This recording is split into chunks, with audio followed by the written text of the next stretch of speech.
Hello and good evening, good morning. This is a special edition. It's actually my 100th episode, and it's super special for me. This Oh is on the Rock wow! Monkey. It is, and I wanted this to be Yeah, this way, super special. So this is Angry Anderson or Gary. I don't know if he's angry or he's Sleepy angry. Anderson or what. Are you angry tonight? Or so sleepy.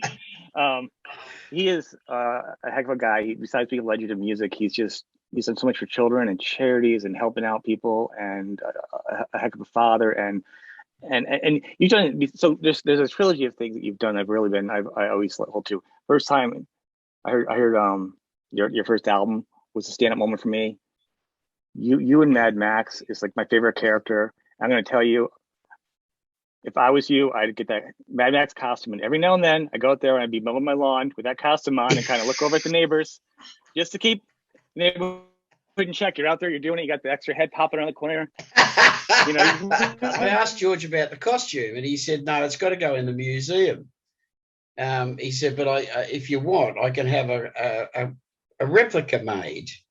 And it was then I realised because in the film, all the cars, etc. yeah, Like people.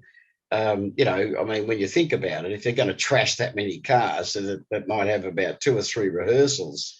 So they rebuild the same car like 3 or right. 4 times. So,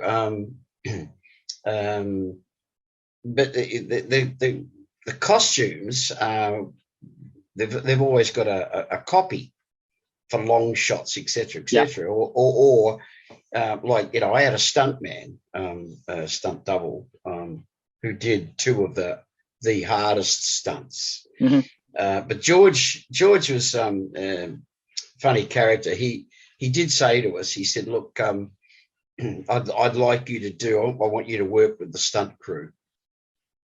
I'd like you to do as many of the stunts as you can." So myself, because Ironbar's stunts towards the end during the chase, when he's alongside the train and he's trying to get onto the train and all that kind of stuff.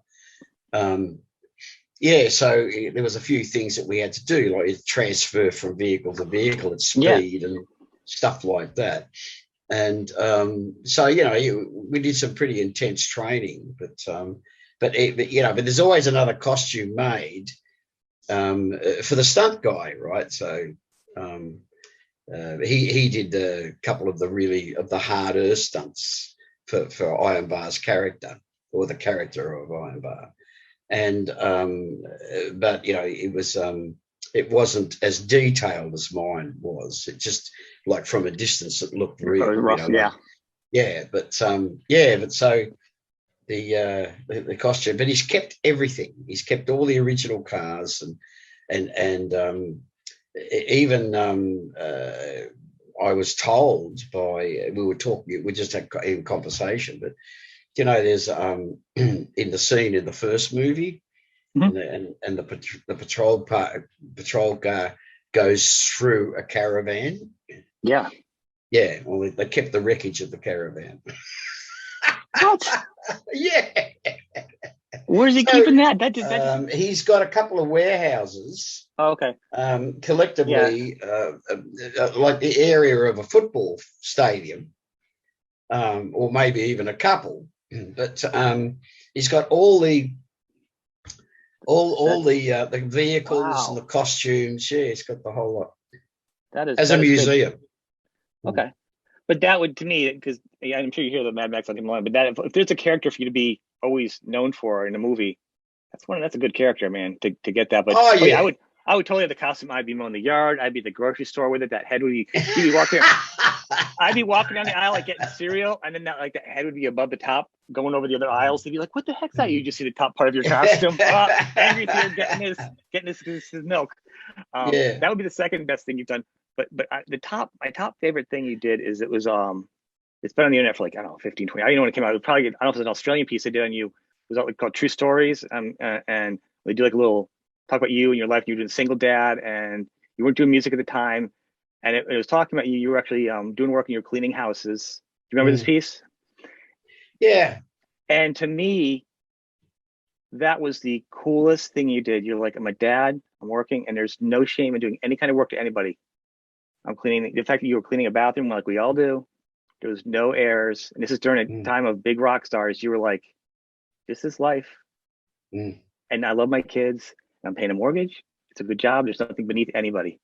That was the most rock and roll moment ever. And the fact that during a piece, and this is funny, like during a piece, they were playing one of your heavy pieces with the Fast Eddie song, and it's like and the slide guitar. Yeah.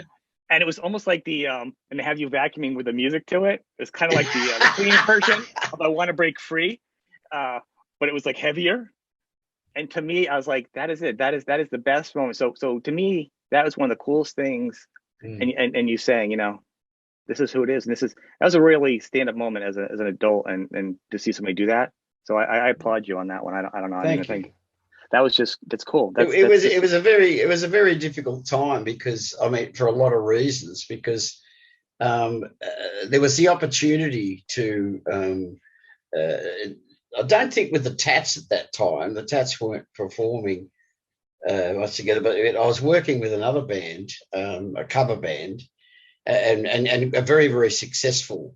It was like a rock review sort of cover band, and had several singers, and we would each do, like, I'd do the heavy rock parts or the heavy rock segment, and one of the other singers did, more your sort of Eagles, sort of like LA rock sort of stuff. And anyway, long story short, there was the opportunity to work, but I had I had a couple of young kids. When I say young, Galen had turned 12. He was 13 at the time, still at school. You had a house full. Roxy was still at school because she was like 17. And, I think you had 22-year-olds. I think 22-year-olds. I heard one of your daughter. I think that was what I heard on the tape. Yeah, that was a bit later. Okay. But yeah, when the marriage first broke up, she was 17 and Galen was 12, and they came with me because the court said that at 12, the ruling here is that they can choose which parent they want to live with. Oh wow! So it meant that I couldn't tour. Pardon me, because I had to be there daily for the kids, to get them to school, get them back from school. I mean, they had to have a safe environment to come back to, so in other words, there had to be a parent around. So yeah, it was a terrific. It's funny what happened, and it's one of the best things you've ever done. One of your best projects, your 4 best releases. I think. You being there for that, I mean, what I'm saying? It fills your whole, we're talking, music and love and it's all the commerce of, it's you doing that, being there for your kids and being a dad for your kids present. That's more important. That's more important than anything, as you realize that because you're a parent. Right. And there's nothing that, there's no choice to make. It's well, for some it is, and that's why I'm noting it, because for you to be like, I could be touring, I could be this rock guy, whatever, all over the world with your reputation. You could have gone other places and gone and done this. You're like, no, I'm going to clean houses or clean toilets, and first off, there's no shame in that, and because there isn't, and I'm going to take care of my kids, and this is what's important. That was a choice. I mean, to you, it's not a choice. That to a lot of fathers, it's a choice. I haven't thought. It would be a choice that you want to do that. So to do that, and then back then, sorry, there you go. I've never had this happen. We're having a lot of troubles with our national phone carrier here in Australia at the moment. I'm going to blame it on the Sharks, though. I'm blaming this absolutely 100% on the Great Whites. My concern is, we Sharks at this point, even where I live, they're attacking people like their knees, their ankles in the shallow water now. Yeah. I mean, first of all, you're a surfer because you dress like a seal to begin with. Bill Burr's got a wonderful line there where he says, people are amazed that the sharks are attacking people in like a meter of water or less. And he goes, well, that's where all the people are. Excuse me, I got a pool, and I still look around the pool. Like, I agree with you. I'm going to tell you now, I'm waiting to go to the beach, and there's a point now where you're going to be laying, you're not going to go in the water, right? You're going to be laying in the sand, and the shark's going to run up and just jump on top of you. Like, it's like, or they're going to get in Ubers, they're going to follow you to your houses if you stop going to the beach. Biggest fear. I mean, the ocean is like outer space. It's like wet outer space. You can't touch it. Absolutely. It's there's Yeah. all kinds of things Yeah. that we don't know about, you know. I think So one of the scariest moments. I'm not a surfer by any means, but like a lot of Australians, I own a surfboard, and from time to time I go surfing with friends that surf. So I'll go down the sloppy end because I've got a Malibu, and it's like 9'3", and so I can catch a wave that's like 6 inches tall. But I'll go down the sloppy end. But so I'm usually I'm away from the other surfers. But when you get out beyond where the breaks, where the waves fall over, so you get out into the quiet water, deep water, quiet water, so you can catch the swell, right, as it rises up underneath you. That's the part that really, really rattles me, because it's deep water, and because most people don't realise, well, but when a wave is about to swell, it comes up, the water rises up, and then it becomes a swell, and then you look behind you, and there it is. So you start to paddle, and it comes up underneath you, right? So the water can be twice as deep in the wave as normal, particularly if you're going like as it breaks over a sandbank, like that's what creates the fall of the waves so you jump on it. So there's a lot of water underneath you, and when you're out there on your own, the only thing that you actually hear is the wind, because the water doesn't make any sound until it falls over, and then of course it makes the wave breaking, so to speak, or falling over. That's when it makes a sound. But when it's just pushing up underneath you, there's this amazing swell of water that just rises up, lifts you up, and it's a very exhilarating feeling. And you're then giving me ammunition for a nightmare. It's what you're doing. Yeah. I wouldn't even hear the wind. All I would hear is myself crying, the whimpering of myself over the Jaws music in the back of my head. I was about to say. Right, what sorry. You hear then, curse that movie. You hear the dun, dun, dun, dun, dun, dun. That's what you hear as you're paddling to get onto that wave. And I remember years and years ago, I used to go to a coastal town that had does have a very, very famous surf beach. But the beach, God, that's so funny. The beach is like miles long, kilometers long. Right?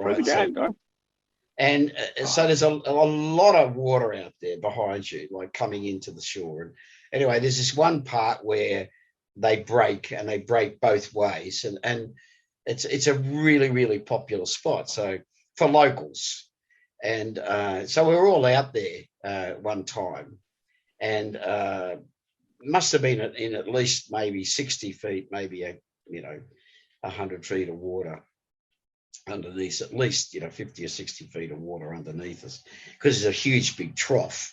And you get out there and you catch the big swells as they come in, and I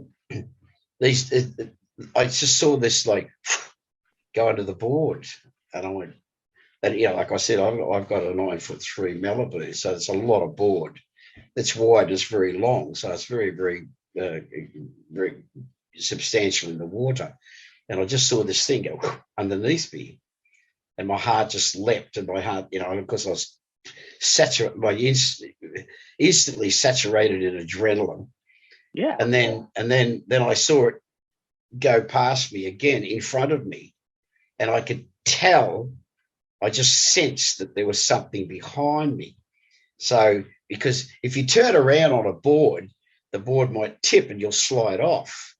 So I had to try and turn around and look behind me, and I saw a fin break water, and I thought, I'm done, I'm gone. And the fin went under the water, and it went under the board, and it was a dolphin. And the dolphins were waiting. There was a pod of them. There must have been like 6 or 8 of them. And they were waiting for the swells, because they love to surf. Dolphins love to surf. Okay. So they were swimming around me, I didn't realize there were several of them, but you know, like, and they're big animals, like they're really big animals. They're still scary. They'll attack. They attack each other. Yeah, one another, and they'll attack sharks, but they've never been known to attack humans. But anyway, so I look around and I see the swell coming. So I thought, you know, like I knew it was a dolphin, so I was much relieved. And the one thing about dolphins is if there's dolphins around, there's no sharks. Yeah. Because the two are not compatible. They don't like one another at all. And then so I started to paddle, and I got my timing right. So, you know, it swelled up underneath me. I knew I was going to catch the wave. And then all of a sudden, I look on both sides of me, and there's dolphins in the water, like 2-3 meters away. These huge, big fish surfing with me on this wave. It was just like fucking extraordinary. Yeah, you really went from a Jaws movie to a Disney movie. Yeah. 2 seconds in a story. Thank you. Yeah, well, the great thing about it was that sense of relief, mate. That the fact that I would have had to throw out my bathing suit. I couldn't. Mate. Well, I did, mate. I shit bricks. I just thought, like, I'm done. Because I saw it go underneath the board. The water was so clear. But you still went surfing after that, though, right? Like you got your big one surfing. Since then, you've gone out then. I mean, like you guys in Australia go out, do it. I knew there was dolphins in the water, so I knew that sharks weren't around. So I walked back down the beach, which was only a couple of 100 meters to where the others were. Yeah. And I said, there's a pod of dolphins up there surfing the break that I was getting. Yeah. So they all came up. The other guys, it was 4 other guys, so that they could surf amongst the dolphins. So we had a great day. But yeah. See, that's where you should quit surfing right there. You're never going to do better than surfing, catching a swell, and having dolphins next to you. You're never going to do any better. That's it. Everything from there is surfing with dolphins and catching a swell, being eaten by a shark. I mean, that's it. You're done. You've topped it. Time for you to go, like, I don't know, skiing or like skateboarding or something now with less sharks. That is crazy, man. I would never, and I know people who do or have. I would never go into water without being with other people now. I mean, it's always a rule anyway. I mean, there are people that go out on their own, and it's a very foolish thing to do. But there's people that surf at sun up.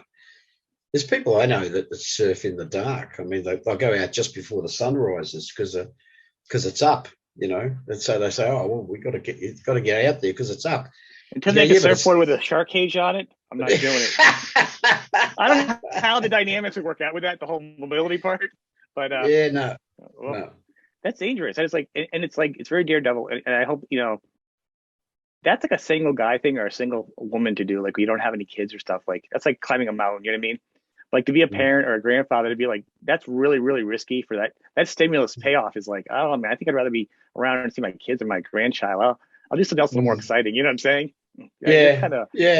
You're pushing a little too much at that point. My kids, I mean, you know, my kids worry about me being on my bike, you know. Well, that's a hard one too, but you have a little bit more control. There's no more sharks jumping out of the bushes and tackling you. Yeah, exactly. The last couple of times that I've been tipped off the bike has been because of careless drivers. Right. Nothing serious for quite some, you know, a lot of years. I mean, but yeah, riding a motorcycle is particularly around the city, it's fraught with danger, you know. But it's more offense. I think. Don't you think, like, there's like 2 levels of motorcycle driving? Like the young, crazy, they're their own dangerous to them and everybody else. Then once you get to a level of like good driving and you're aware of your environment, it's like a second. Like you get that, like in the military, you get that certain glare, like 20-yard stare, like you know your environment, peripheral. You know what I'm saying? You get that level. When you're that kind of driver, your true dangers are now a rock in the road, somebody not paying attention on a turn. Everything else is coming at you. Like you zen into that new level of the bike itself isn't so dangerous on you. You're now just like a football player with that. I'm not really a football guy or soccer, whatever country we're in. You got that thing and you're running for it. And everyone's after you. You're just like a big target now. the new challenge. Yeah. So be careful, please. So thank you. I shall. I always am. You're a natural treasure. I am a very careful rider, really. Very sedate. When I say sedate, I mean, I ride a Harley Sportster, so it's a quick bike, but it potentially it's. But it's got luggage on it.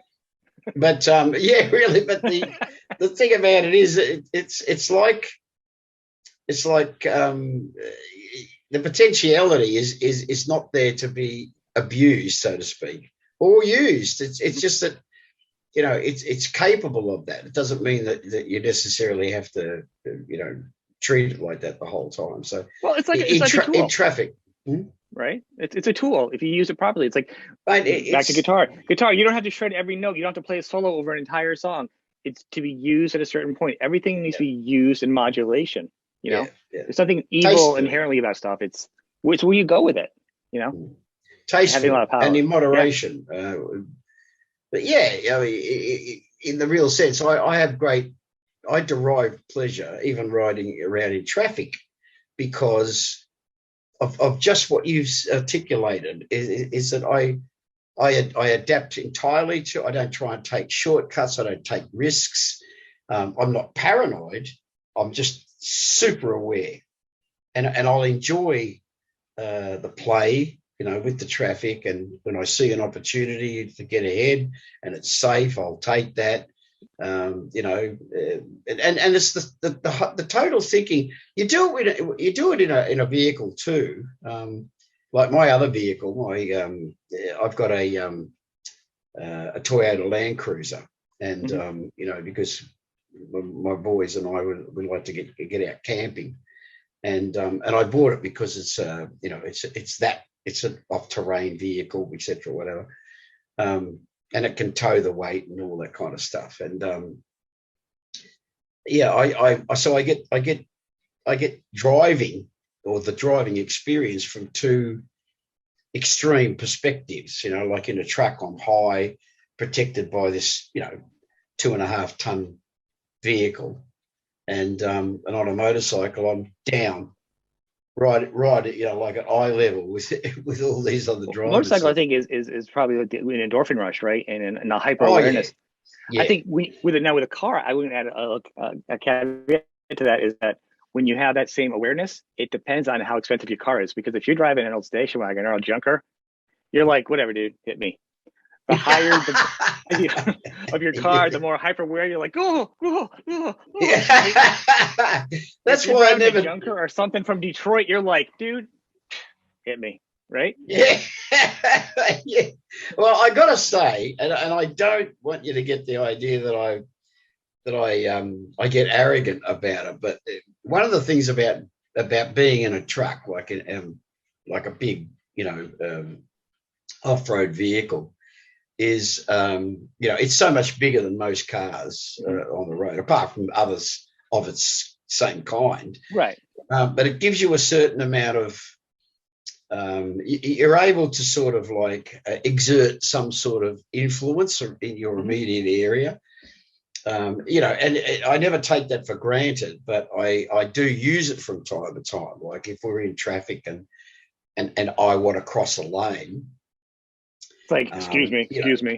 Yeah, it's just, you just put the blinker on and just start to merge, because like no one wants to run into you in a vehicle that size. Are you a collector, or are they for I've actually started studio playing too. release? No, I went to school for recording, and then music sucks for everybody else, like in the 90s.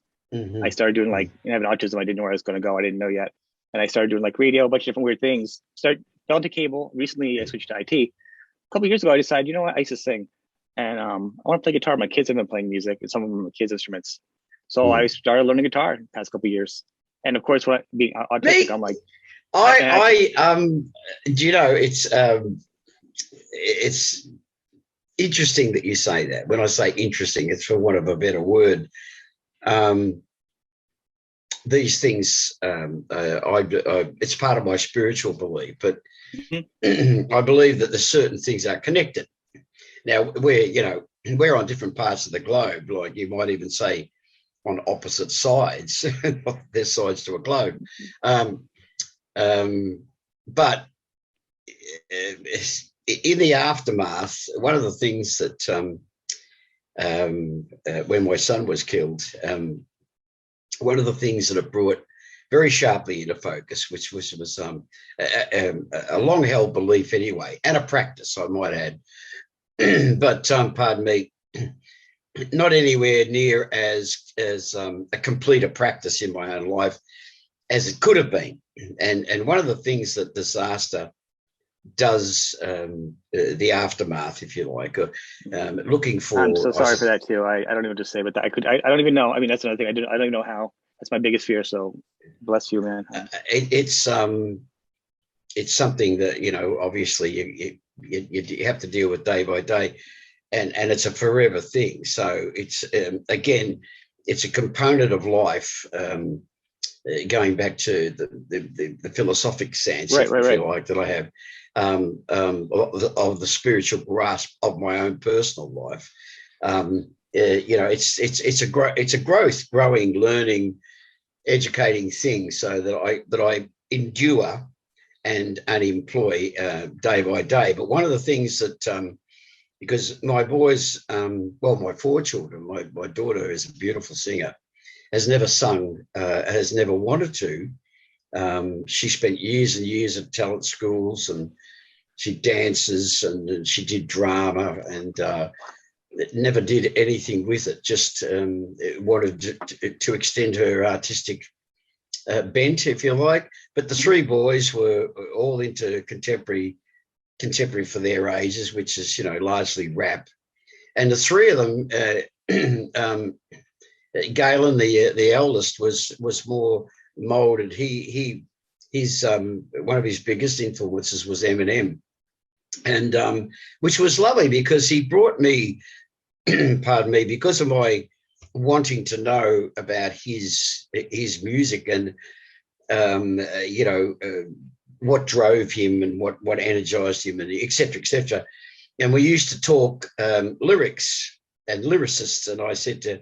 He asked me once, which was one of my earliest influences as a lyricist, and I said, well, obviously the blues singers of the 30s, 20s, and 30s and 40s, and but contemporary was Bob Dylan, right?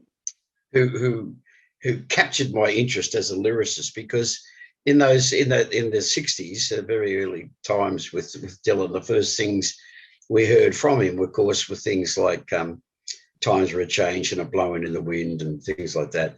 And because I became a devotee very, very quickly. So I at a very early age got into his more complex lyrics.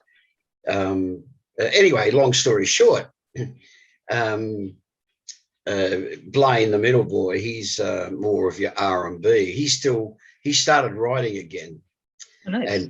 And recording. Yeah, Galen's given it up and he's moved on. He's very, very good at when he did those 4 or 5 years of writing and performing and recorded and etc.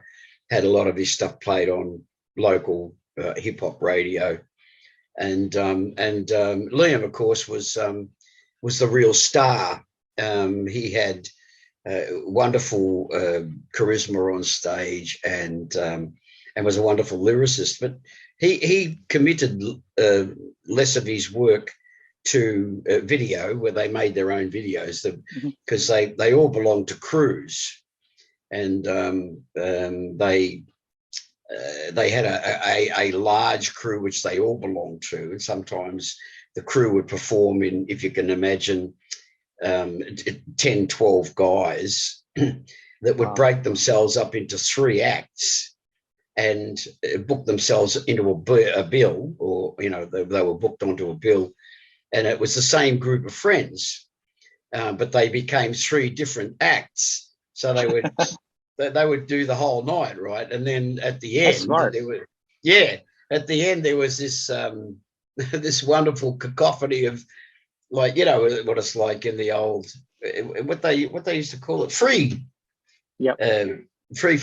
falling or whatever, and they'd all be on stage and sharing the vocals. It was quite an experience. But anyway, getting back to what I was about to say, I had toyed with playing guitar my whole life. I was going to ask you. That's going to be one of the questions I was going to talk to you about too. Is your guitar, because you can't touch it and then go away and then never touch it again. No, it's I've always had a guitar. I've always had guitars. Yeah. I even had an electric guitar for a while. Back in the early days, but I was never much of a player, and I'm not naturally gifted or talented as a guitar player. I'm not either. And it doesn't matter, does it? It doesn't matter. It's awesome. It's awesome, right? You play your 3 cowboy chords that you're horrible at. And you're like, this is the best thing ever. I'm like the rock star. Rock star uses a joke, but you know what I'm saying? On my bed, maybe hit 3 chords right, and I'm like, yes. Yeah. Emotionally satisfying, because let's face it, music is the commerce of emotion, right? Oh yeah. Well, so, it's like I inherited Liam's acoustic. I've got an old Yamaha Jumbo, and a beautiful sounding guitar, absolutely, because it's one of the original Yamahas. So it's about 30 or something years old, and it's really lovely. But Liam had bought himself a 3/4 size Fender. And which again, it's a completely different tone, and it's quite it's louder compared to the Yamaha. But anyway, having said that, what it brought sharply into focus was that it's something I've always wanted to do, and I actually bought him a whole lot of equipment, as I did with the others too. But Liam wanted a keyboard, so I bought him a Yami piano. But it's got a synthesizer in it, and it's got all the sounds and everything in it. But it's a piano, so it's a quite a big scale as a keyboard, as a length. What I've done is that I've put myself to task as part of my honouring his memory, of course, but also part of my, I suppose, in a sense, healing. And so I've gone back to playing guitar, and I'm having tutoring. Oh, it's so awesome. I'm so happy to hear that. Yeah, and I thank you. And I find that, like all these years, I sometimes I'll sit here and I think to myself, because we all have regrets of one kind or another. Right. I think, well, if I'd have been playing all these years, I'd be really, really good now. But I'm still getting that joy that you said about, like, some days I'll sit there and my changes, and I'm very rudimentary at the moment. Just like me. Some of the changes are quite almost fluid, and other days they're quite awkward. And because I've not yet reached that level of skill where my changes are all fluid. So that's the challenge of you're falling in love with music again, right? Don't you think? Like, don't you feel like you're falling in love with music again? Like when I got hearing aids, I fell in love with music. Like I'm always falling in love with music again, which is one of the best first loves. Absolutely. And one of the things that I am so urgent about, if you like, is that when I get more fluid, and even now I'm starting to, because I've got chord books, obviously, I dragged out all the old chord books, and some of them are much revised now. Some of the chord books that I've just bought recently are really, really good. And also I've got a teach yourself guitar and keyboard app on the iPad now. So you do the Ultimate Guitar one? Have you been to that site, Ultimate Guitar? No. I'll give it a one. whirl. Bookmark it. So Ultimate Guitar, it'll show, you can go up like a paid and a pro, whatever, it's cheap, or just a regular one. And there's a couple out there. You type in the band, say a band like Rose Tattoo, no, or seriously, but like any band you put in right there, and people have submitted their own versions, like to be professional versions of it, of links, and all the tabs are in there. And then on the bottom part, it shows where the finger should be also, and it'll play a MIDI version of it. So it kind of has you covered at our level. Wow. You can what's it called again? It's called Ultimate Guitar. Maybe you and I can busk on your next tour across America, right? we can do old school stuff, right? Between our generation, I'm 50, you're 70. Between the two of us, we can play all the old standards. Ultimate guitar. Mm-hmm. One of the things that I'm most excited about, of course, and I've been fooling around with the piano, Mm-hmm. and I'm going to apply myself. I sort of made I suppose like a promise to myself via Liam, so to speak, and I feel like because I believe that the energy force of him has gone back to where from whence it came, which is the cosmos, if you like, the divine energy source that drives. I'm totally with you. All life. So I'm imbued with that now, and I have this. Anyway, I'm sort of placing my fingers and I'm playing chords on the piano, or as I'm trying to, like I said, trying to get fluid with my changes on the guitar, and I'm hearing the strings sing. And I'm thinking to myself, I'm thinking ahead a year. I can't wait when I can start forming patterns. And I am doing it now. I'm starting to sing melodies just over the simplest of chords, the A's, the E's, whatever.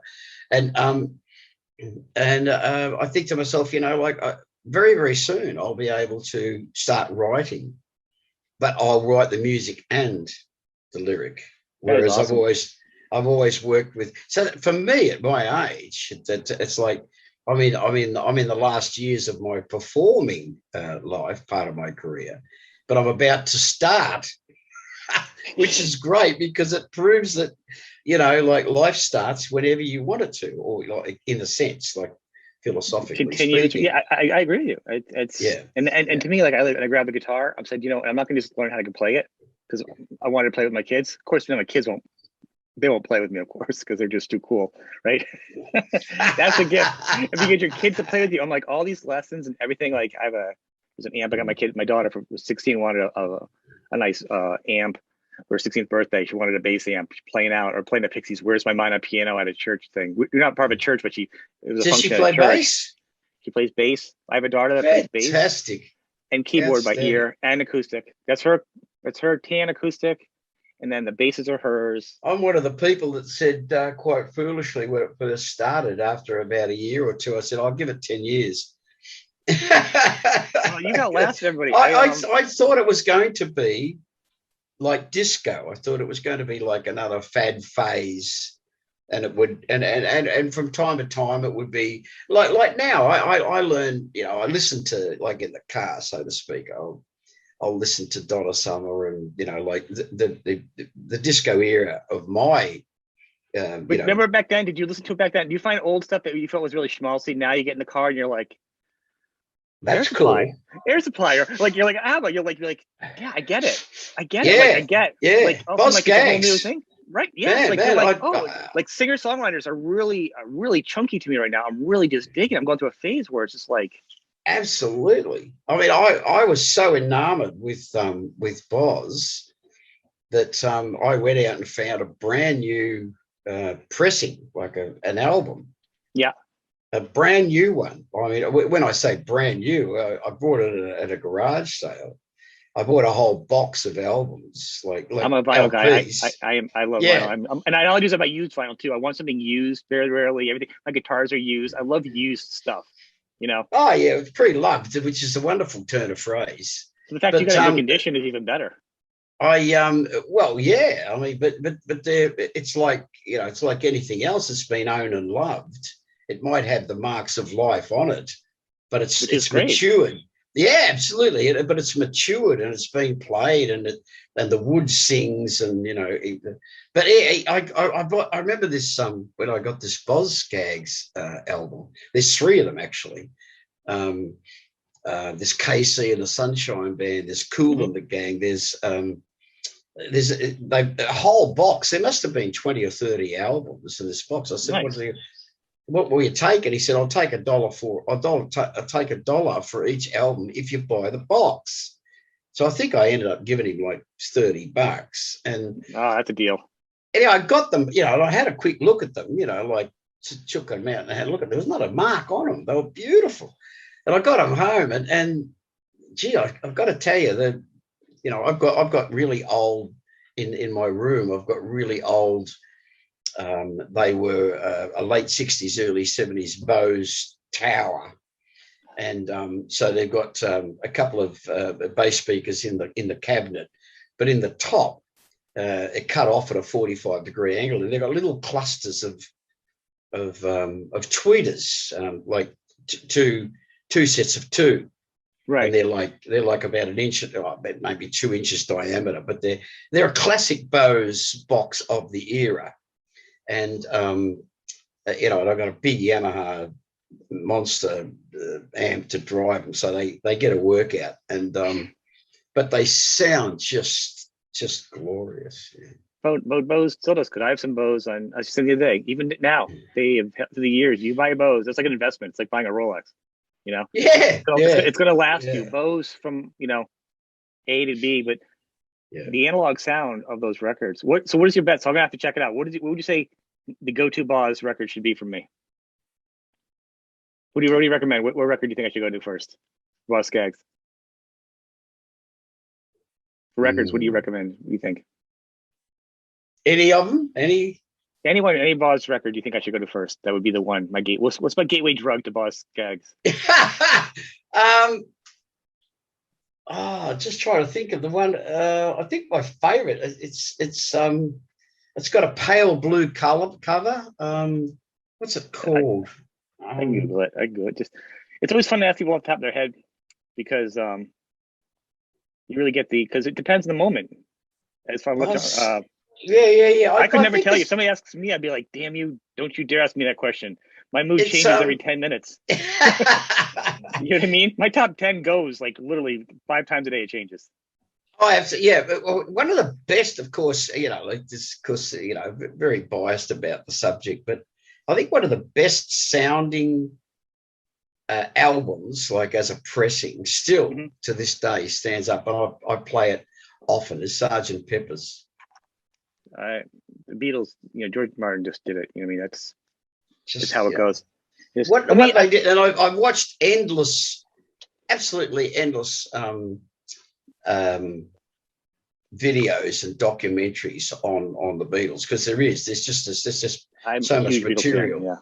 And their collaboration is a beautiful set of interviews with the four of them, and talking about working with George Martin, and of course then they talk to George Martin, and to hear them talk about how they linked up two tracks, and how they linked up, and how they've started running tapes backwards and doing all this stuff. You kind of think to yourself, like, yes, I mean, they still use the techniques. I mean, they've streamlined and made the techniques so sophisticated these days. But in those days, it was a matter of, like I remember Mark Evans, who plays bass with me now.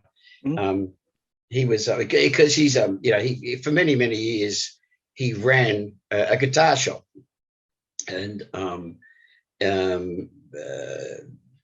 think it was one of the things that he did once he got his payout from AC/DC. I think a couple of things that he did were really smart. Was that he bought real estate, and the other ones was he sort of set himself up because he's a guitar aficionado.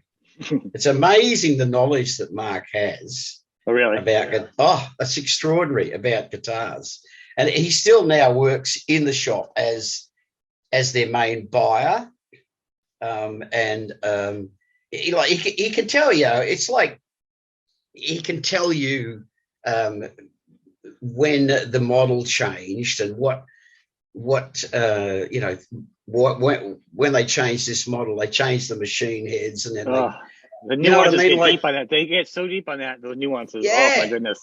But his knowledge just goes on and on. But he's quite a remarkable guy, Mark. He's a very and I don't mean to sound condescending, but he's a lot of people think that he's a bit of a bullfig from from the suburbs, which we come from a very, very similar background. We both grew up in Melbourne and, on the tough side of town, so to speak. But he really is he's not just smart, he's intelligent. And, it was wonderful to see him come alive, because he'd been playing around for years. He'd been playing in a blues duo for many, 20 years with a very famous or well-known blues artist here in Australia. And actually, who was the singer, the connection goes way, way back. Peter Wells, who started Rose Tattoo, was a bass player in a band called Buffalo. And Dave Tice, which was the singer for Buffalo, was Mark Evans's duo partner for 20-something years. They used to do like a blues duo, because Mark's a very good acoustic guitar player, and he has a wonderful collection of acoustic guitars. Really, really beautiful. Like he's got two of those. The big blonde Mickey Mouse model that Elvis used to play. He's got two of those. Two of them. What original? And they Jeez. and I can't handle one. And they both sound different. That's the beauty of even today they still hand build guitars, obviously. They do. But that's why I love going to a pawn shop. The red one back there is from 1983. It's an Aria Pro from Japan. I mean, I got it for, I don't know. Actually, I think I bought a second hand from somebody online, an online paper we have here in the U.S. called Craigslist. And I know the guy never played guitar. I didn't even know the history. I got it. It felt very shady when I picked it up. I got the guitar. He gave me in a plastic bag, and I held it up. I'm looking at the neck. I'm like, I asked him a few questions. I don't think he's ever played guitar before. I was like, all right, time to go. Here's my money. It's a beautiful guitar, though. I'm actually gonna have it redone over now for the show. Well, it's gonna change it a little bit. Well, one of the things, apart from coming back to America, which the Tats haven't worked in America since '83, and of course, obviously they're all gone, but we're very excited about hopefully next year that the tour will come off. And one of the things that because in the last couple of years ago, Mark got married again, and his wife is just the most beautiful woman, just lovely, best natured lady. And but she has said to him, because they live in an apartment now, because he gave up his house, etc., with his marriage, the previous marriage, and as we all do or have, what's that gag? You just find someone that you don't like and give them a house and a boat. It's just get it over and done with. I love Bill Burr. Bill Burr is one of my favourites. He is whenever I'm fit. Oh, mate, whenever I'm feeling down, and my son, Galen, my oldest son, he put me onto Bill Burr years and years ago when Bill was, very young. Yeah. And I just love his sense of humour. When I say sense of humour, he senses humour. How he senses humour in situations. It's very Australian for an American, if you know what I mean. We understand the same. It's very much our sense of humour. Well, I think Australia's a very different place. You got to be very strong. Oh, yeah. It makes you tough. Australia is literally filled with all my fears, like bug, great sharks. Really? Like if I have a checklist of things I'm terrified of, like the biggest things, seriously, are like probably the top ones are sharks. And I mean, we're all scared of them. Shark, except for electric blankets. Death by electric blanket would be a good one too. That's the only thing that you guys don't have there. But the bugs, everything, it's crazy there. The payoff is the beauty of the place, and create some great rock and roll there. So I mean, it's crazy. Yes, crazy. You're talking about. I'm sorry. The connection though with Mark, and I actually got an email this morning that it's Bond's 75th. Was going to be his birthday today. Yes. I did not know that. I got the alert that there's going to be a website. I did not check it out. I thought that's kind of cool, actually. They're kind of officially makes it official for him out there to check it out. Yeah, I just the other day, someone, I mean, these, when you say there's sort of go-to people, so to speak, it's only because of our association from the old days. I mean, when I mentioning Mark before, when I first met Mark, it was just after Phil had joined. He'd left Buster Brown, which was the band that Phil and I were in, and Geordie was the bass player who took over from Ian in the Tats.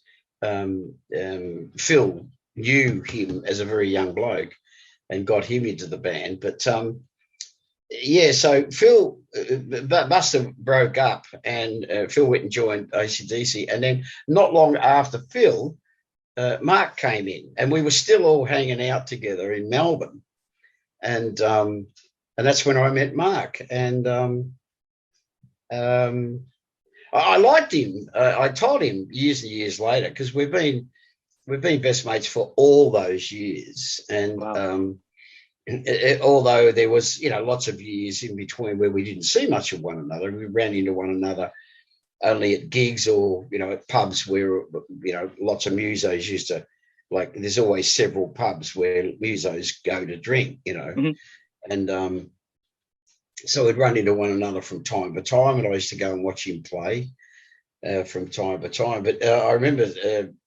my first impression of him was that he was a smart ass with a big mouth, and that probably someone was going to straighten him out if it wasn't like too soon. And years later, he told me, he said, well, it was not far from the truth. He said, mate, when I was first joined the band, he said, I thought my own farts smelt like honey. And he said, my mouth got me into trouble on a few occasions. But he is when I say an amateur boxer, he's quite a proficient pugilist, or in the style of pugilism. So he quits himself fairly well for a sport bloke. But sometimes the difference of being an amateur and a professional is literally you just don't want to get your face punched up a lot all the time. If you're really good at it, like you're so good you can actually be a professional, but then the next step is just somebody just beating the pulp out of your face all the time. Like that is right? No, that's so fun. You can stop right there. You're like, all right. Okay. That's so fun. I'm going to leave the moneymaker alone here. I have to look at myself. I don't want to think a softball glove by the time I'm 50. You really? Right? I've had the conversation with Mark and a few others that were, I suppose, likely lads back in the day, and hitting people is not as trouble free as a lot of people seem to think, because being hit's no fun, but even hitting people with your fists, it's a certain amount of pain involved because it's just flesh and bone. But the first time you wake up in the morning and you're being battered, and you sort of like fuck, that wasn't too smart, whatever, because you're suffering the but the first time, and I remember, like I was saying, I've had the conversation with quite a few of my friends. The first time that you get into a stink and you're sober and you don't have the alcohol to fuel your bravado, but also when you're being hit or hitting, if you're drunk, you don't, you're just removed. You don't actually feel the intensity of it. But when you're sober, then you think to yourself, Jesus, really? This is no fun at all. Anyway, we digress. I did martial arts. I never fought. I'm obviously never a fighter. This later on in life, I was afraid of fighting it, and so I did. Took some martial arts, and I had a great teacher who was did some actually early in life. He's from China. He did some Jet Li movies and stuff. So it was a really old school Southern Chinese fighting. And so I would do it, and I take the class, and I was what I would do is I'd always go in the ring, and I'd always volunteer to fight the black belts. Every time you're gonna get your butt kicked, and it's terrifying. The first time you're afraid of getting hit and flipped, it's scary. Then you get over it. You know what I mean?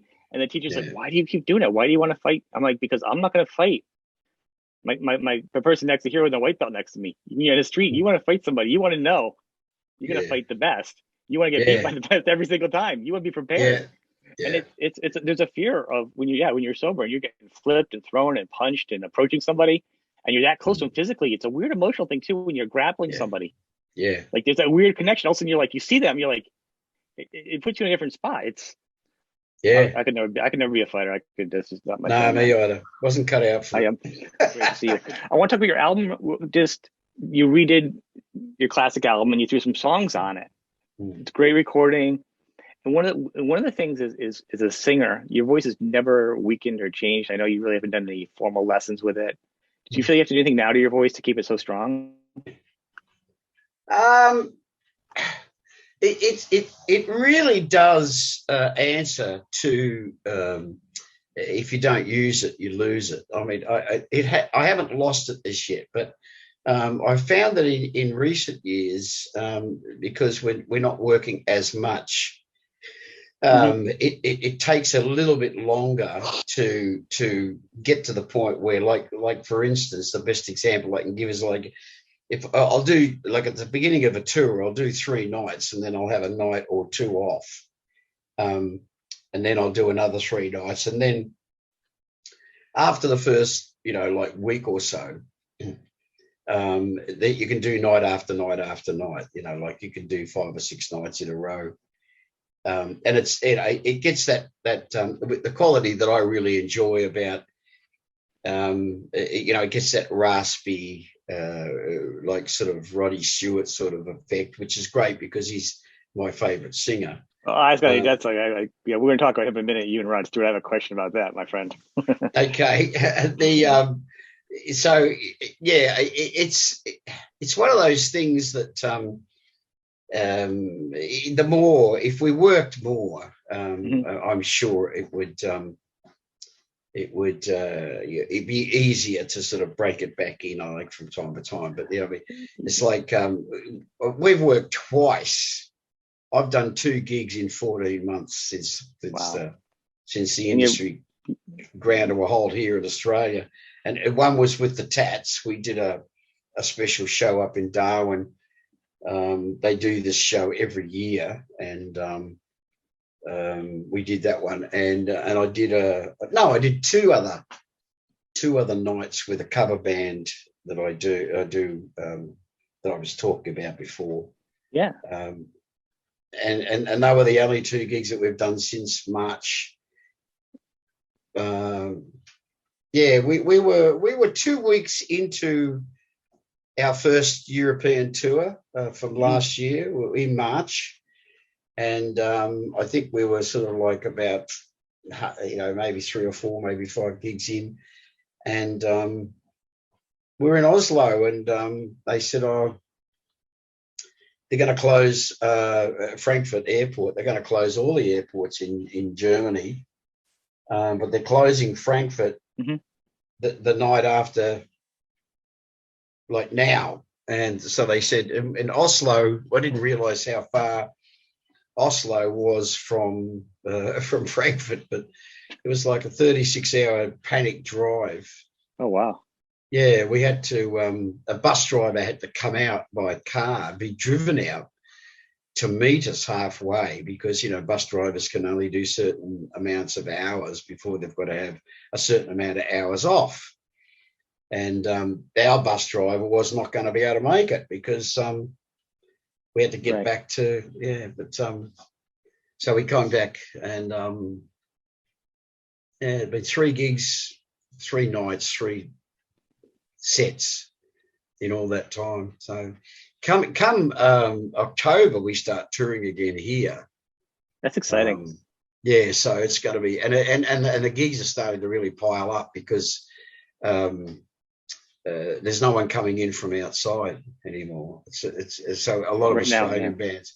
Yeah, a lot of Australian bands are getting a lot of work, which is really good. That's really good. I think, and then hopefully 2022 you'll be coming stage.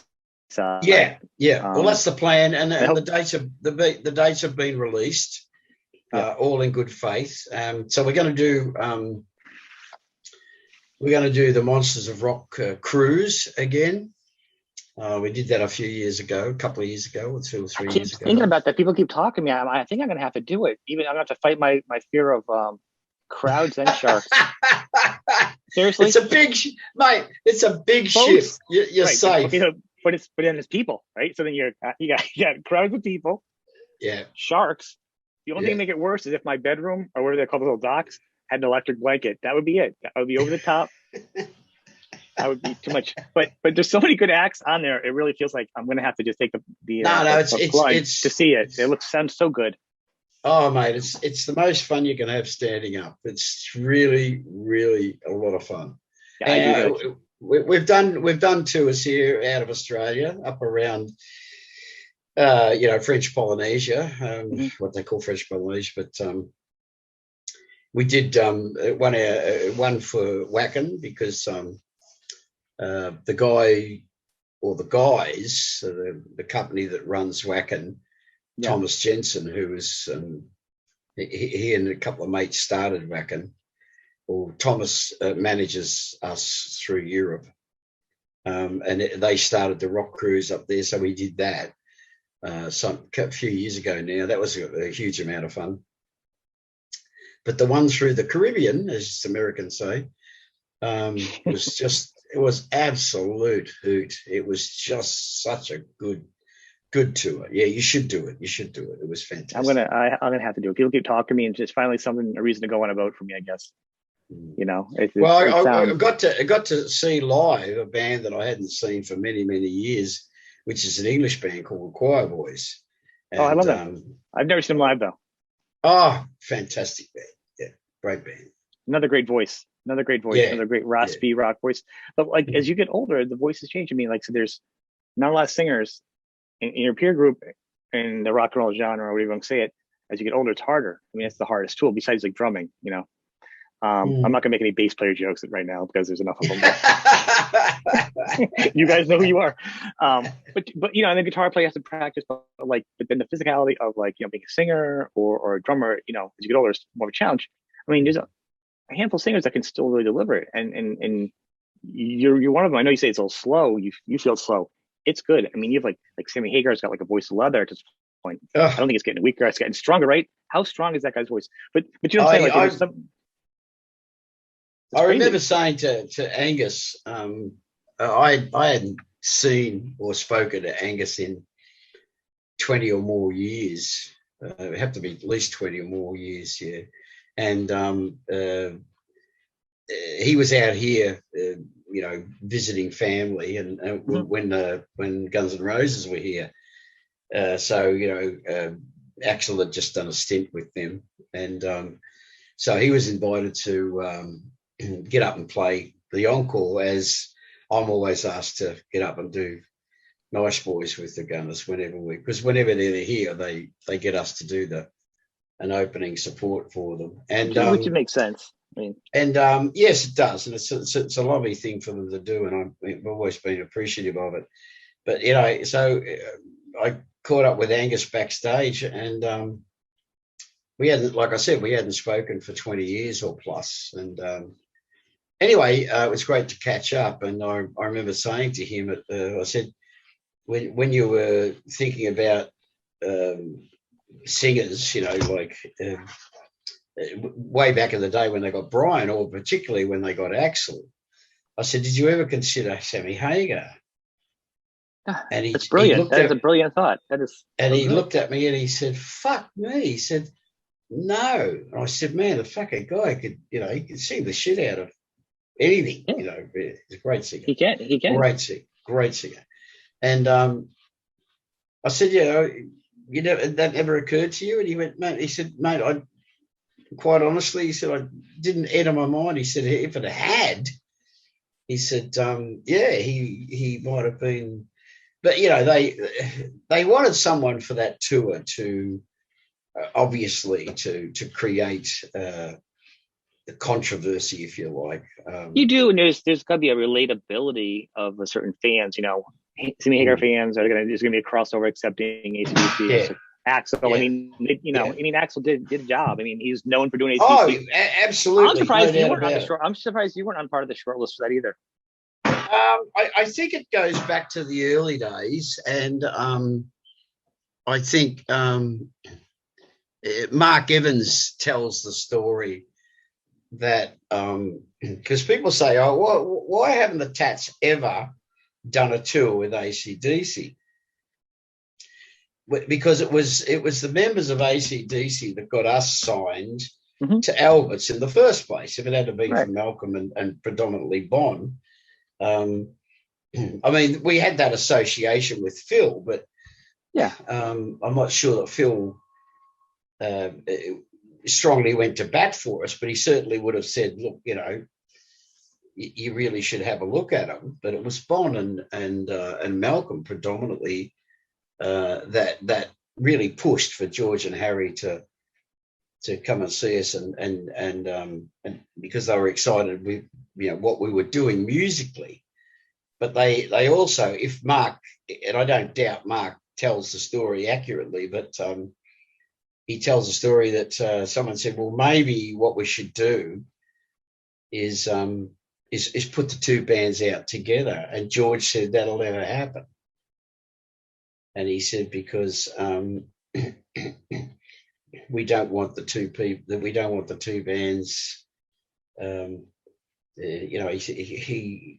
George paid us a compliment, but he said, "Well, Rose Tattoo should be, headlining in their own right." But anyway, he said, "But we don't want them playing in front of AC/DC because it's sort of like it's like too strong."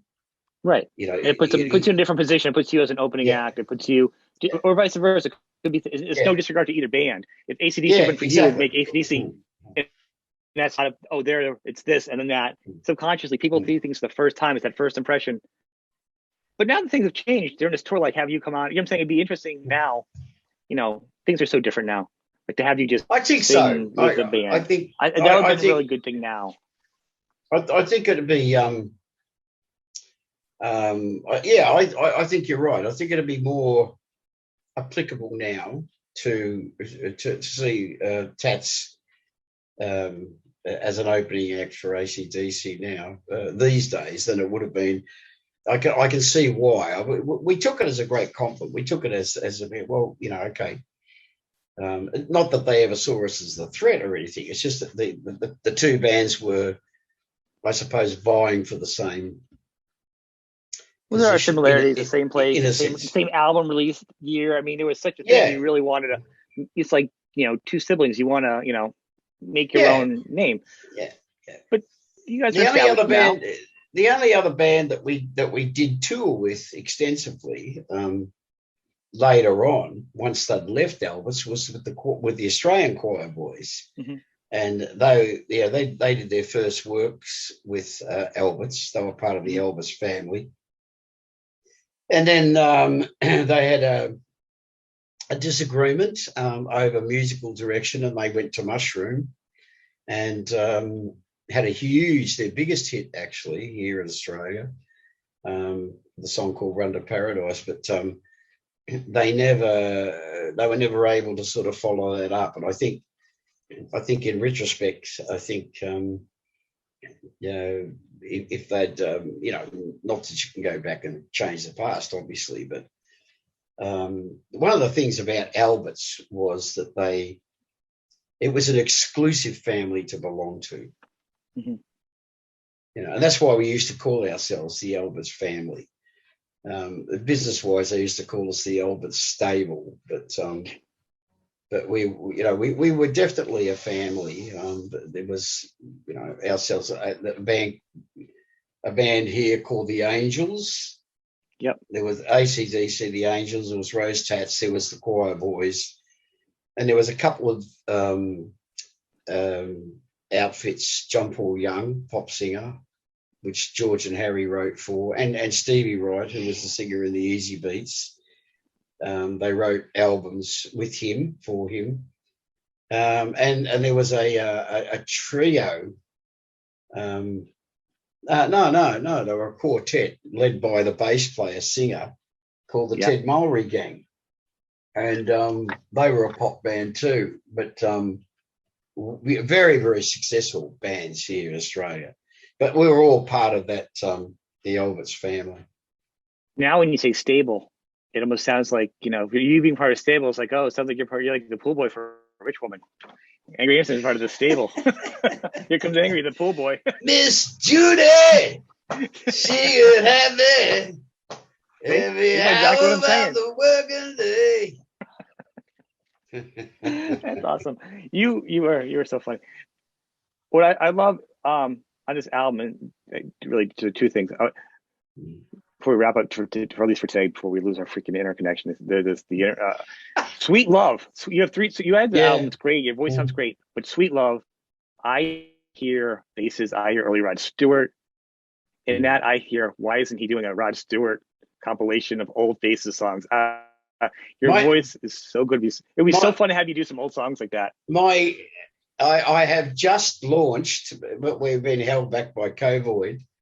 After 20 years of planning and promising, I've finally launched the Angry Anderson band, and it's musically, it's a bunch of younger blokes. It's sort of like, none of them are sort of over their 40s, late 30s into early 40s, and they're a band that opened for us. We share the same management. There's a band that they've been opening for us for years, a band called Palace of the King, and the whole band have got the thing that makes their music so cool is that they have very, very the same musical influences of the late 60s, early 70s that I have, including, of course, predominantly the Faces. So they've got that the band themselves, without me, sound that way. They've got a very 70s... the swagger. Definitely the swagger.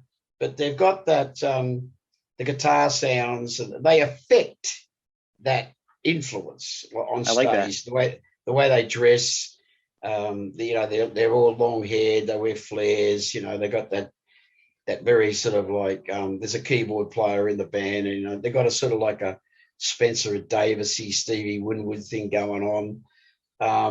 We've jammed on things like Mr. Fantasy and. Can't Find My Way Home and things like those are great. Mr. Like Fantasy can be a long song to play. It's a long song. Well, and that's a great thing too. That's another part of the 70s vibe that they've captured as the jam, which the Tats have always had. The Tats have always been live. They've always been a jamming band. So, pardon me, sometimes the songs, become elongated because of the jamming, component. But so we did while they were opening for us. I rehearsed a lot of stuff with them. When I say rehearse, we did sound checks, and we did Judy's Farm. We did sort of Picture Tells a Story and Stay With Me and Maggie May. Songs like Cut Across Shorty and that's what I'm talking about right there. So they know all that stuff, and that's the sort of material that we're going to do as the Angry Anderson band. And we've re-recorded, and we'll get back to the re-recording of the Tats thing, but we re-recorded with the AA band out of the two Mushroom albums I did.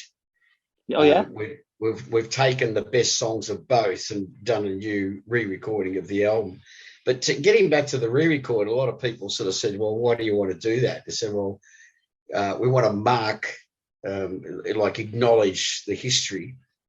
And I thought the band that re-recorded those songs, it was the right band, right chemical, organic chemistry lineup to pull it off and not just be a copy, right? Playing the songs, but not being so much copy. And the reason that I wanted to put Sweet Love, Snow Queen, and Rosetta on the album, because they were three of the original tracks that were presented to George and Harry for the original album. Wow. So we had this opportunity to re-record the original album. So it was kind of like, well, they didn't make the cut then. So we'll re-record the songs and see if they stand up, which of course they did. And they partly stood up because of the way we recorded the album, which was it was a very much of a nostalgia trip. We went back and recorded the whole album the way that we recorded the first album. So we set up in the studio. Everyone's in the studio with screens, but set up in a semicircle. So you're sort of looking around the room at one another. Live, get the whole live feeling. Yeah. So all the rhythm tracks were done instead of one instrument at a time. They were done together. So the drums, the bass, and the rhythm guitar player were definitely kept for a rhythm track. The slide player might play over that selected rhythm track a few times, and then he'd select with the producer what they thought was the best solo that suited the particular rhythm track. About 50% of the vocals were, maybe to be fair, maybe about 30% of the vocals were kept from the live recordings, like from me singing along with the band. And because sometimes they're the best vocals anyway, because it's the vibe. It's like they mightn't be the best vocals technically, but they just fit the track. They fit the vibe. Mm-hmm. Like Rosetta, I remember going in one night, and I'd been retracking a couple of the songs, and I remember Mark said to me, the producer, he said, "Would you like to go in and do this remedy and one of the other fast ones?" I said, yeah, fine, So I went in and I did that, and he said, and he just said, "Oh, have a listen to the track Stuck on You." No, Rosetta. Yeah. And he said, "Have a listen to Rosetta." He said, "Are you happy with what you did?" And I said, "Yeah." He said, and because you got to remember that Mark Opus was trained as a teenager, as a cadet, by George and Harry, so he knew all the tricks. Yep. So I'm tired. I've sang most of the day, and he said, "Oh, look, I'm just gonna run Rosetta." He said, "I'm just doing a desk mix." He said, "Right, just sing along with me, with you." And that's how we got the vocal for that, because it's he tricked you with a guy track, right? It was an old George Young, like just sing along, mate. Just sing along, see what you can do with it, But I'm going to be doing a desk mix while you're doing it, so you're under no pressure. You think you stink. That's my motto, man. Right? Yeah, and you just sing the track. And anyway, I came back in, and he's sitting back like this, exactly the way George used to. I do it too. And George used to just sit there, and he sort of rock back and forward in the chair, and he'd go, "What do you think of that, lad?" And I said, "Oh yeah, it's not bad." He goes, "That's the fucking one." Well, I can't do the accent, but but yeah, I walked back into the studio, and Mark looked at me, and he had this big grin on his face, and he said, "That's the one. That's the one I was after." And I'm going to say beyond that, the production. I always listen to production. I love the production on this. It feels Mark's live. It feels this. I don't buy a lot of albums on vinyl past a certain timestamp. Because I'm 50 and get off my lawn. because of that, right? So because most things don't sound that good, this would be. I haven't gotten it on vinyl yet, but I will be getting this on vinyl because the sound with Bose speakers on vinyl. Oh yeah. It sounds magic to me. It's fat. Because of the production. Fat. Yeah, it's fat. Analog. It's got a warm. It's raw. I feel like you're right there. I mean, you're right here. Or when I listen to it, I feel like you're right. I have so many images of you between the surfing and everything else now in my head. I have so much angry images in my head right now. Yeah, but this is the best part of the story, right? So yeah, when we come to do the album, George is gone, right? So, but Harry's been very, very ill for quite a few years. Yeah. That he's getting on. So anyway, Mark sort of says, we say to Mark, because he produced the last band album, which is Blood Brothers. Yep. Which is the album I wanted to do while Mick was still alive, because we, even though it was a few years before he died, we knew he was dying. And so I wanted to do one more album with him as a writer, because we co-wrote all the early stuff except for Scarred. But Mick and I wrote predominantly all the songs on the first album, and certainly on Assault and Battery. And then he left, of course, and I worked with Robin Riley on the second album. And then, so I wanted to do another album with Mick, and we did Blood Brothers, and I'm very, very glad that we did.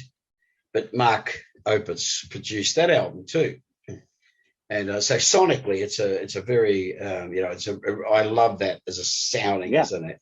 Sonically, it's a beautiful album.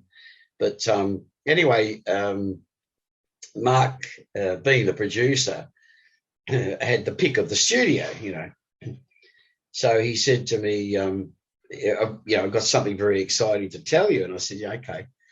He said, we're going to do the album at Harry's studio. And Harry's son, who's turned into a very good producer. Yeah. He produces a lot of the stuff at Albert's and for Albert's for Harry. So anyway, but we'd already engaged Mark to do the producing. So I said, it'd be great, because I hadn't seen Harry's son until since he was a child, all those years ago. So anyway, long story short, we get in the studio. We're about 3 or 4 days in, and we're just getting the rhythm tracks. And anyway, the catering brought in all this food. I noticed, I walked out of the studio, and in the kitchen there was all this like food. And I've come back in, and I said to Mark, there's a whole lot of food out there. Is that for us? And he said, yeah. He said, it's a special day today, so we're going to break early and have a lunch. And Harry came into the studio, and we didn't think that we would see him because he was so ill. We knew he was ill. Everyone knew he was ill, and he'd been really battling this serious illness for a couple of years. Anyway, he came into the studio. He was very frail. Came in with the missus and his son, and had lunch with us. So, it was fantastic seeing him. There wasn't a dry eye in the house. And so at the end of the lunch, we just said, look, So Harry says, so what are you doing this afternoon? And we said, we weren't going to do anything, because you're here. And he said, seeing I'm here, he said, let's go in and have a listen, right? So we go into the studio, and he sits back on the couch, puts his hands behind his head. And he said to Mark, play me some tracks, So we played all through the tracks. And he said, and it was anyway, the point I'm trying to make was all of a sudden we went from, what was it? It must have been 19, I think we recorded it, or 18, whatever. But so we went back, boom, to the 70s, all of a sudden we were transformed, transposed. And there was Harry. Yeah, the only thing, of course, that was missing was George. But there was Harry, and he sat there, like this, listening. He said, So then he puts his hand out, right? So, and someone gives him a guitar and he starts to play, and he said, I'm hearing this here, and it was like, bam, like he wasn't ill anymore. He wasn't old and aged and like frail. And we were just we went back like 30 years, 40 years. And it was like, he started to say to Mark and the band, he said, just go in and just for me. And it's exactly like he used to say back in the late 70s and the 80s. Just for me, just please an old man. He said, just like play it like this, like that. And the guys went back in there and played it. And it was fucking, Di comes back in and goes like, fuck yeah, that works a treat. And it was just the simplest thing. And it was like, see, it's up here, right? Like your body is not the same as what your will is. There's two different things. His body is something different. He, and his missus, after a couple of hours, he got tired, and he started to get tired, and you could see it, but he didn't want to leave. He like a little kid that wants to stay and watch TV, and he's falling asleep on your shoulder. He just wanted the band were recording. He was the producer. He wanted to. It was just a beautiful moment, and in the end, like his missus says, Harry, come on, man, you're tired. I got to get you home. And he did. He said, yeah. He said, I might come back tomorrow, fellas. And is that all right? And we said, fuck, Harry, come on. It's your studio. It's your band. Because him and George built the band musically, as they did of all the bands in those days. And it was just a beautiful moment. And he left, and I just sat there and cried. Mark and I were the most emotional because, he'd spent so many hours with George and Harry recording with AC/DC, those first early albums. And, so we both had this connection with Harry and Bob and Di and Jackie Barnes, the young drummer that we were using on that album. They'd heard of these stories about this legendary guy, Harry Vanda, and he delivered. Oh, mate, it was just like, exactly. It was just like I said, transposed. We've just boom, went back in time. It was just fucking a magical moment. And then I remember Mark saying, do you feel like doing anything else? And I said, no. No, just Harry's gone now. Like we're all going home. Like there was like nowhere to go after that. That's the high point you leave on. You always gotta leave on a high note, right? That is. Yeah, he didn't come back in the next day because he was too tired. But he came back in the day after that, and by that time we were tracking solos and vocals and stuff. And it was just beautiful. It was a wonderful, beautiful moment to. That is a great memory. And he said, that's all he always did, that to make it the emphasis. They go, well, he said, when do we start work on the new album? I said, I'll let you know, Harry, when we've got the songs. And he said, yeah, look forward to it. He said, I'm definitely coming in. He said, well, we're going to do it here, aren't we? We said, well, okay, yes. Of course. Yeah, of course. Awesome. Absolutely. Yeah. That is a great story. Thank you for sharing that memory. That is really special. That is a good. That is great. Thank you for taking the time. Thanks for being with me. Mate, I've enjoyed myself immensely, Sean. I do too. I could go for hours with you. You did talk about maybe we'll catch up again, so let's do that. Good evening and welcome to the Laughing Monkey Music Show. Tonight we have on Angry Anderson. Angry's got a big single and some things to talk about. How you doing tonight, man? Yeah, good, brother. You? I'm doing great. You finally got out of lockdown, because I've noticed that in Australia, there's all these people walking around with fresh haircuts. And it's because they were in lockdown. Yeah, this absurdity, the lockdown. I've actually been, it hasn't been locked down here. I finally actually just wanted to change, and now I regret getting it cut shorter. I get it. It's just that I'm linking it to this local thing. I know. There's all these people walking around now. It happened here. crazy with fake tans and fresh haircuts and looking, brand new, so to speak. Anyway, talking about brand new, I'm finally, after 20 years of talking about it, it's a bit like sort of fixing the gate. Yes, dear, I will. I'll fix it. I'll baby steps. Baby steps. Yeah, I'm finally launching the AA band, and as the press release says, it doesn't stand for Alcoholics Anonymous. It stands for Angry I was going to say that. And preempting.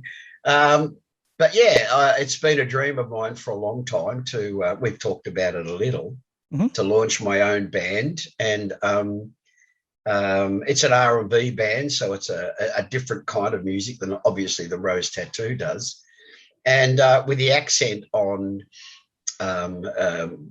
There's a multiplicity of when I say multiplicity, there's 3 guitar players. One of them, actually, they're all very, very, very good. Bass and drums, but one of the guitar players, his favorite instrument is keyboards. So we've got 2 guitar players, a keyboard player, a bass player, and a drummer. Oh, that makes sense now. So the stuff that we've talked about, and we will talk about further about the favorite albums. We did talk about that I've always wanted to be in a band. We've had a predominantly keyboard player, for the Hammond sound, the piano sound, whatever. Which leads me to the introduction, because we're launching the band here in Australia, and actually Scotty Crawford, who's my manager. Our manager, he now tells me that we're going to have a release right around the world, and it's a song called Realize, Legalize, and it was written, I think, about 70, late 77, early 78. Lobby Lloyd was playing in the Tats then as a bass player. We were a 4-piece band. And we were sort of, I suppose, experimenting, because being 4-piece, going from a classic 2-guitar, 5-piece, two guitar, that's quite dimensional rock and roll band, to Lobby Lloyd, by way of explanation, was, God rest his soul, an amazing rock player, guitar player,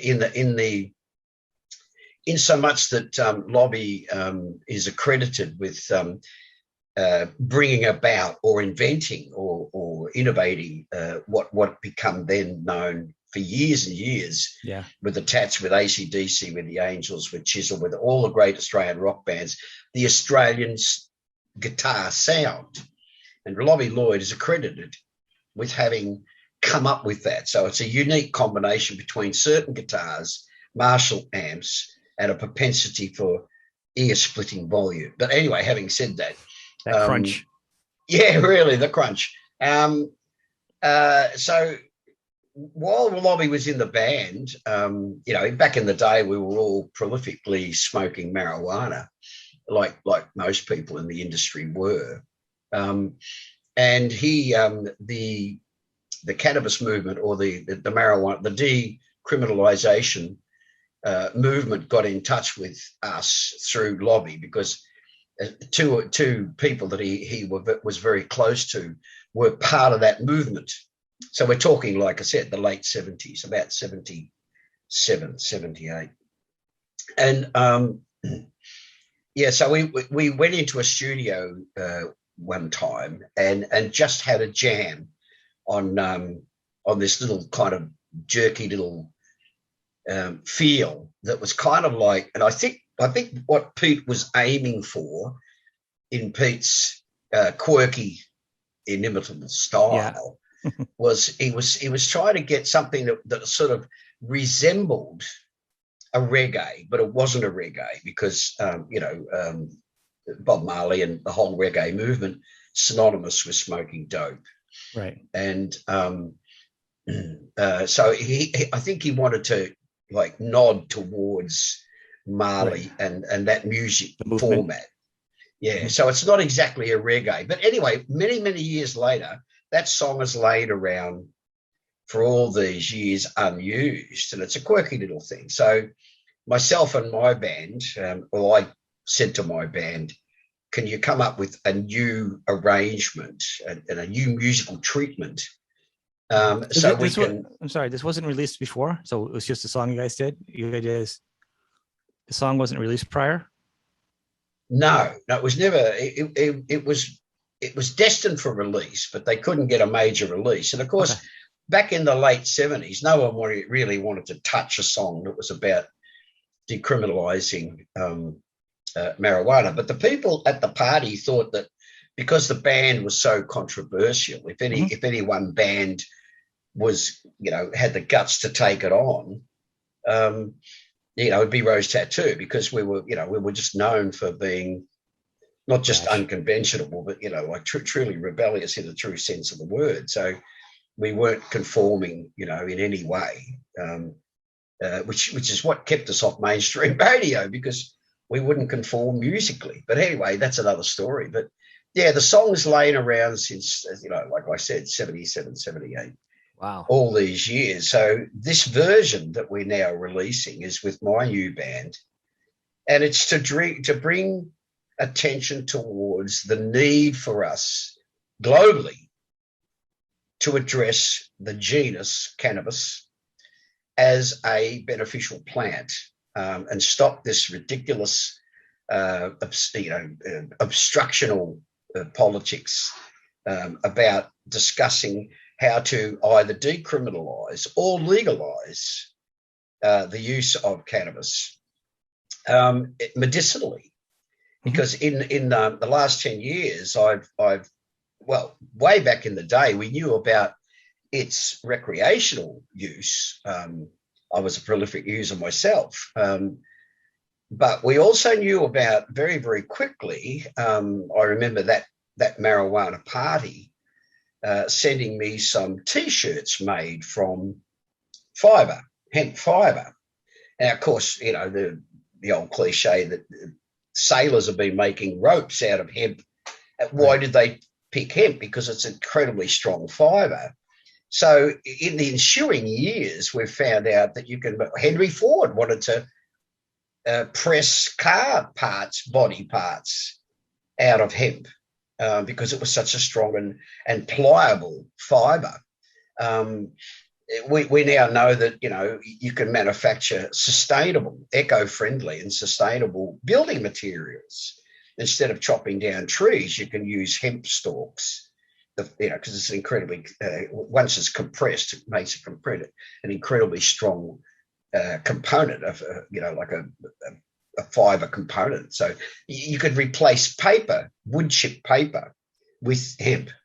It not only makes wonderful paper, like A-grade paper, but you can reuse the paper 3, 4, 5 times before it becomes useless, and then you have to turn it into cardboard. So it arguably could replace plastic bags and possibly plastic bottles. You can make it into so many different applications. But the one that I want to focus on, because in the last 10 years of my life, I've come across so many people that suffer needlessly immense pain, critical pain, like really chronic critical pain, whether they're battling cancer or seizures or any number of a half a dozen or even a dozen exotic diseases. By using the oil derived from cannabis, they're able to, in some cases, inhibit the growth of cancer. There's been enough data produced to suggest that, which is obviously why the big pharmaceutical companies don't want us to talk about legalizing or decriminalizing the use of cannabis in any form. But having said that, I think there's a real need now, because we realise that medicinally, it's a gift. It's a gift from the creation, from Mother Nature, from the wonderful creational process that nature is. And we are now a more sophisticated, a more intelligent, hopefully, world. We're embracing all sorts of exotic mania, if you like. I mean, in other forms, social structure forms, etc., etc. I mean, if we're going to talk about, and we won't get bogged down with this, but if we're going to talk about the ideology, if you like, or the reality that supposedly there's more than two genders, well, aren't we advanced enough in our thought process and the way that we look at our society to at least address the idea that cannabis oil is a gift from nature that can help millions of people with their suffering? I mean, why wouldn't we be doing that? I can disagree with you on that. It's been legalized and it's opening up quite a bit here in America in the past year or two. I don't know how the law is there. Some of the problems with the supposedly legalization of is it's the reality of availability. Correct. And the other thing too is that, which has come to light, particularly here, and I'm in touch, have been for years with a couple of people, a couple of different organisations that are in support of this work. They are lobbying government, etc., etc. One of the things about the so-called legalisation is it's incredibly hard to pass the test, so to speak, to be able to have a prescription. But in many cases, the doses are so low, they're anything but, well, I wouldn't say useless, but my information is that they the doses need to be increased per. And the other thing too is that people like there's an absurd situation here in Australia where people that to qualify have to go through drug counselling. I mean, okay, I mean, if that's a step that people, like a hurdle people need to get over, it's not as necessary, because even in America, like literally a half hour, 45 minutes from me, my wife's cousins, they can grow, you're allowed to grow your own plants and then smoke recreational in their state. Our state's up for the vote now. Like it's gotten to that point, and it should be like that for everybody. That I think so. I don't want to get into the debate about the legalization or the decriminalization of recreational use, because that's another discussion. Well, if it's that easy, if someone can get it that easy, then they're not going to have a problem getting it medicinal. Is my point. It would be that much easier for them. Agreed, absolutely agreed. And one of the people that I'm being educated by is a wonderful woman here that does wonderful work, and she's been working on it most of her life. And she's a dietitian, and she's actually involved academically. So she's not just some dope smoking person who wants free, wants to be able to grow her own smoking dope. She's deeply embedded in the cause for the medicinal benefits of it. And she's the same as you. She thinks that people, to cut out the middleman, to cut out the profiteering, if you like, people should be allowed to see, like from a kilo, you can derive a vial of oil. So it takes a lot of green and a process which can be practiced at home. The paraphernalia, if you like, that you need to reduce it to oil is very simplistic in its operation and can be done at home. So yes, I'm with you. I've been educated by this woman in recent last couple of months, to accept the idea that people should be allowed, particularly with a chronic illness. Yeah. I know people actually make the oil. They can make the oil themselves already. So it's yeah. So it cuts out the government. I mean, the government won't like that because they can't tax it. But I mean, I think, like I say, the age we live in, I think very, very few subjects, apart from pedophilia or things like that, very few subjects are not up for debate. And I think this is a very crucial one.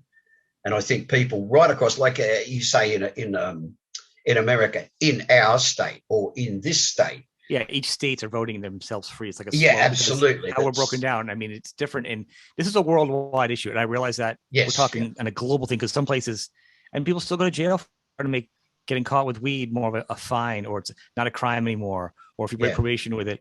So it's slowly starting. The walls are coming down slowly in America, vote by vote. But just still, the rest of the world still needs it. It's the same here in Australia.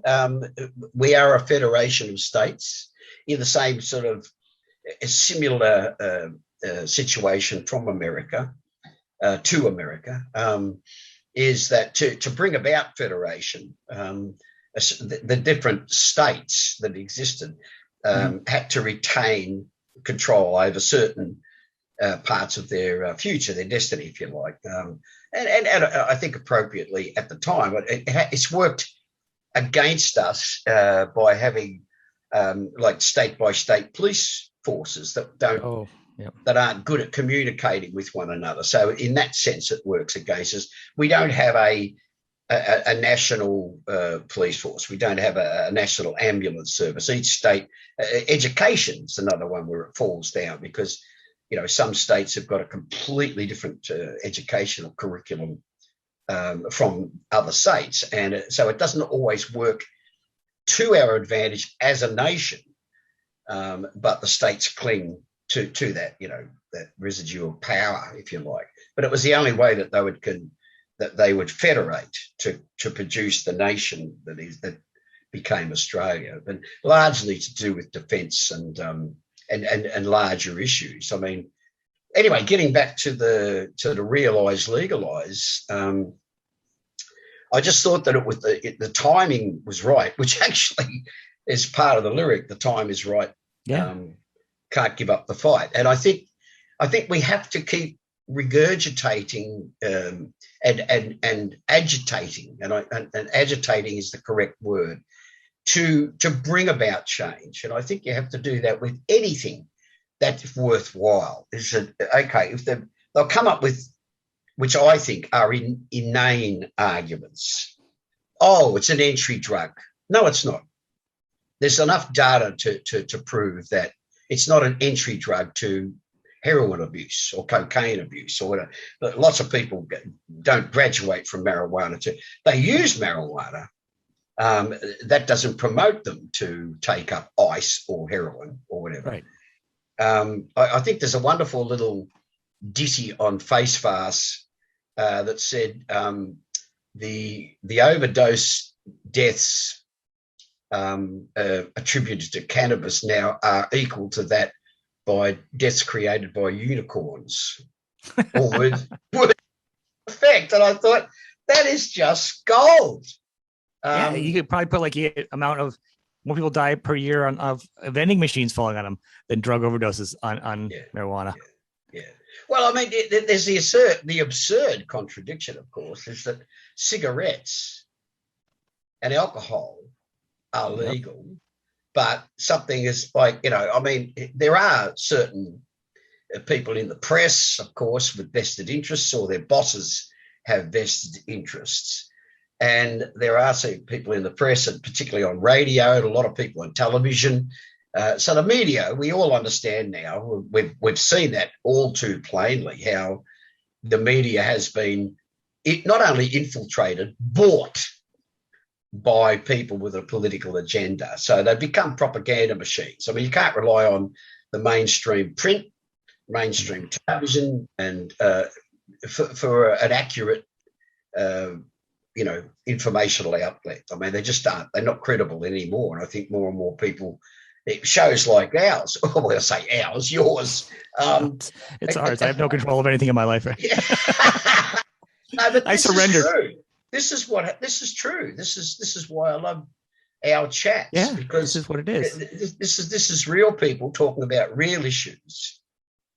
Even though we sprout everything from our mutual love of music. But it's just a starting point for, if you like a certain type of thing, it's easy to grow for. And ours was music, and it's clearly we have a lot in common. So I know we have a short time span tonight, and people will see more of us and more of our jibber jabber. I love jibber jabber. That's my international tongue for everybody to hear our talk. But we have 5 minutes left, and I want to talk about the song. Talk about music. It is slamming. It is so funky. You were talking about the reggae thing. I'm thinking, all right, I'm thinking it's kind of funky. I'm thinking I need to put on some bell bottoms. I'm thinking it jams. Well, what I said to Timmy Henwood, who's the guitar player, leader of the. See, I have adopted a band from Scotty Crawford, who's our manager, the Tats manager, my manager. He's built up over the years. He's an ex-record man. He's done PA. He's done marketing. As part of his degree that he got at uni. Blah blah blah. So he's a very young guy. He's so into Australian music history, and so he loves the bands that basically he sees help build the. So he's built up the stable of some terrifically talented bands, but he also, as he should, has his eye on new products and new bands. Like, so he looks for young, keen. So he adopted or does manage a band called Palace of the King, and they're a band within their own right. They've brought out, I think, 3 or 4 really cool albums. And I might have mentioned them before, but they've got a very 70s influence to them, which is why when Scotty said to me, he said, you love Palace of the King, because they used to do lots of opening spots for the Tats, and will again. Yep. It's all a bit incestuous. Yeah. It's all a bit incestuous. But anyway, we're allowed to do that. But so I adopted them. I had a couple of, when we were doing sound checks, when we were out on the road with the Tats and Palace of the King, I'd go to their sound check and we'd jam on sort of Rod Stewart stuff and some old R&B, when the night has come, that kind of stuff. The Tamla Motown, the real R&B. And they know all that stuff. And it's their style. You absorbed them under your bird wing? Sort of. I just said, like Scotty said to me, they're a ready-made band. They already, they love the Spencer Davis thing. They love the Cream. They love, Blind Faith. They love all the stuff the Faces. They're obsessed with the Faces, as I am. And so that's why that arrangement. It slams. It sounds really good. I like the keyboard in it, the organ sound. That's my favorite part. It just jumps out. Is this so? The only last question is on this. So I'm going to post all people are going to see the statement and all the what Cat put together to go along with this. I'll put it out in the release, and also the statement. Are you guys going to be doing more singles too, or another album? We've the reason it is so funky is because I said to Tim, I said, give it your own treatment. He said, I so much like the soul of the first jam track. So he did take that. I'll dig out a copy of the original if you're interested one day and send it to you. But yes, what we've done with the band, we've gone back, and the two Mushroom albums, I call them, because I did them for Mushroom label, Beats from a Single Drum, which was the first one, which suddenly came off. I thought you were going to say you did it while you're on mushrooms, and I was like, oh, yeah. That would be interesting. No. I stopped taking mushrooms by then. But the other, I didn't mind LSD, but mushrooms really knocked me around. I mean, I had a couple of amazing experiences with peyote, real peyote, powdered peyote. Yeah. But not so much mushrooms. The ones here in Australia are pretty aggressive, and everything in Australia is aggressive. You had that talk. We're going to go deeper on this. Anyway, so awesome. to answer your question, we took the best tracks off the 2 albums, which is Beats from a Single Drum and Blood from Stone. And we've re-recorded with this band, with this band's influence. So they sound fresh, like the track does, like Realize. It totally does. And as soon as that album's finished, I'll send you a copy. But we've taken the best. So good. Your vocals are so strong. I can't believe how strong they sound. I mean, I can. It's just so amazing. Technology. Come on. Oh, stop. Stop. Exactly. It's your voice is still strong. What do they call that thing? Auto-tune. Auto-tune. That is not auto-tune. Auto-tune makes you sound like a robot. Yeah, it does, doesn't it? Yeah, it's kind of like, But yeah, thank you. I'm glad you love the track, mate. It was important to me to take back to the boys that particularly you like the track.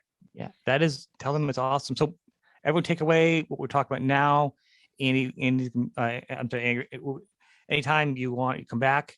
Angry's going to come back, and we got a bunch of stuff. We have some unreleased shows we have to release and finish up on. And we got some other topics we're going to talk about.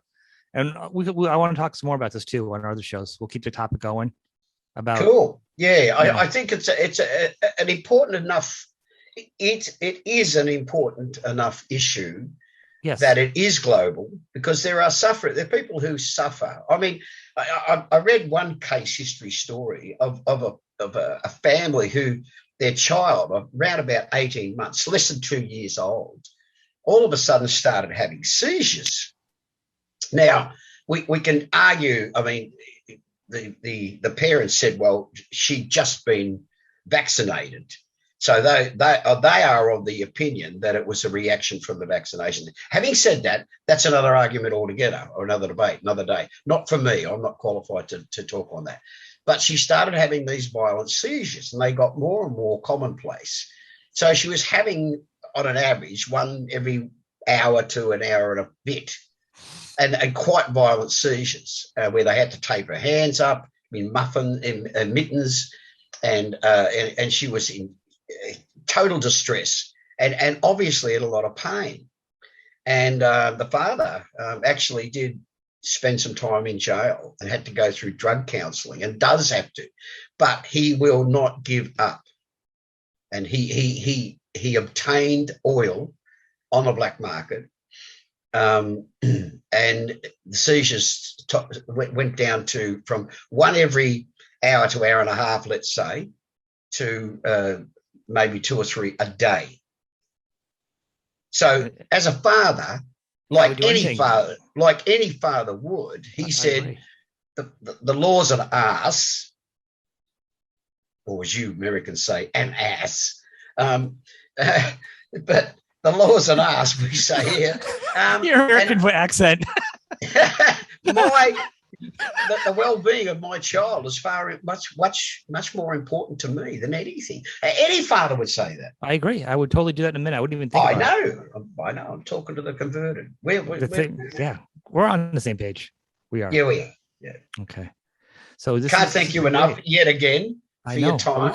We could talk for hours, and you know that we've got well, rules. we will. Well, we will. We will. All right.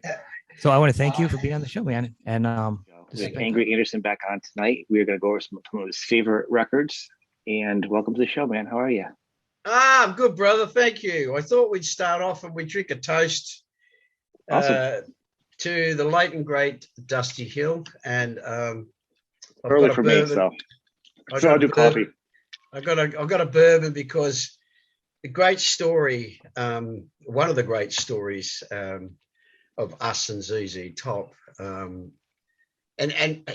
you'll notice in the list of top 10, there should be Trey Hombay's or at least a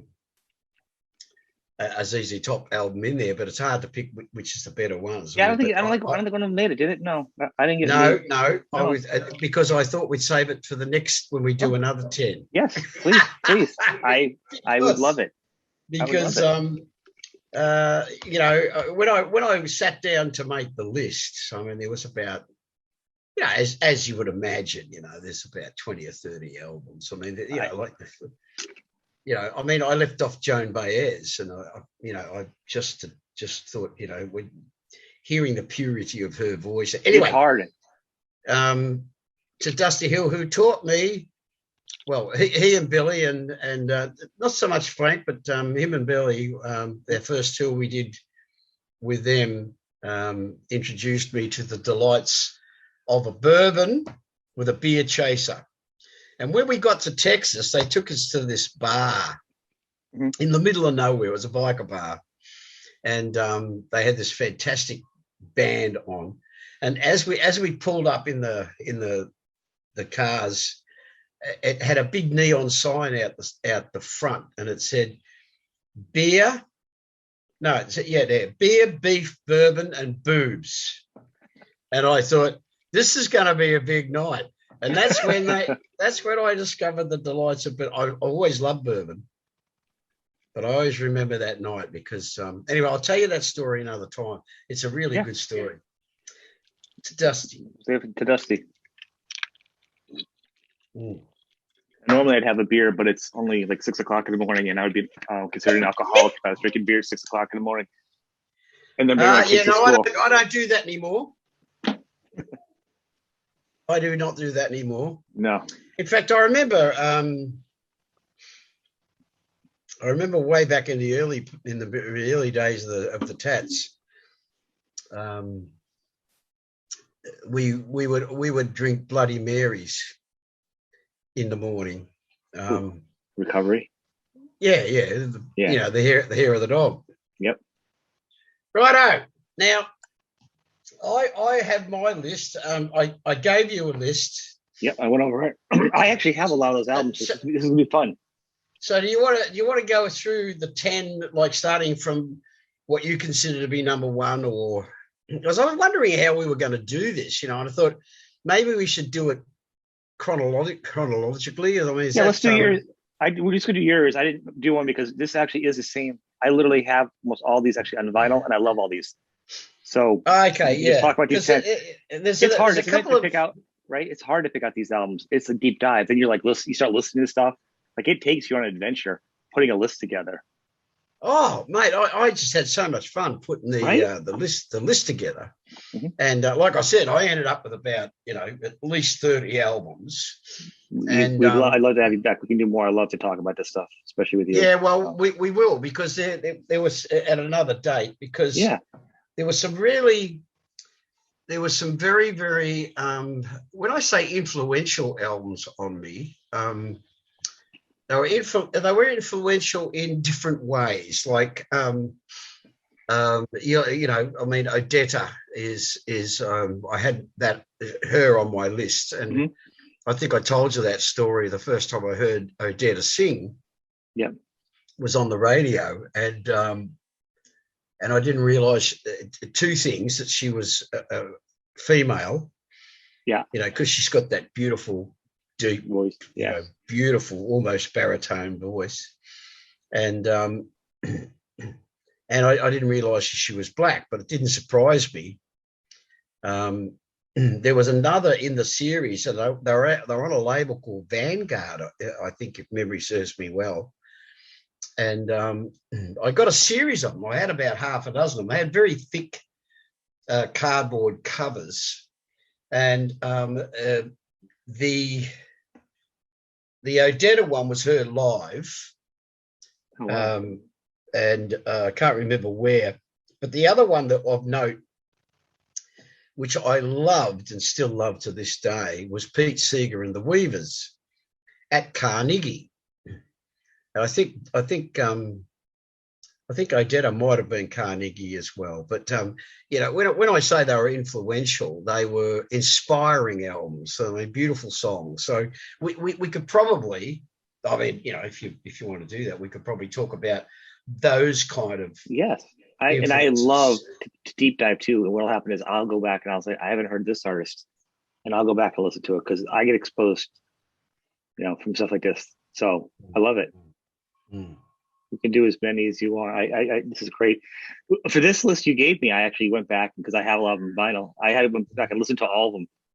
Yeah, really. So much fun. I literally listened to all of them in between time because they're all great. I went back like I don't know where chronologically where they fit, so don't ask me to do the list in that order. But no, I don't. Just do it whatever you want. You know, what I put down on the list was Vanilla Fudge, and Vanilla Fudge, the album Vanilla Fudge, is a great album. But the album that I used to listen to, I suppose, in that sort of really early out of it, so, you know, getting out of it, like smoking dope or taking acid or whatever, was their album Rock and Roll. which I don't think I put that on the list. I just put Vanilla Fudge. Right. Yeah, the subtitle one. Yeah, but that was one of those, and I think one of the great things, or one of the things I loved about a lot of those early American bands that I had on the list, Grand Funk Railroad, and Timepiece, Young Rascals. Yeah, that one made it to my list over. Yeah. But and I always loved the ability that they were jamming bands, and the English bands didn't tend to that. They would in live performance, right? But they didn't often commit the jamming sort of mentality, exercise, if you like, to anything that they released. I think. But, one of the albums, and we'll get to it, I think one of the greatest jams, one of the greatest live recordings for me, and it still brings tears to my eyes, is Nantucket Sleighride. Yep. But we'll talk about that later. So what album you would want to start with, Sean? Well, let's talk. Well, no, you start with your Vanilla Fudge. That was good. That was 1967. Yeah, I just loved everything about the Fudge. They hit me. They were heavy. They were one of the first heavy bands, like first heavy pop bands. Like, you know what I'm saying? Yeah, and they weren't polite with their sounds. Their live recordings, which there's a lot of live material now. Like on Google Tube. Wiki or whatever. You can find a lot of live stuff. And I just think that, the sounds that they got in those days, there was nothing polite about the sounds. And, like in the lineup, there was Carmen Apiece and, actually, like when later on in that Faces era, they Beck, Carmen, and Apiece made one of the great, that album. Beck, Carmen, and Apiece is an amazing, and I just love that album. He's a monster. It was great. That everything you picked, the list you gave me for this time, is nothing goes over the age of 1973. Yeah. Yeah, really. It is. It's between the years of I had to write them down. Just 67 to 73. So you have this list of 12 that you gave me this time is in that 6-year span, which is a really rich time for music, though. It really, really was. I mean, yeah. But they were wonderful. They were wonderful bands because, like, talk about the Fudge and Humble Pie, which is one of my live at the Fillmore is like one of my all-time favorites. I mean, I think as a guitar player, he was because he was a guitar, he was a chord playing guitar player, and that's why a brilliant. I don't know how the coupling came about, but the brilliance of this young pop dude, Peter Frampton, who was an extraordinarily gifted guitar player. Oh yeah. So putting him in, as the foil, if you like, for this maniacal, obsessive, sort of possessed Stevie Marriott, and the wonderful rhythm section, Shirley and can't think of the other guy's name. But yeah, I mean that Humble Pie lineup that went on to do Smokin', which is one of my favorite albums of all time. They were unafraid to but Star Trekky, go where no bands had gone before. Well, and that was just the beginning of Frampton too. I mean, so the album you're talking about was Humble Pie live at the Fillmore. Yeah, and in '71. This for people that are following around, and I think the big lead off track that people would know if you don't know Humble Pie, and it's not people know at least 30 Days in the Hole, but this one actually did. I Don't Need No Doctor was probably the song that most people would know. as a point of reference. Yeah. Which is a great song. And a lot of bands have covered it since then. Yeah, everything that they did during their, when you say short-lived career, I mean, compared to other bands that, like the Stones and that, who have just endured the absurdly the test of time, so to speak. They've just a few bands that have done that though. That have been that big and lasted that long. A lot of people, actually, a lot of bands on this list have had moments, but this is the high point. A lot of these bands is this time period that we have here. Yeah, and I think that's what excited me about when I look at the list. I'm seeing I'm seeing bands, hearing bands the way that I did then. I mean, after I made the list out, I went back and take the Fudge. I went back and listened to their early albums, and hadn't sat and listened to that music probably in 30 years, and it was just once I was sitting there with the headphones on and listening, and I thought, now I know why I love those albums, because they still make my heart beat harder, and they still give me the same. Like I was listening to the Rascals, and oh Jesus, some of the vocal deliveries are just, but they were just like brash and brave and like going for it. Like we're doing something that's like, I don't think they sat around and articulated how important the contribution was that they were making, but they certainly realized it as a gut feeling, and it reminded me of the early days of the Tats. We were fearless. We just didn't care. I mean, if we wanted to play something, and there's a live recording, I only have it on cassette of and I found this only about 5 years ago. So I'm going to have to bake all these things and commit them to sticks or whatever. But there's a really bad recording of the early Tats, and we did not push city limits. And it was fucking amazing. It was like, it was like, because it was Rose Tattoo playing, Tina Turner. I Can Tina Turner, and it was like fucking. Yeah, it was just, Nut Push Tats playing Nut Push City Limits. I was like, yeah, we did. Anyway, I digress. No, that's awesome. We actually, so talking about it was timepieces that you sent me of the Young Rascals. Yeah. 1968. And the big hit off that was Good Lovin'. How can I? And the thing with me is I never really did a lot. I listen to so much music, I couldn't possibly consume everything I hear and I like.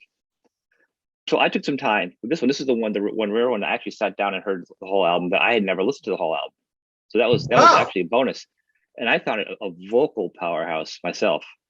I was pleasantly enjoying it because I knew the one song, but to sit down just like you, put the headphones on and just listen, not do other stuff, just listen. You hear so much to all the nuances. It's beautiful.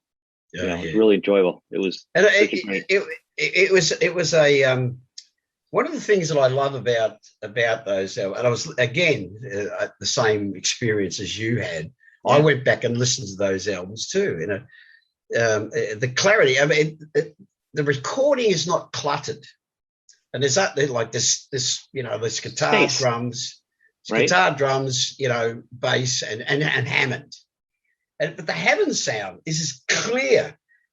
And there's no distortion in it, and it's searing. It's just like, fuck yeah. It was just wow. I just thought, fucking, how good were these guys? And like I said, the same thing with Fudge, and the same thing with Grand Funk Railroad, and a few other bands too. I fell in love with, or rediscovered. I love that. The love that I had when I was first listening to those albums. They were very exciting. It was great music and great performances. And those guys could good songwriting though too, right? I mean, the fact that you could have it absolutely, and less effects, so there is like a lot of space between the notes and the phrasing, and you can enjoy the music. It doesn't need a lot of extra stuff. It's a good song. A good song has space in it and air to breathe.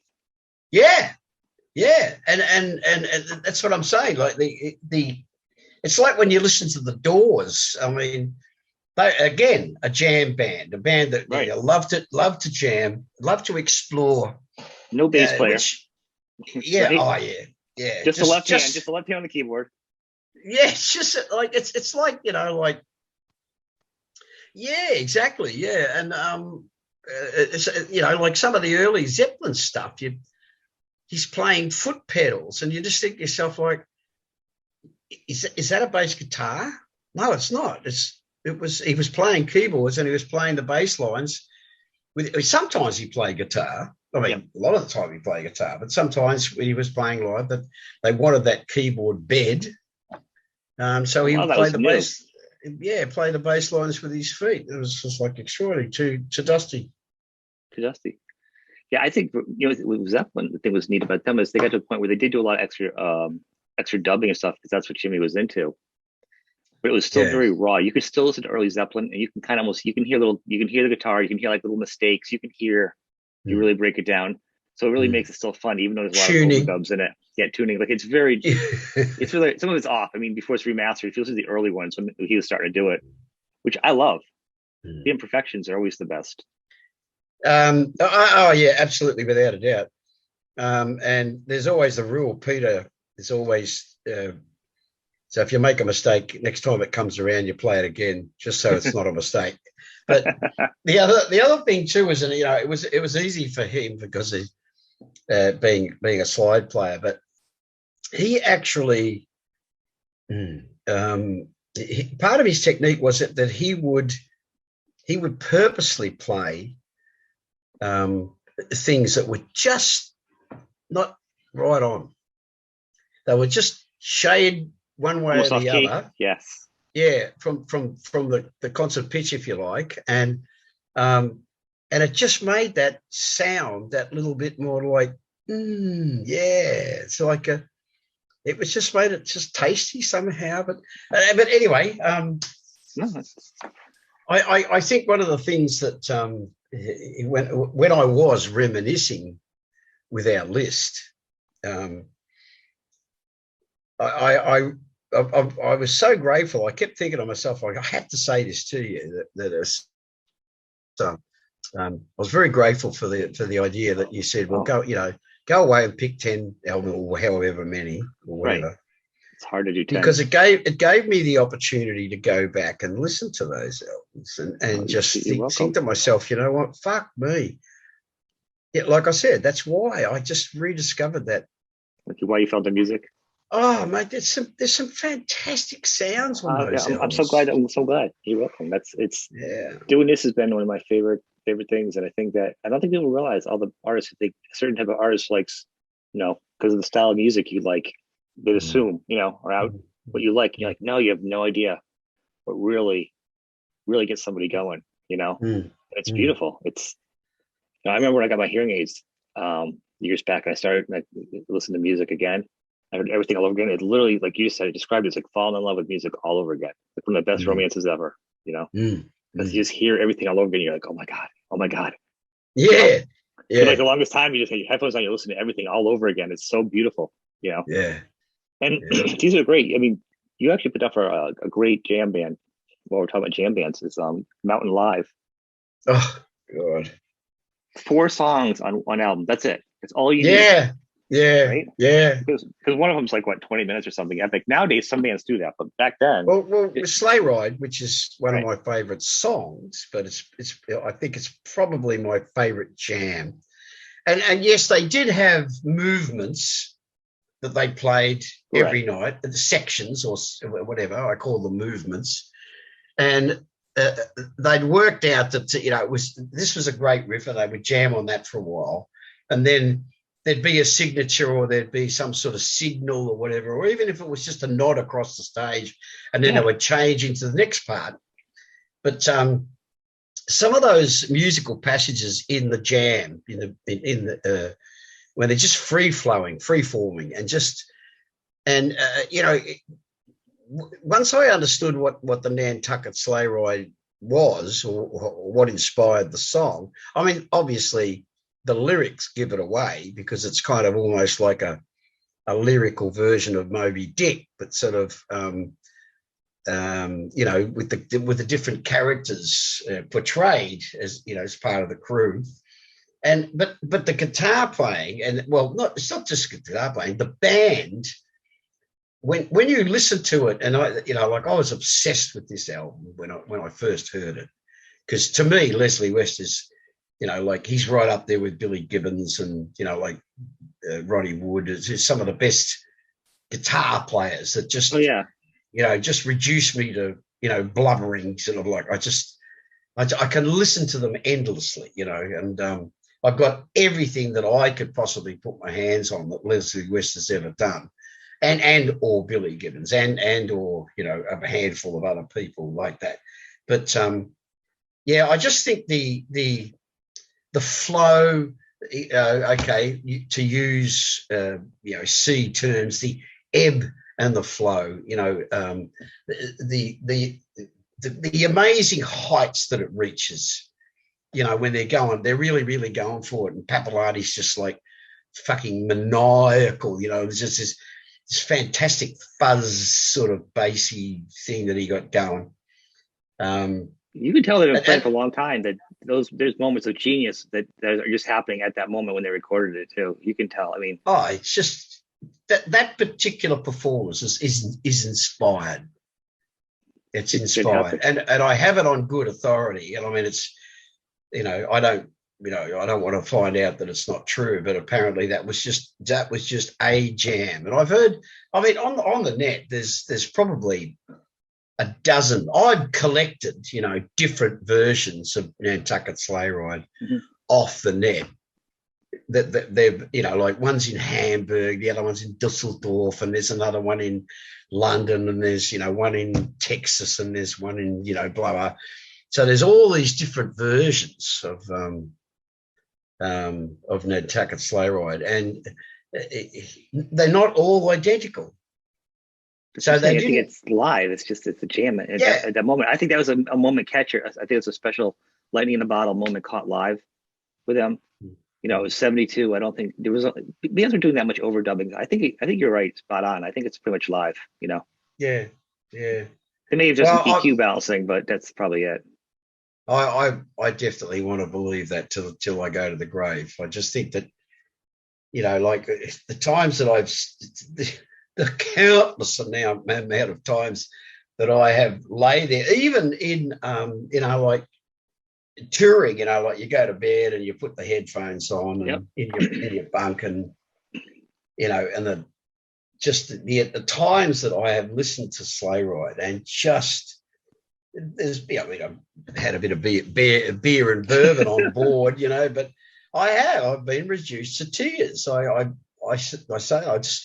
just think it's such a beautiful piece of music. Even the concept though, a lot of bands were doing that back then. Now they have more concept proggy pieces. To do a big piece and have a concept behind it like that, a story. Yeah. I'm saying it was different back then too. Oh yeah. Props to that's a whole. It was totally out in left field for them. Yeah. For a band it was making it that much better. It's not just like now it's like any band does a 20-minute song. I'm like, no, you don't understand. This is 1972. There's four songs, and these were concepts, and it's not a prog band. It's like really a rock band that clearly played their life in clubs because they're so tight that it's just a live recording. Yeah. And it's Leslie West. Yeah, they could have done 5 nights, like 5 different gigs and got 5 extraordinarily good live recordings. Because as you said, they lived their lives in playing the clubs, and so they played every night. So they were that good, and to make it, and like the Tats have always done that to this day to make it interesting, so that we retain the passion and we retain, the maniacal, intensity, Like I was watching this after our talk our last time we did speak. Yeah. I went back and I was listening to. There's a whole lot of black and white. Obviously, there's a whole lot of black and white material around of the early days of Little Richard and Jerry Lee Lewis and Gene Vincent and those performances were because they were that experience was new then and they were just that you can tell, you can feel that they were as amazed by it themselves as the audience would have been watching it and listening to it. It's kind of like I just was going to try and sing the melody then of the Pies version of Walk On. Is it Silver Splinters? What's the title of that song? Dun, dun, dun, dun, dun, dun, dun. I think I know what you're saying. I'm not as sharp first thing in the morning. Yeah, it's a Frampton song, and he sings it, and it's just the jamming in it. It's just like, just amazing stuff. It's just like you just think like, wow, these guys were just, okay, it's so glib to say that they were groundbreakers, they were pioneers. And of course they were. But they are. All these are, and that's the thing. Every artist back then, for all this type of stuff, it was like the first time certain things were done. Yeah. It's true. It's not even glib. We're looking at a time period from 67. You actually had it from 67 to 73. Those 6 years, and those were big years for the Beatles. Those were big years for Hendrix. Absolutely. These were huge years. These are some of the Stones' best years. I mean, we have phases of the Stones, and the early 60s, the 60s to 70s, early good. Then they had some dirty, really great rock and roll years in the 70s. We had a couple moments in the 80s where they were in fluorescent clothes, where we don't talk about. But they had some good comebacks again and some good tours. But these are some of the best times. Floyd you have on here. I mean, so this is a time period of, it's not glib, it's groundbreaking music. Yeah. Yeah. And the other thing too is that putting myself back in that time, I remember, we used to have. I love this. We used to have, like, you'd probably call them listening parties. Yeah. But we would get together and there'd be, 3 or 4 of us, or sometimes there'd be as many as, 6, 8, 10 people, boys and girls, couples, and whatever. And we'd all get really stoned and we'd be drinking a bit, and smoking a bit of dope and something, maybe 2 or 3 of us would be tripping and whatever. And we would just play all night. Very little dancing. I mean, there were some albums where just everyone just got up and danced because that was just the vibe, like it was dance music. But you'd sit around in a chair and just because, like we had everyone in those days was putting together, like sound systems. And we had like early hi-fi tectonic. We'd have like, I remember Mangy Mick, who was the guy who nicknamed me Angry. We had 4 big speakers, like with big, like a 12 in it and a 10 and a couple of maybe 5s as tweeters or whatever. Jeez. And, they would stand like, higher than my waist. Big fucking, like big speakers.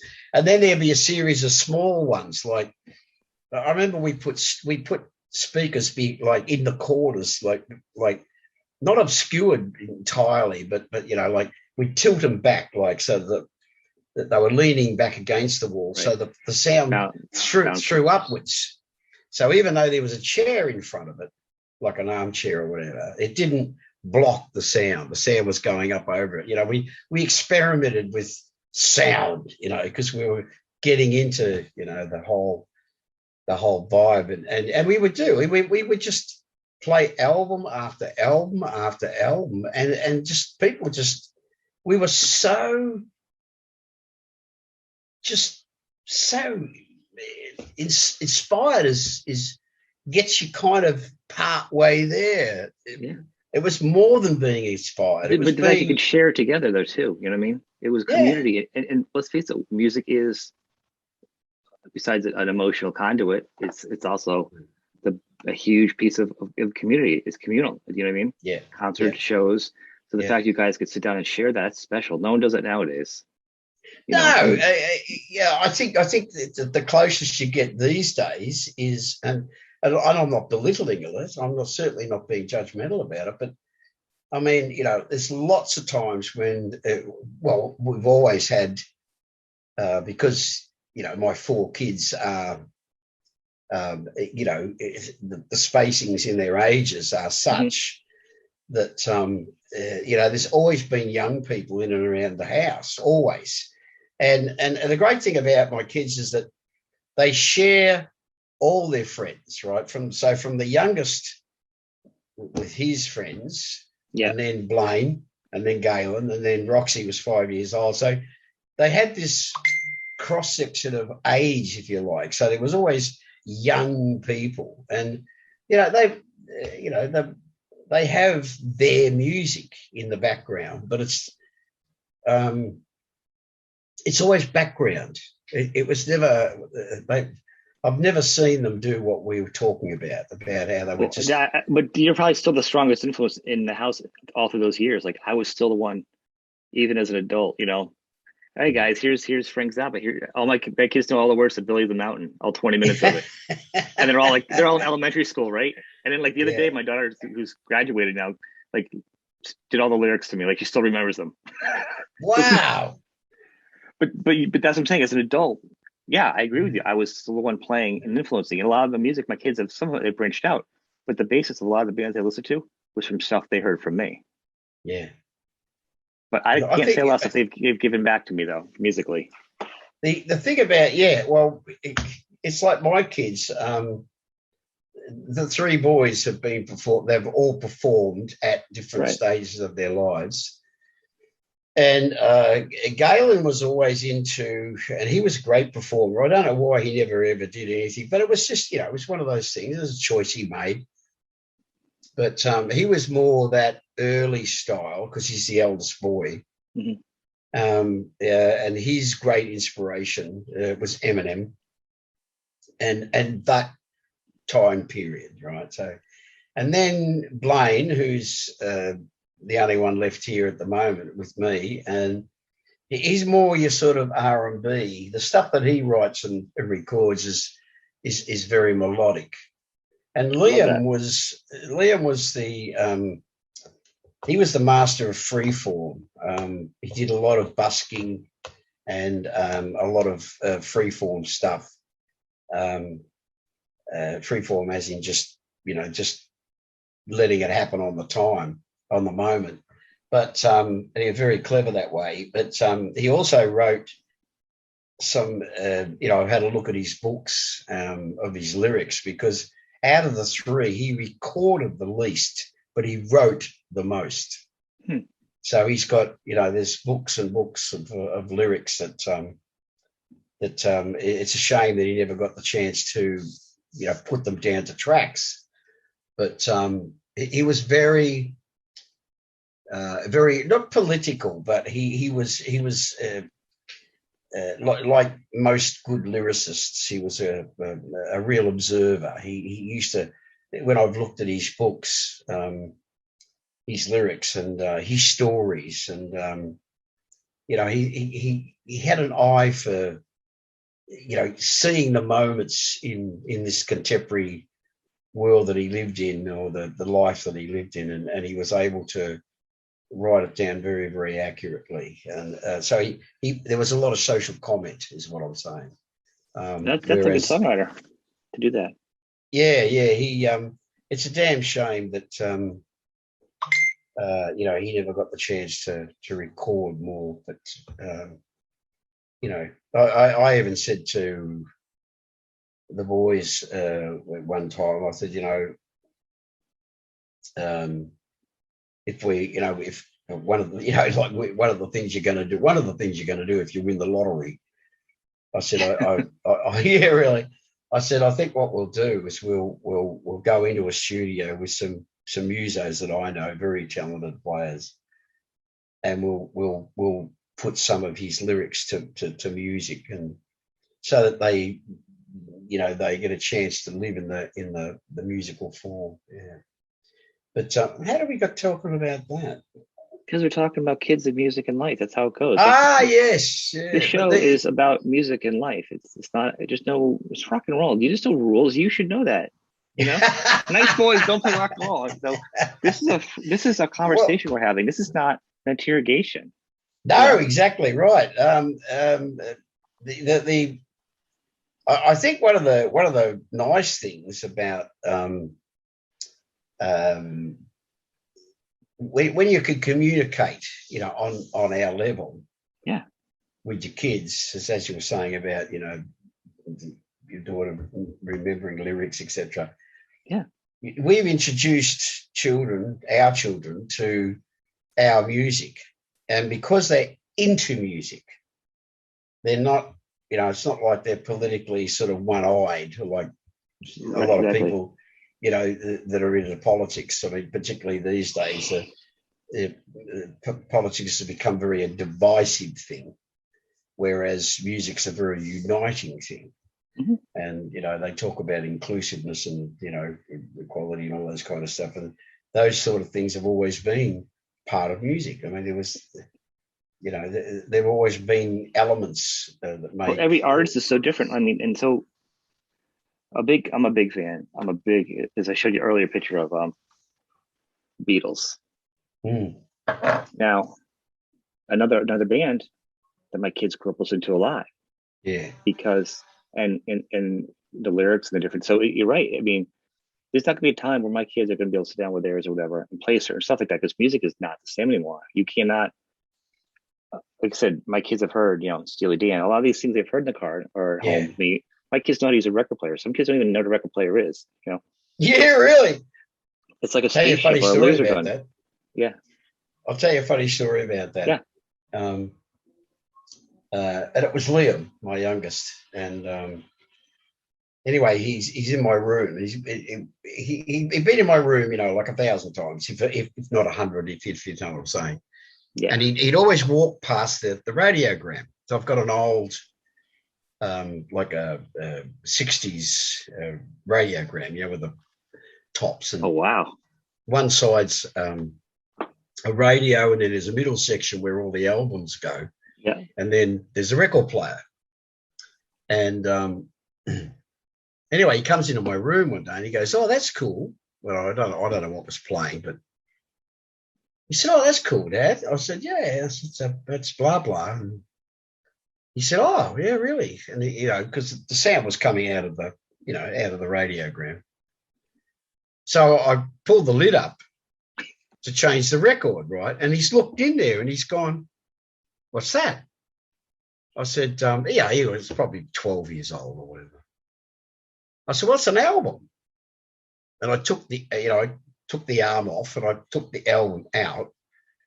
And I said, "There's music on this." So I said, "Have a look, the grooves," right? And I said, "That's music." It's, I couldn't explain. I said, there's a needle and it's grooves in the, that's a whole other layer with somebody has had records their life. It doesn't know what it sounds like. Go explain to them.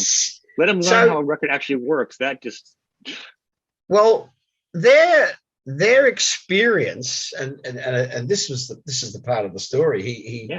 This is where it really, I got it then. Their experience with turntables is scratching. Yep. He looked at the turntable and he said, "So there's songs on these things?" And I said, "Yeah." I said, I said, when they put, like on a what they're doing, they're taking a section, right? They're letting one side play, and they're like percussion by jerking the record on a given phrase or whatever, and they're using that as a repetitive thing, right? So his concept of a turntable was just that. Good evening, welcome to the Laugh and Monkey Music Show. Angry Anderson to do records that matter. These are some great records that Angry's listened to and brought up that he likes. I've got top of the list. I suppose I started with I suppose what I consider to be not only very influential on myself, but just influential per se with music. I mean, so the top of the list is Sgt. Pepper's now, which is very interesting because I've got a little arrow to one side, and there's John Wesley Harding and Blonde on Blonde in brackets. I don't know what's that got. If the thought pattern, I think it might have been an afterthought because there's no relationship to Sgt.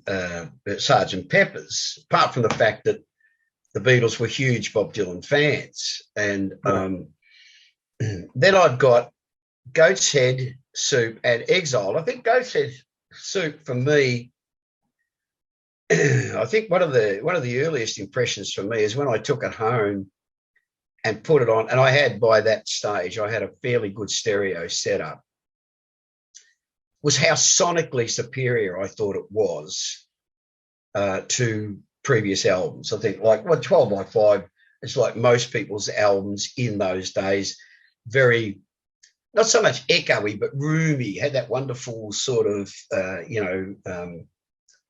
rehearsal studio sort of quality about it, feel. And and I just thought the Goat's Head Soup to me was like, wow, the sounds were just so rich and but then I've got Goat's Head Soup Exile, and I think when I listen to Exile now, which I still do, I think the thing that strikes me about Exile, thinking about it, apart from there's a fantastic array of songs, like there's a wonderful smorgasbord, if you like, of all the things that the Stones do really well are on that, and plus the fact it was one of the few double albums that I think that stood up. I think Physical Graffiti, which I don't think is actually, I don't know why it's not here, but it's. I'm quickly looking down because, again, one of my favourite albums.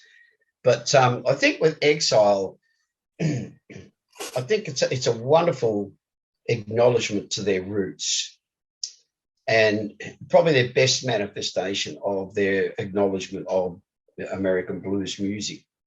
That without it, of course, there'd be no Rolling Stones. But the other thing that I realised listening to it in recent years, it's probably the best thing that they've done since Brian. Yeah. The inspiration song-wise, like things like Satisfaction and Jumpin' Jack Flash. It's not some of the world's favourite Stones songs. Those early, when they first started to write their original stuff, it was largely Brian Jones with the ideas, etc. Mm-hmm. And they are still the magic riffs for if you're a Stones fan. And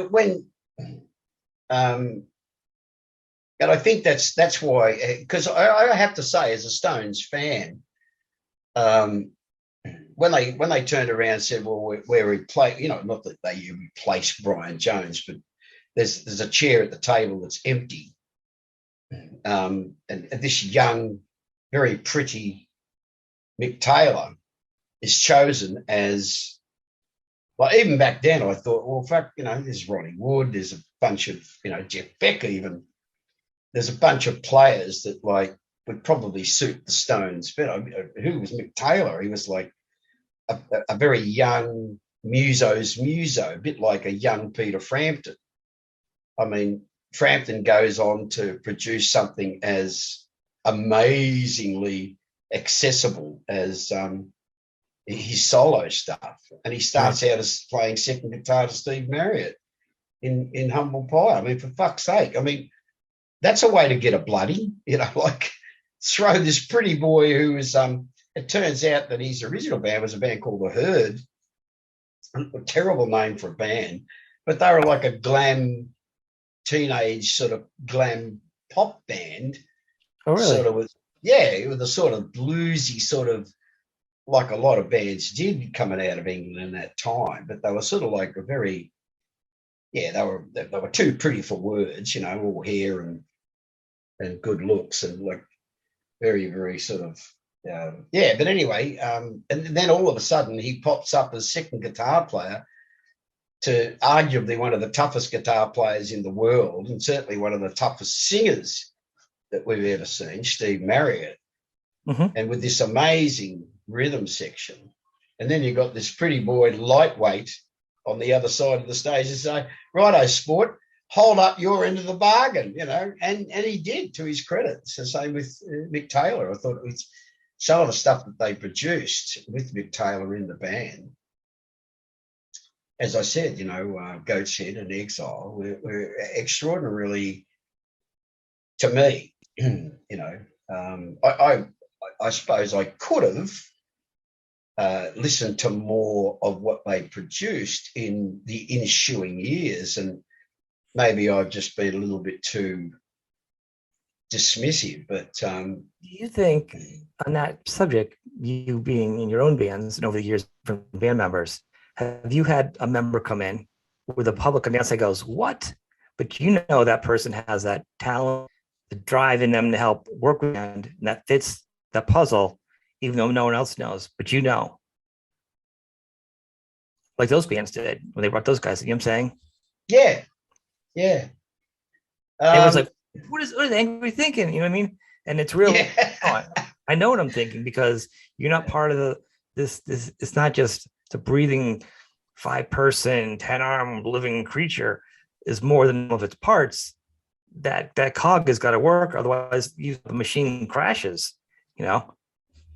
Yeah, I think one of the I agree totally, and I'm a little bit more comfortable these days with, well, apart from the fact that I'm the only surviving member from the first lineup, well, the first two lineups, but in the first two lineups there was only, you know, one change, which was Rylands was the bass player originally. There will be a nuclear war, and the only survivor will be Angry Anderson. The final survivor of every game. It'll be Keith and I. We'll do a duo.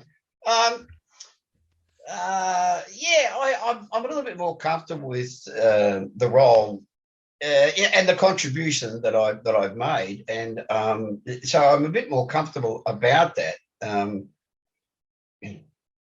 One of the things that I think, and getting back to the what was I thinking, that came up a couple of times in recent times doing interviews, particularly with England and Europe, about, you know, the re-emergence, well, the emergence of my new band, blah blah blah. Exactly. One a bloke from America said to me, "Wow, apart from yourself, this is like come out of left field. This doesn't sound like you at all." I said, "Well, it sounds just like me, like voice-wise." I was just being, you know, a little bit. I said, "Well, yeah, it sounds just like me. That is me, you know." Like, and he said, "Well, no, the music sort of side of it." I said, "Well, yeah." I said, because it didn't really, what I'm about to say didn't resonate as strongly in America, anywhere near as strongly as it did through Europe. I said, "This is a person whose biggest hit is a song called Suddenly. Suddenly, I'm just the way I am." This sounds more like you than Suddenly sounds like you. Yeah, well, he didn't get it because he wasn't familiar with the history of Suddenly. But and then I realised that that's not a great comparison or analogy, whichever the appropriate word. But I think it's a good comparison. If they know your music, if they're talking to you, they should know a few. It's pretty easy to hit a couple hot points on that. Yeah, well, he was young and very energetic, very enthusiastic as a fan. He said, "Oh, you know, I've got to say that I discovered Rose Tattoo through my father's and mother's record collection." And but we were talking about the AA band. But yeah, I you know, it's like all the negativity that was around the release of Suddenly that I was supposed to feel or suffer from, like, what were you thinking? I said, well, I wasn't thinking of any. I mean, I was thinking about writing music. I mean, Right. the producer said, who's an American producer who produced that album, and he said, we just need a couple of songs for the women, for the ladies. And I said, well, I've never, not written about the sisters. I mean, but in Tats I don't, but because it's a boys band. But like, there's a track on that same album which was written. I read the book of Winnie Mandela, and so I wrote it from her point of view, and I think it's a beautiful song. I was listening to that. Actually, I was listening to that album tonight on my way home from work. Get away! See, I have a playlist of different. I have a Rose Tattoo playlist. I have you do singles, and I have a playlist of all different types of music. And I was like, again, this person was not aware of that album. But that album is probably your most left turn in a good way, because it shows a different vocal range for you and a different style, sort of, than the Tats. Yeah. And this actually is more of a in between, even more of a 70s feel, this new album. Because as we were talking about previous, this is really an earthy, rootsy, well-produced rock. Yeah, funk. Just grit in your voice to it, you know what I mean? Whereas the other part, it's a different range in your voice. But so that's the whole point I'm saying with these other things. It's like, you don't know. And that's why, to me, as an outsider, I kind of remember, like, you always have your favorite parts, but you don't know what's going on with on Mick, or Mick Taylor, or maybe he's like, you know what, you're not going to be the only Mick in the band. We're going to just lighten this down. Yeah, well, that's I think one of the attractions, and I don't want to get too far away from the list, because now that I look at it, there's some interesting. The reason I picked these albums, even though there's more than 10, quite predictably, is just because of that. Like, it's like I've got straight under Exile, like as I've just said. I think they really. They came back to being very original and innovative, as far as if they, supposedly they never recorded another album after that. That's just so, to me, when I want to hear the Stones, I go back to the early stuff, and that's just typical of someone my age and the era. But it doesn't say that what they produced in recent times isn't musically valuable. I mean, there's a song here and a song there, and they're not usually the singles. I mean, I've been to a Stones concert and I've seen the reaction of "Start Me Up," but I just think, really, compared to "Sympathy for the Devil" or like "Give Me Shelter," one of the greatest rock songs, I think, just extraordinary as a song, anyway,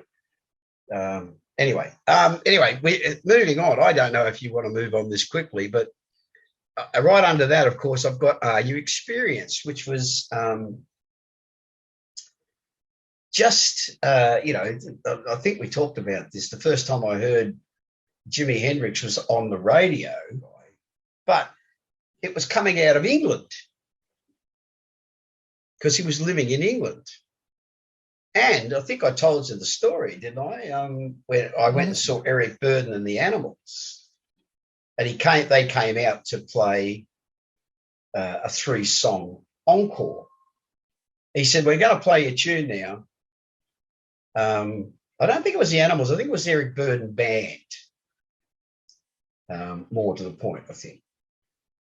And he said, "We're going to play a song from a bloke who's living in England now, and we're all hanging around together and we're drinking and we're playing music together." And he said, "This is his new single. We want to play it." And they played "Hey Joe."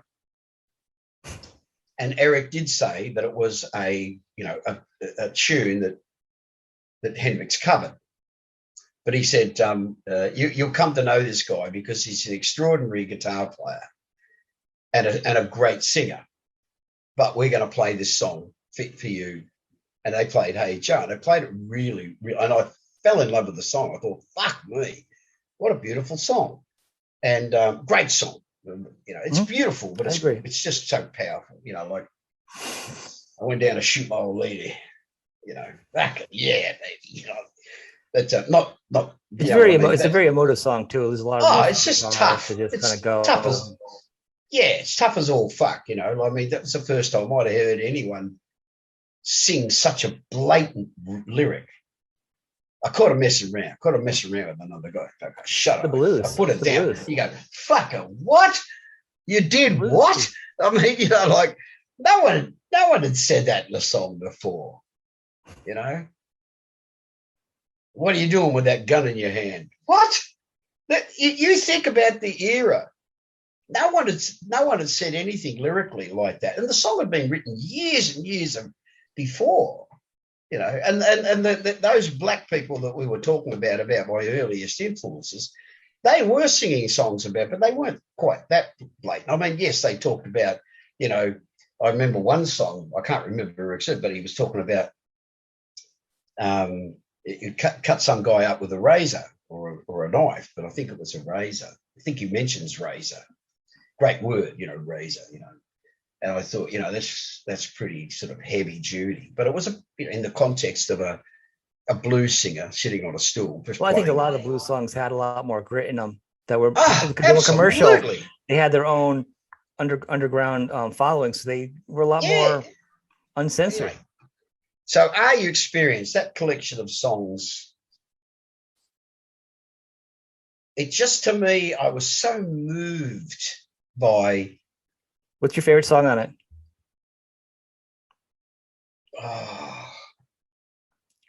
Don't overthink it. When Christ Mary. I gotta say Fire is mine.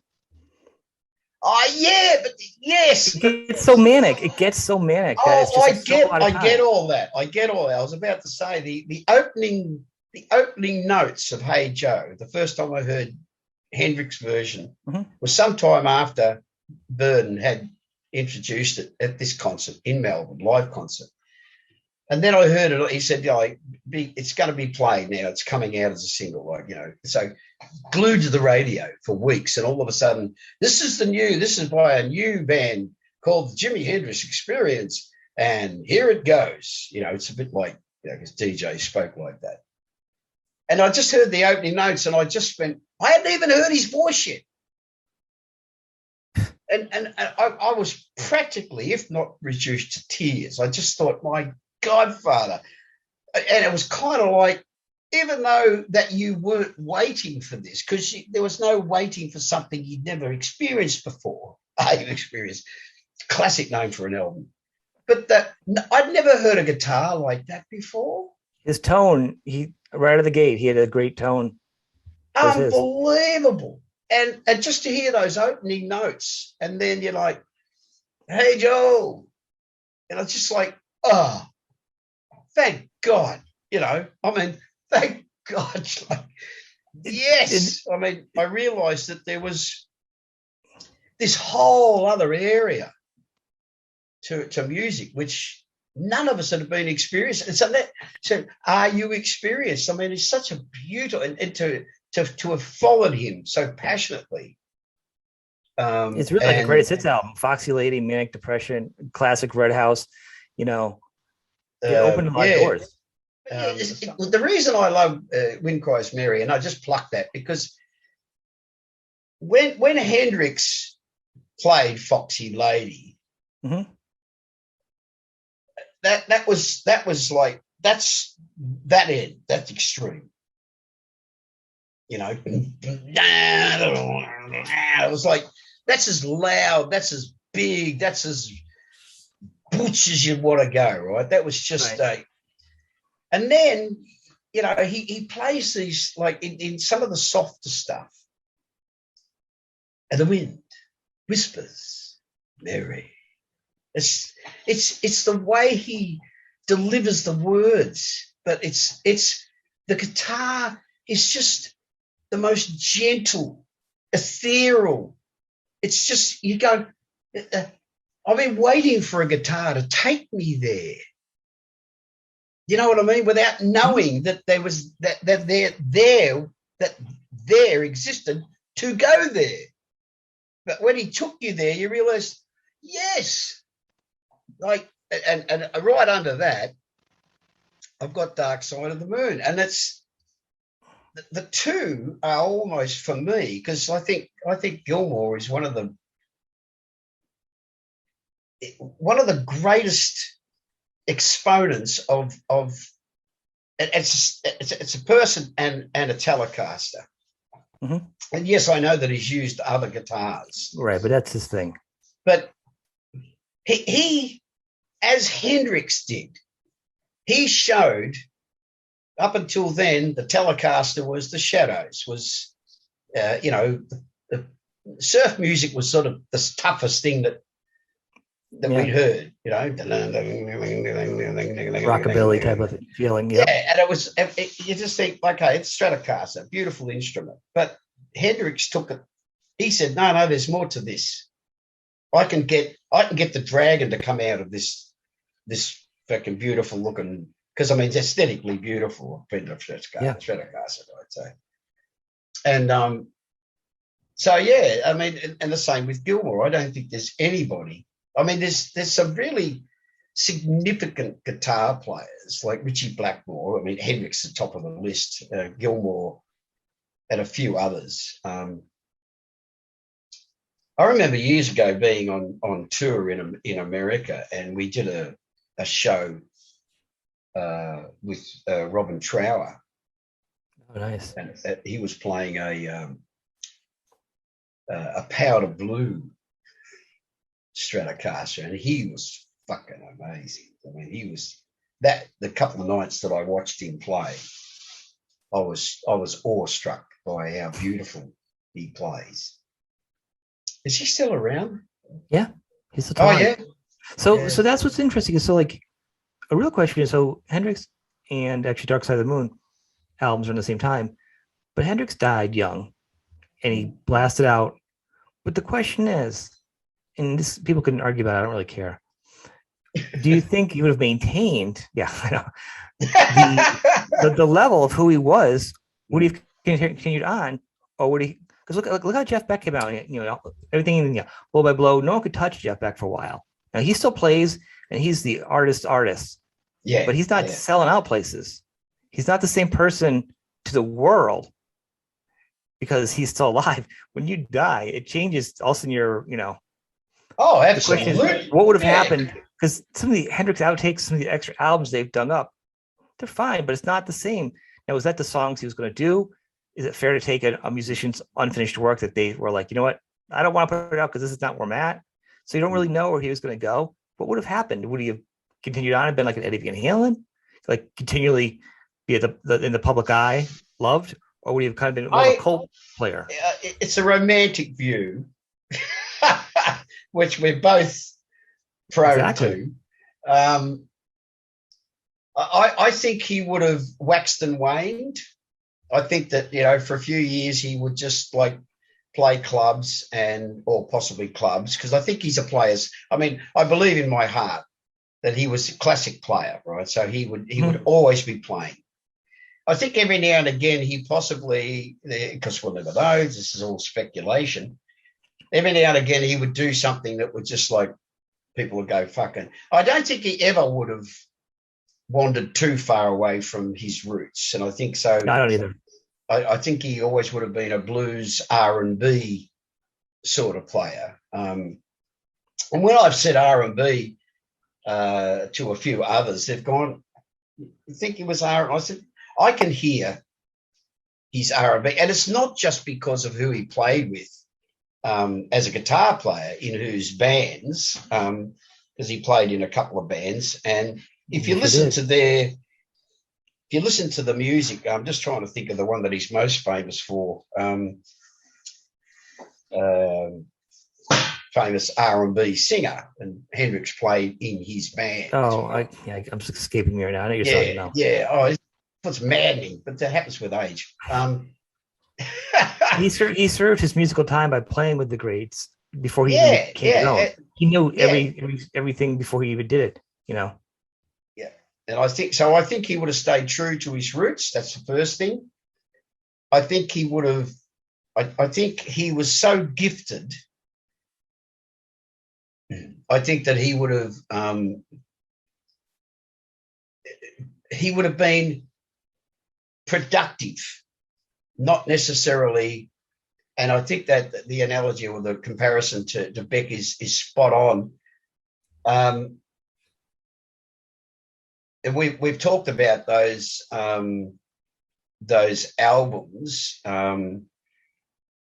I think, but some of my favorite Rod Stewart material is Jeff Beck when he was with the Beck band. So Mick Jagger's first solo album, I love that one. Jeff Beck plays guitar on that Mick Jagger's first solo album. Well, go back to the Yardbirds. He proved that he can play blues, rock and roll, traditionally, guts, ragged sounds, ragged style. Because he's a man for all seasons, so to speak. I mean, he can, when he's playing jazz, and there's a mate of mine who's a music aficionado, and he's got like this just fucking seemingly limitless collection of the most amazing albums, like that Paco guy, the bass player and saxophone players you've never heard. And listen to this, and he puts it on. He only plays vinyl, and he puts it on, and you sit back, and he's got the sound system that like can create earthquakes, and it's kind of like, and it's the purity of sound that he strives for. He's always chasing his tail in this. He's an amazing guy. Plays bass in one of Australia's best bands, Mondo Rock, a band called Mondo Rock. And he's introduced me to some sounds and some music. But I mean,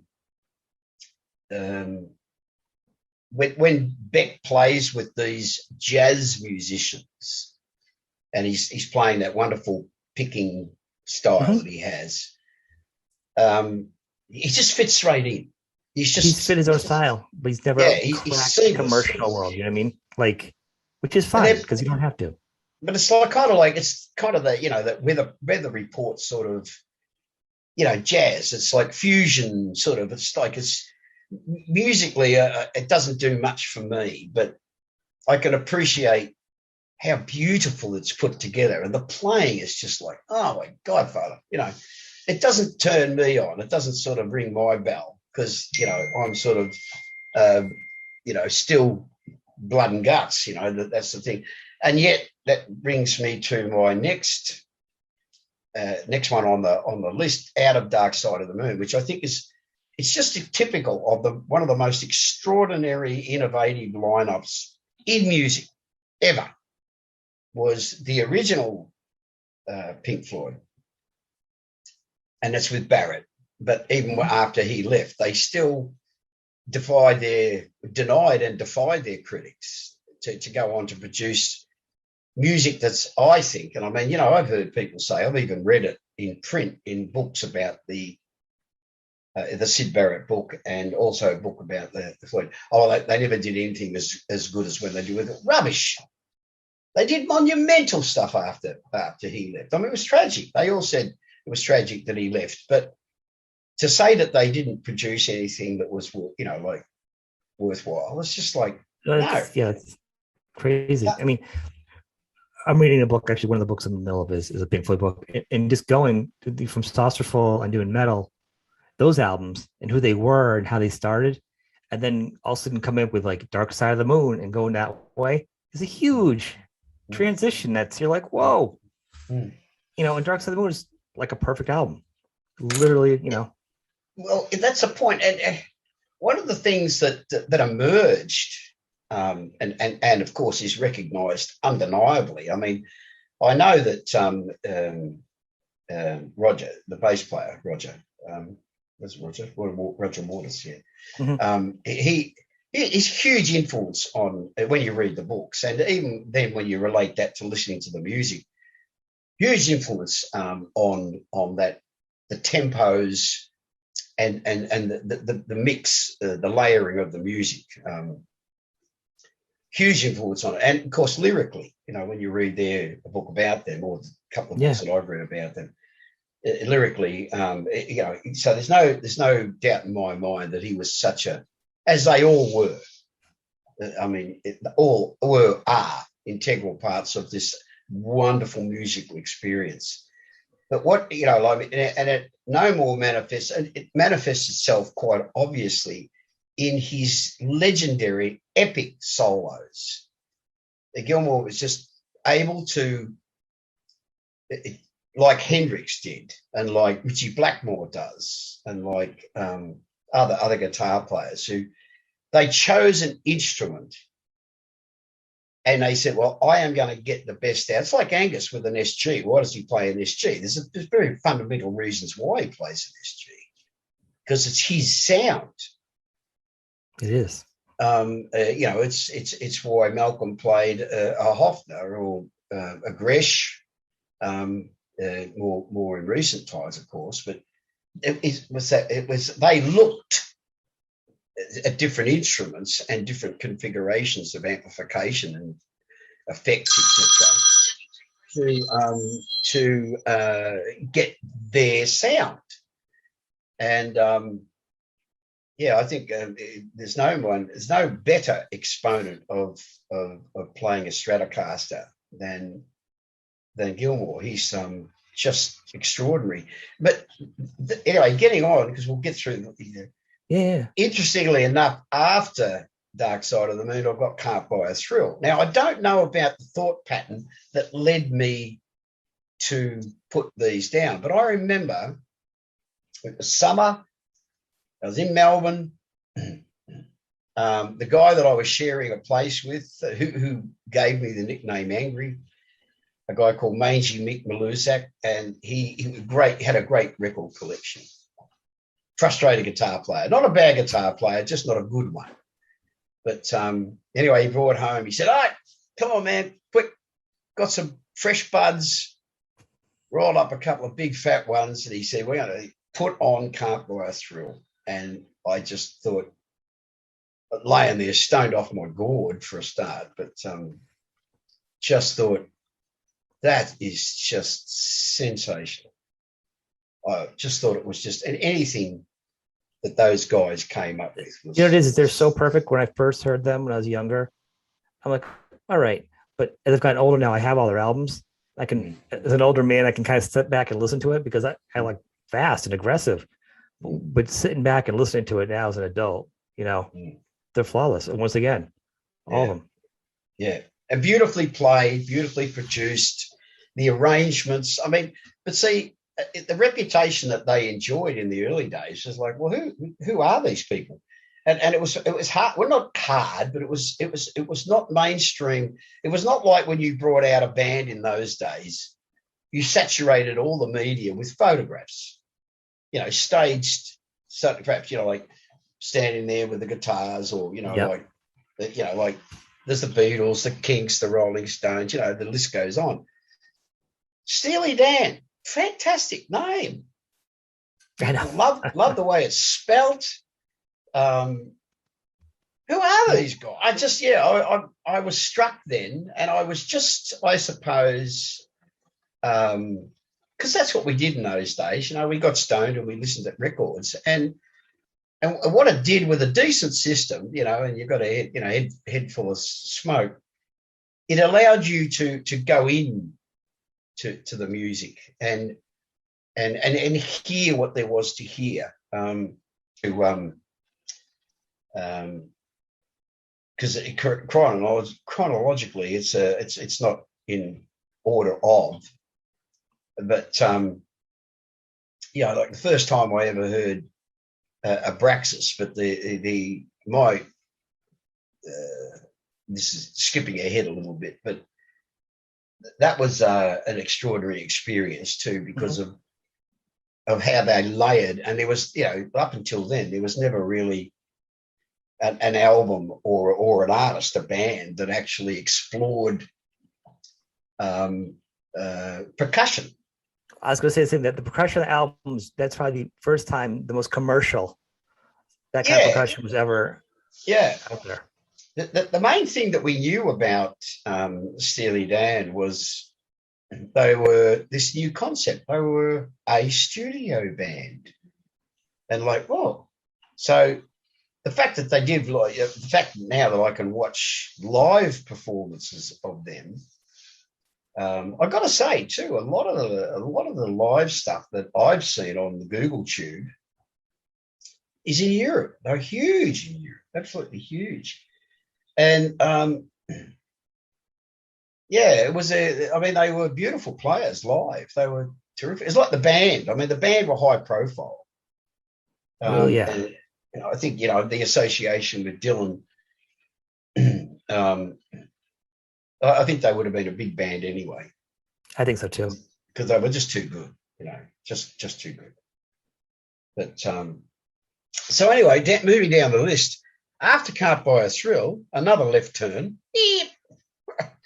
I got Mad Dogs and Englishmen, and then straight underneath that is Van Morrison. But Mad Dogs and Englishmen was, I mean, there's several live albums. I mean, the band itself was extraordinary. Right. I mean, it was a huge album here. Huge. I mean, to the point where, up until a few years ago, there was an amazing cover band that did the album.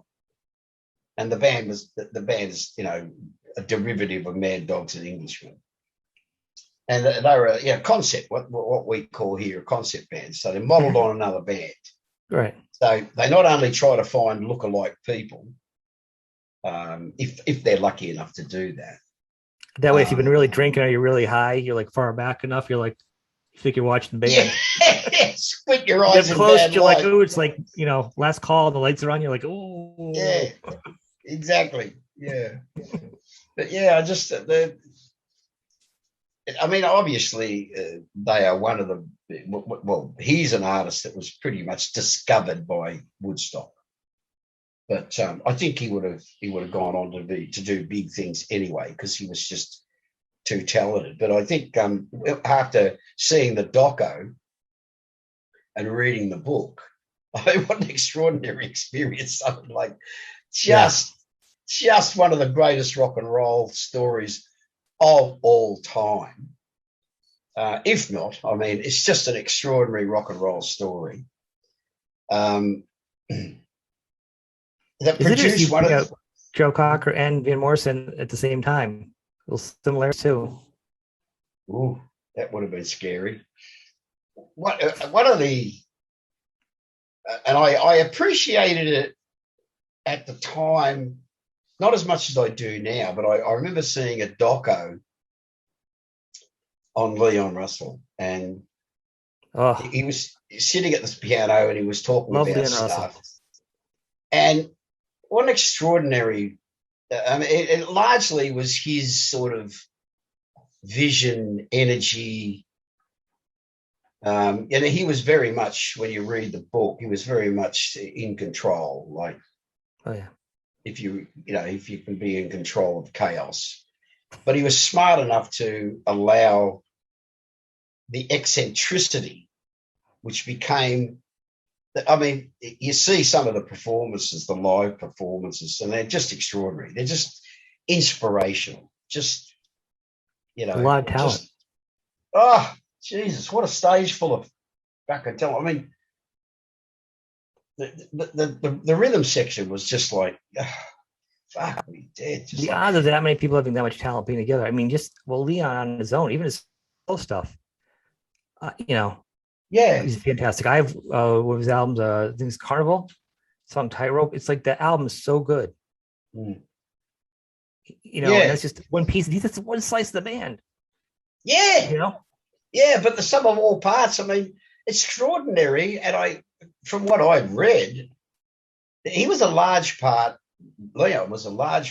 of that whole thing. He sort of pretty much made that happen. Yeah. It's just, and, if the romantic story was that he put the band together to bail Cocker out of debt or some sort of romantic story. And I just thought, like, well, whatever, it produced this extraordinary musical experience. And then, of course, in my list, I go into a brief hiatus, if you like, of I got Van Morrison, and anything, anything that Van Morrison did after them. I mean, them obviously was such an influential record. Right. Baby Please Don't Go, but and for some reason I've got an arrow pointing towards, among others, Odetta. And for some reason, I've always thought there was, she did one of my earliest albums that I ever bought. Was an Odetta album, and she sang on that album. It's one of her classic early albums, but she sang a couple of really religiously motivated songs, and there's a wonderful song. And I think the title is Long Chain, or He Had a Long Chain On, and about this guy who wanders around dragging this chain. He had I'm actually not familiar with that song. I'll have to check it out. Oh, it's fantastic lyric-wise, but there's things like, if I had a hammer most people identify that song with Peter, Paul and Mary, but because they popularized it, but they had a huge hit worldwide. But Odetta was the one, and for some reason I've always thought, I haven't read an awful lot about Van Morrison, which is strange because there's a couple of books out about him, but I've always thought that I felt more an influence of Odetta in Morrison as a singer. I don't know why. Maybe it's because she was such an influence on me. Then I move into Hotel California, then Abraxas, and an arrow pointing towards Caravanserai. So that was that 70s. Can't Buy a Thrill, Mad Dogs, Van Morrison, Hotel California, Abraxas, into Caravans. So, I mean, Abraxas was the first thing, I think. No, it might have been just Santana with the black and white pen drawing. It was black and white, because I think I have that one. The Black lion, Magic Woman. Yeah, the lion head. Abraxas was the second album with Samba Party, which is one of my favourite songs. It always moves me to tears. Reminds me of my girlfriend of the time. So many emotional songs for you. It's ridiculous. Like I'm a big alone box of here. tissues to sit down with you, listen to some albums, got a big box of clinics between us. Well, mate, sometimes when I'm, like, it's the atmosphere is right, like it might be raining or might be just sort of nostalgic time, but I purposely go and put on stuff that makes me sad, So I'm having a beer and a bourbon, and I just put on this endless stream of songs, and I sit there and I fucked that up. It was always some relationship that, Oh my God, it's record therapy. Yeah, it's just yeah. And then when I go through my Santana period, I come to Caravanserai and I'll just lay back and just everything gets put back good. It's like such a beautiful, beautiful album. And then I come out of Caravanserai sticking to the list, and I go back then, in retrospect, I go back to Cream and Blind Faith, and I've got Machine Head. Yep, again, those are great. Hearing what a metal stroke heavy rock band can do that I don't think has been done better, probably as well. Yep. But Machine Head was like, fuck me, And I told you about touring with Richie. I mean, I watched on those couple of tours that we did with Rainbow. I made sure I watched every gig, drunk, sober, indifferent, whatever. But I was side of stage and watched him play some stuff that he did with that guitar. It's just, I'm sure he levitated, Sean. I am sure that there were some moments when I looked through my blurred vision, like, he's not on the ground. And then, you know, from Machine Head, I look back a little, you know, at the Cream albums, etc. And I fell in love during that time, an endearing love affair with Leslie West, which I still enjoy to this day. If I want to feel good, if I have a feeling, and you know, in the past few years, I've had cause to have some pretty blue moments, but if I want to feel good, I put Leslie West on, man. And he just fucking brings me back. That's the best part. That's the gift. Yeah. I mean, I was listening to the other day. I was home on my own and I was cleaning my room and stuff, and I got a pretty meaty system in my room, and it's a song. You know, one of the things that we've talked about here, which are some of the great live performances of all time. So Mad Dogs in English to me is one of the greatest live recordings I've ever experienced. There's a lot going on in that album. Oh, it's just a lot of artists on that album. Fucking Humble Pie live at the Fillmore. But I think one of the greatest is Nantucket Sleighride. Mm-hmm. Leslie West. I think that album, and it's got Long Red on one side. I think it's got Crossroads. There's 3 tracks on one side, and then the other side, which is about the best part of 15 minutes. It's just it's like 25 minutes or something. It's crazy. Nantucket Sleighride. And that, to me, even sonically, recorded live, it's just most powerful, emotive, emotional piece of music. I mean, once I had it, you know, and it was very early on in the piece that I came across an interview, and Papalati said, I said, what, you know, Nantucket Sleighride? And he said, well, that's, you know, when they go out of Nantucket to hunt whales, once they've speared the whale, and then they've got to tire it, the boat gets dragged along behind the whale. And every time it sounds, you just play out more rope and hope that it doesn't run out of rope and pull the boat under. And that's how they lost a lot of crewmen on whaling boats. You know, the ones they rowed out there. And that's what a Nantucket Sleighride is. And then and of course, then you realise about, you know, how beautifully the lyrics are, mm-hmm. Which I think Papalati's wife had a lot to do with. But they're very beautifully, very poetic lyrics, you know. But the song itself, the musical ride, the piece is that. It's a journey, yeah. It goes back. You once you understand what the song's about, which I didn't. So listening to it now, I'm gonna have to go back and listen to it now with fresh perspective. Oh, okay, yeah. Oh, wow, I've told you something. Yeah, well, absolutely. I've learned a few things, but the thing is, I didn't know that.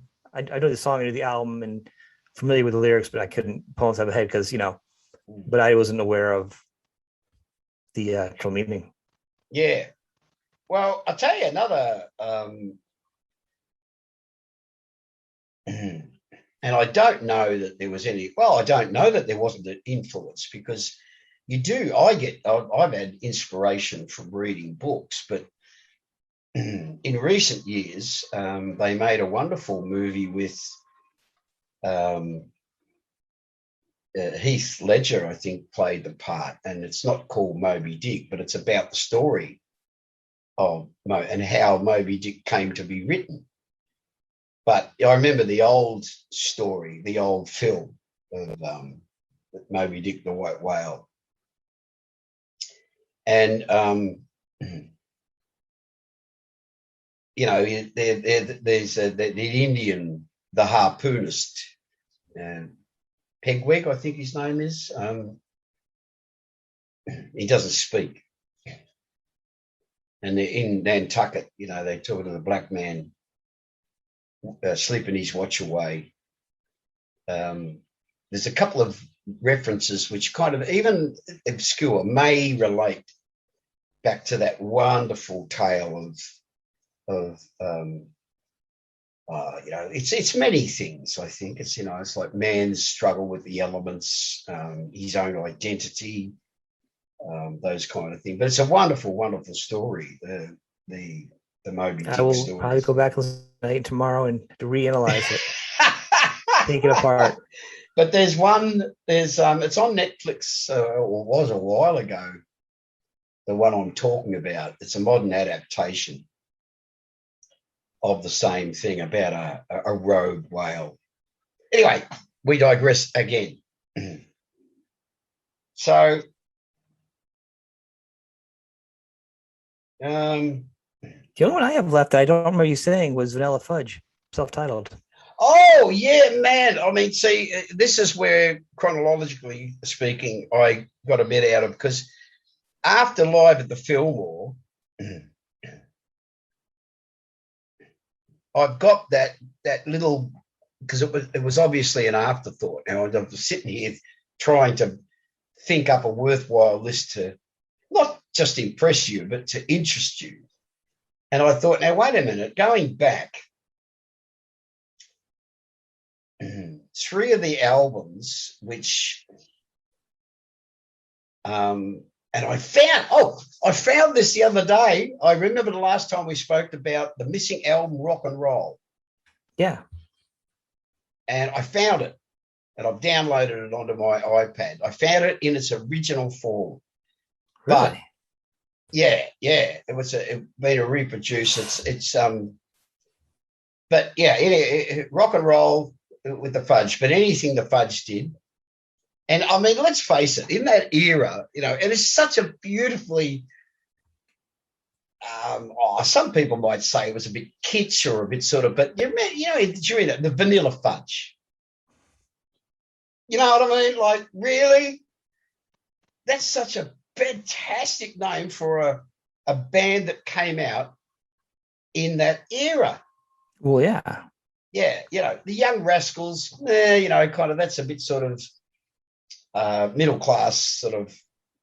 There's nothing wrong with that, you know what I mean? But like the Young Rascals is kind of like, but Vanilla Fudge, that's, remember when it was like Clockwork Orange and it definitely is a timestamp of the time. Like, I don't even think, the other band, the Rascals, would be further back, because I'm like, there's already a show like that. There's already, the Little Rascals, Yeah.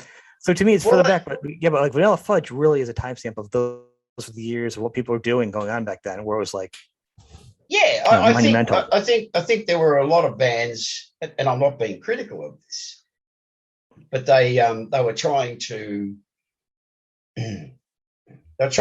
have names that were psychedelic, because it was the psychedelic, the era Strawberry Alarm Clock of psychedelica.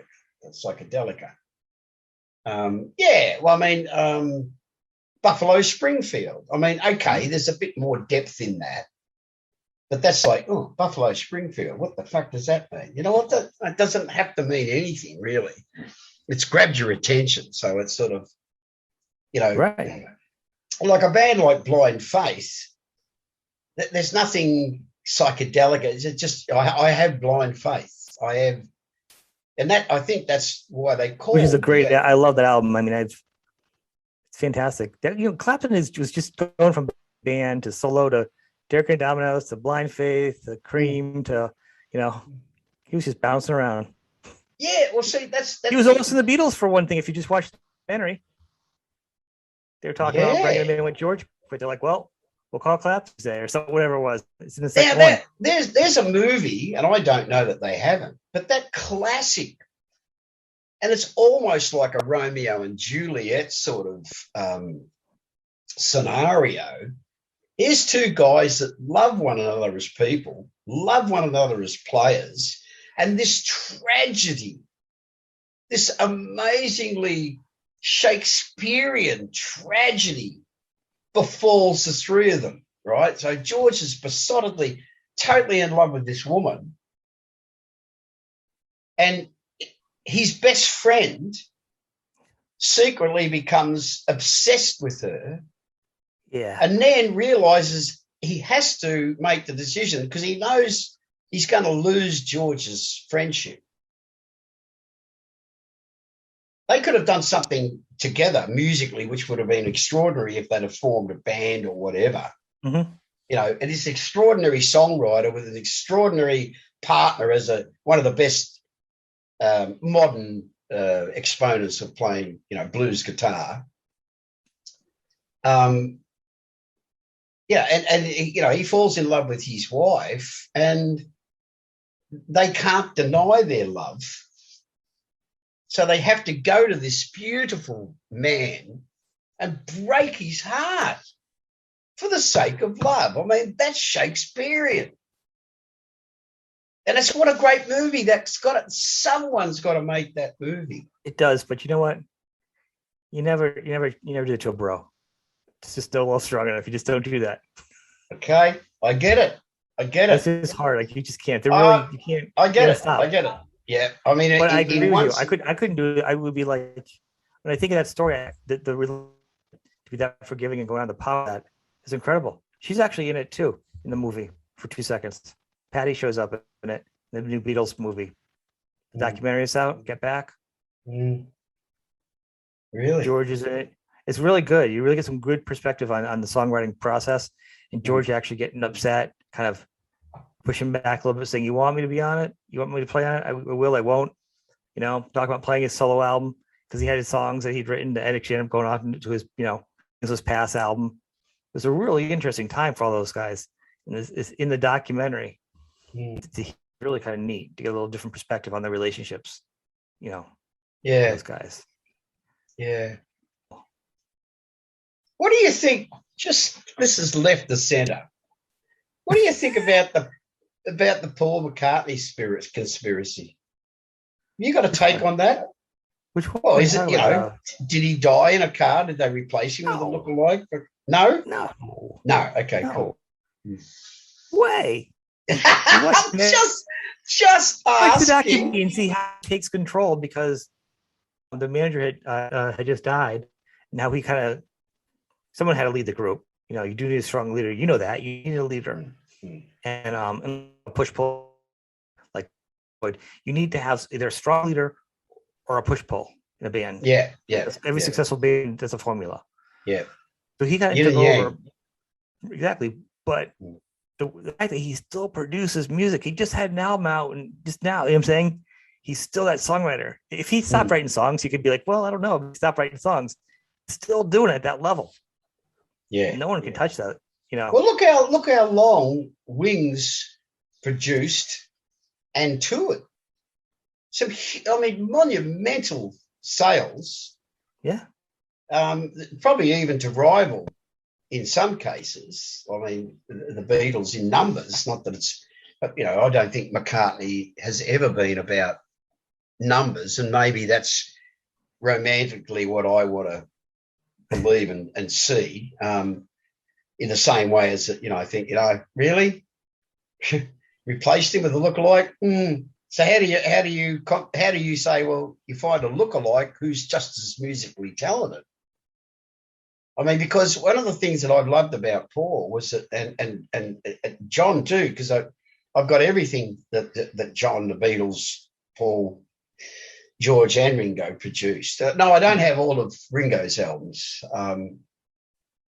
I'll remedy that at some stage. It's just so that I've got the complete collection. It's not because I think that he's the most forgettable. I just, in all honesty, I don't think he's produced anything musically that's been as clever or as innovative as, you know, All Things Must Pass, or anything. Look at the band he was in. I mean, look at the band he was in. I mean, God.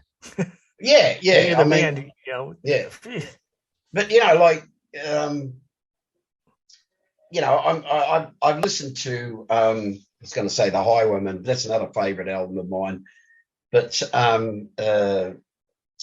him and Petty and George and Petty and Dylan for a while, Jeff Lynne. Traveling Wilburys. Traveling Wilburys, yeah. I mean, beautiful fucking music. Just and beautifully made albums, beautifully sonically, just beautiful. What a great collection of voices together that really yeah. It was just it's like there's a whole lot of footage now that's come out on FaceFast or Google Tube, one or the other, about the history of talking about a collection of great voices. Yeah. There's a lot of interviews about the Crosby, Stills and Nash Young.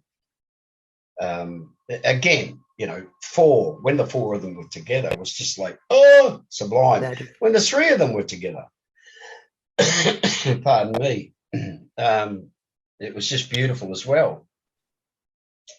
But again, one of those combinations where even now today, depending on who they talk to, what happened, they go, well, it's just like, really, did Yoko Ono really break up the Beatles, whatever? But with Crosby, Stills and Nash, they go, oh, well, I used to think this and now I don't, and I don't know. I got the idea of what David's kind of fessed up a lot to being a kind of a jerk to people, lately he's kind of fessed up. I think David has, but I've seen them play in the 80s, and then I saw him play, probably 10 years or whatever. And they actually opened up for Tom Petty, and both the shows were flawless, years apart. No matter what's going on, Dave had just got out of jail. He was bloated. This was back in the 80s. He sounded great. He didn't look very good. I thought he was going to die in front of me when I met him, literally. But nothing stopped that sound of that voice. You'll see in the Get Back documentary, you see Yoko Ono in there, and you actually see Paul and the other guys are a little more all right with Yoko than you'd think. Why she's in there, like the jokes are, why is she sitting there reading a newspaper when all band's there and she's there, and you're like, not necessary. Well, that's see, shoot me down for being old fashioned, but I don't. Okay, I know it was a personal thing. I know I have lived under the impression until I had my mind changed that she was tolerated because it was almost like, well, if we don't accept her, John's not going to be here. Right. And he obviously he was such a, he was a fourth of the puzzle. So, but more so the way they were getting along in the video, she's actually singing and Paul is playing drums while she's screaming, singing. Like there's moments where you see John Lennon and Paul McCartney just getting crazy and being giggly. It made my heart happy because how things were so weird at the end, it was so dark.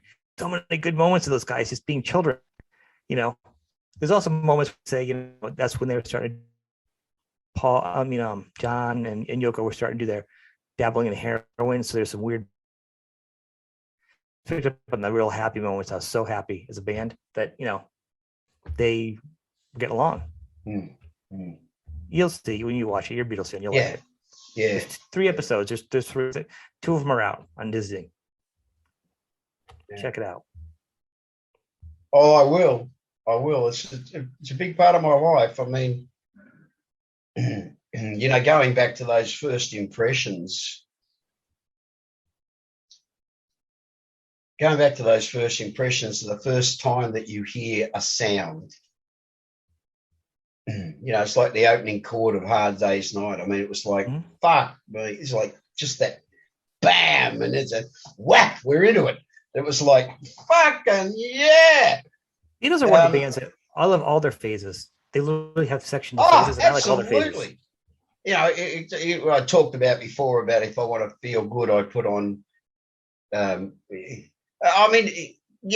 I say that, I'll clarify that. I put on Mountain to feel good. I mean, I love Leslie West. I've got most of, or whatever's available, I've got it downloaded onto my iPad. I've got probably half a dozen albums, like LPs, and I've got twice as many CDs, all doubling up, but just different formats. But, yeah, I mean, there's no. If I want that euphoric, brings me to tears. What was I like at 16 sort of vibe? Mm-hmm. I put the Beatles on, and Please Please Me, and all that. And one of my two of my favorite albums, and I'm hard pressed to decide between Rubber Soul and Revolver, but the first time that we actually heard, because in comparison, like we're talking about with the Stones before, about how they matured into their own songwriting within the space of a couple of albums, and created some classics, like when the Beatles started to, we realized, this is what they call original material. They weren't covering Dizzy Miss Lizzie or, some of the classic covers that they did on those early albums. Years. Yeah, those, and they were, they were great songs. But once again, it taught them to be good songwriters. I mean, that's what they took from it. Yeah, they just took it. I mean, there's always been. You can still. I was listening to, Lennon's stuff the other day in my room, and yeah, I mean that heavy 50s influence was always there. The arrangements and the way that the vocal arrangement, but some very, very heavy. I mean, they never really.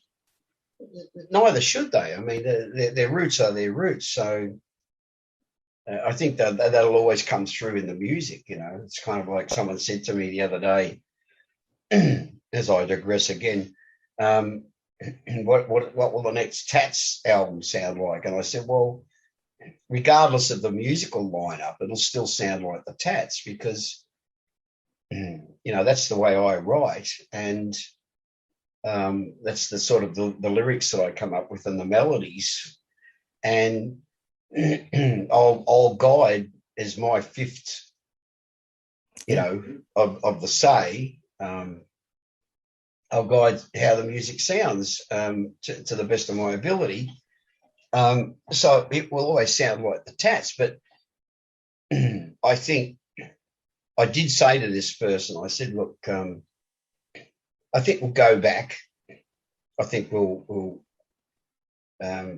be accountable to its roots. I mean, I think because it's arguably, and I think it will be our last album, and so it'll go back to those early, very heavily blues influenced days. It won't be sort of modern, like come out of left center. I think it'll be fairly predictable. What we're known for, and it's not trading off just what you're known for. It's more about, well, this is where we started. This is where it'll end, sort of thing, The hidden track will be the sequel to Suddenly. No. My band, though, is capable of that. You're capable of it. Yeah, but well, just saying that we there's a couple of songs that have already emerged, if you like, that they're sounding very, very like original stuff. I'm excited to hear it. Very, very early. Because he's a good writer. But look up Palace of the King, and their stuff's available. But Tim's a very strong songwriter, as apparently there's several, which to a lyricist, a singer, it's a wonderful luxury to have. But apparently apart from Tim, there's two other strong songwriters, contributors in the band. Wow. And it's gone from like a 4-piece band, whereas you get a guitar player or two guitar players, bass and drums, or you get one of the guitar players who plays keyboards. Right. And that's the band that I inherited. But now the original guitar player who left the band to start and raise a family has come back. So now there's the opportunity to have three string players apart from bass and drums. And also the guitar player who plays keyboards would rather play keyboards.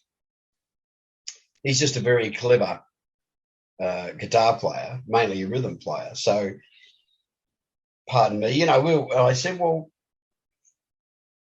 it'll be good to have 3 guitars on stage at one stage. Pardon. Yeah. It'll be good to, have a full-time, when you say full-time, someone who's willing to sit behind the keys most of the night, because getting back to that, we're not pressed for time, are we? Not usually. No. Cat's what said an hour. I follow the rules Cat gives me. Thank you, too.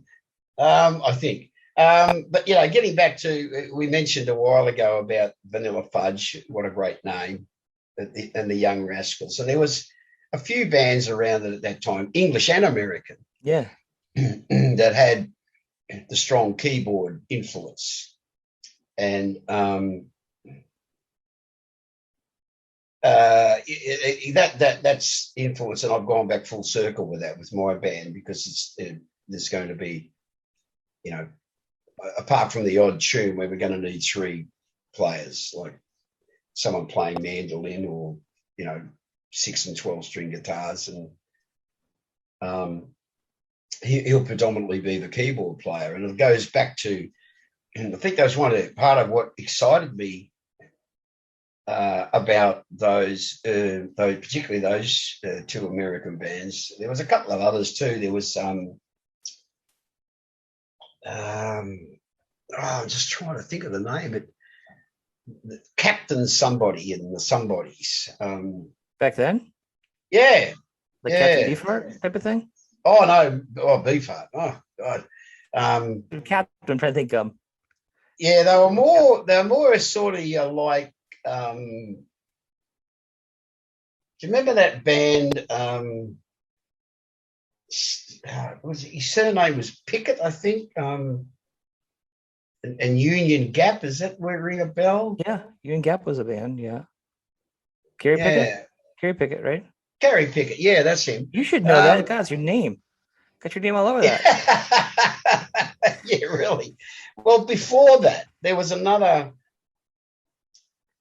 band, and they were sort of around, I think, about the same time, maybe a bit after the Fudge and the Rascals. But it was, I thought it was Captain Something and the Somethings, like, but they were more not your mainstream sort of pop band, more of a fringe.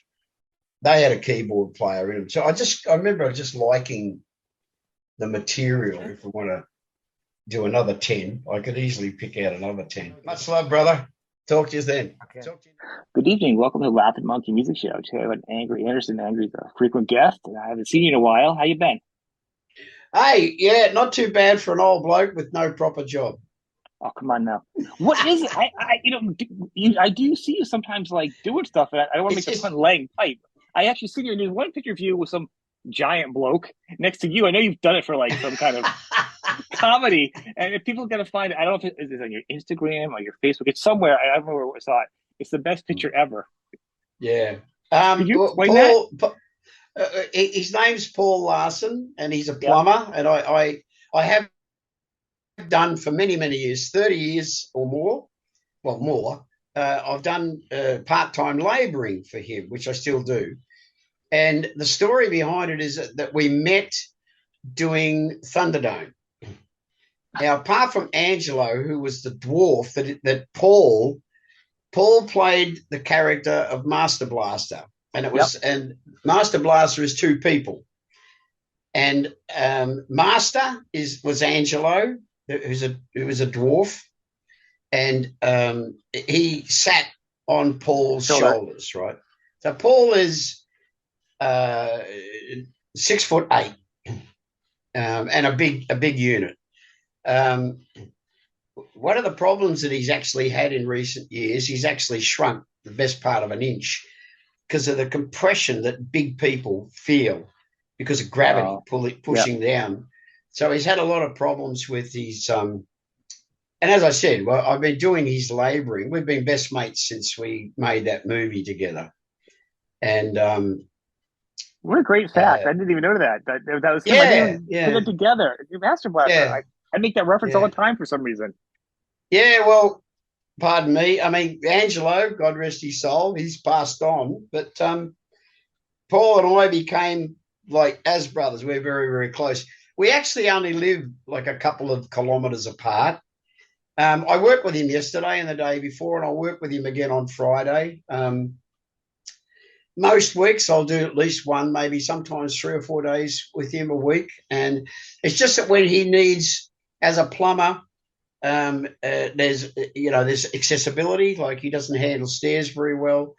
So we get him set up, and then I do the running like to another part of the job to check pressures and turn taps on. So I'm his legs basically, But there's a great photo. There's a great photo of a bloke that we work for here in Australia that is another. He works for a company that oversees all the islands in Sydney Harbour. Okay. And it's part of the Port Trust, or what they call them, the Harbour Trust, and they have jurisdiction over. Now, the main island is Cockatoo Island, and it was predominantly used during the First through the Second World War as a shipyard, shipbuilding, ship repairing. So it's quite a large island. There's quite a lot to maintain. It's now a tourist.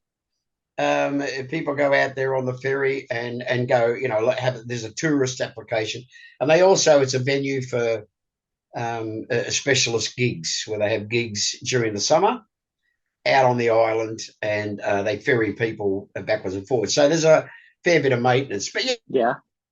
So this other boss, Sean, there's a photo of the three of us, and Paul, of course, is 6'8".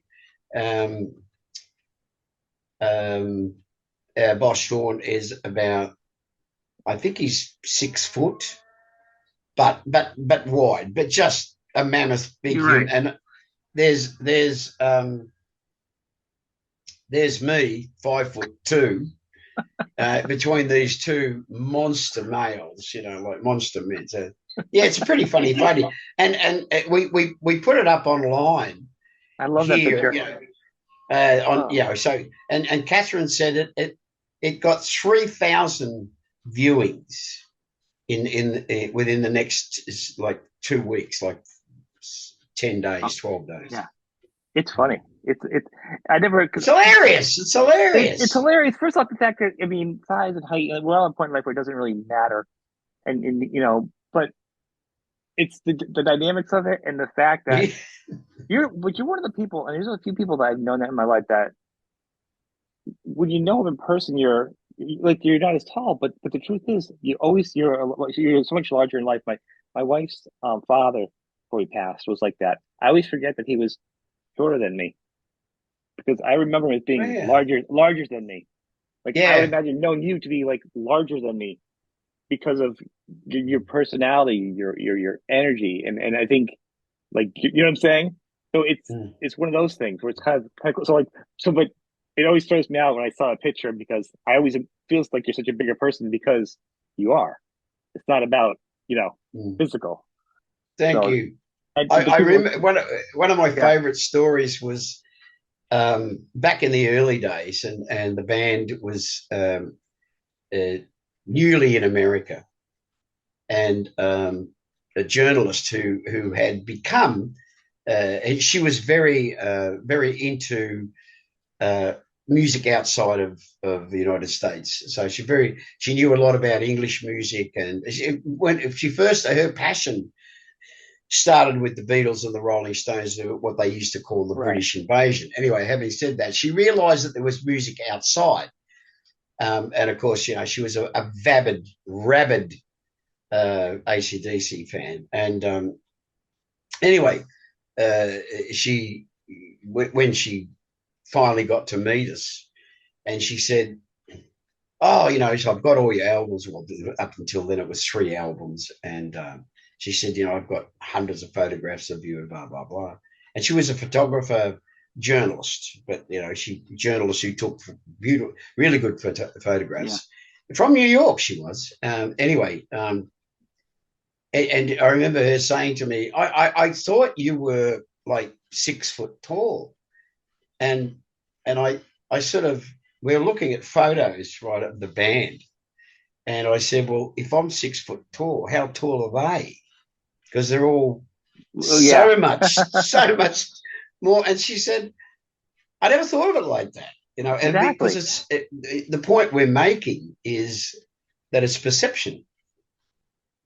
It's how you perceive something, it's like you say, you think your father was taller, but he was larger. He was obviously. Larger. He is larger in your vision. Yeah. And it was the same. Well, gratefully, thank you. It's like my brother. I was so used to saying of him, God rest his soul, and he was my younger brother. And I said, well, he got the intellect. He was very, very smart, very clever, like within his trade, and as an intellect to do with, the mechanics of his trade. Right. He's an auto electrician. Anyway, and I got so used to saying, and he got the height. He's tall, he was only maybe 2, maybe 3 inches taller than me. But in my vision, he was taller than me. And I always thought, I'm not saying that I was envious, because I just accepted him, for who and what he was. I mean, but he was very academically smarter, but he was taller. And I always thought, and then when he passed, those last couple of years, and he died of cancer, and it was almost like he shrank, but he was always the same height. But the perception that I worked out was that I always used to think, like you do, that your people you love are invincible, and ever, like he was 10 years younger than I never thought that I'd outlive him. So I think once I realized that he was fallible, he was a human being who was inflicted by an insidious disease, and he was going to pass unless an accident befell me. He was going to pass before me, and I'm the elder brother. I didn't get that, for a start. That's, you were saying, difficult to get your head around that. It's harder. Well, you know better than anyone. I mean, a death of a younger. Yeah. It feels like the food chain of death should be age deciding. And that's the way it should be. So anybody, I married my wife shortly after we got married. Our father passed. So I mean, I had just met him. He was the best. He was like a father to me. He had so much wisdom he gave me in that short period of time. He was huge to me. Yeah. So it was, and so the impact was even on me. Was like, actually, it was more sad when he died than when my real father died. Not a dig toward my dad and my mom around, but you know what I'm saying? So it was that short period. So, but once again, and now if you learn, I mean, as you get older, it doesn't matter, just mortality and everything else. I mean, in fact, you're 75 or 76 now. I mean, and you're so active. It's probably why you're so healthy. You keep your mind sharp. You're in the band. You're riding your bike still, like, right? Your motorcycle and stuff. So you're keeping yourself healthy. But I mean, is it weirder now to look back as you get older? I know, like, as I get older, how I thought things when I was younger. Like, I thought, God, like a 40-year-old seemed old to me. I'm 52 now, and a 40-year-old seems so young to me. And like, you start looking at things differently.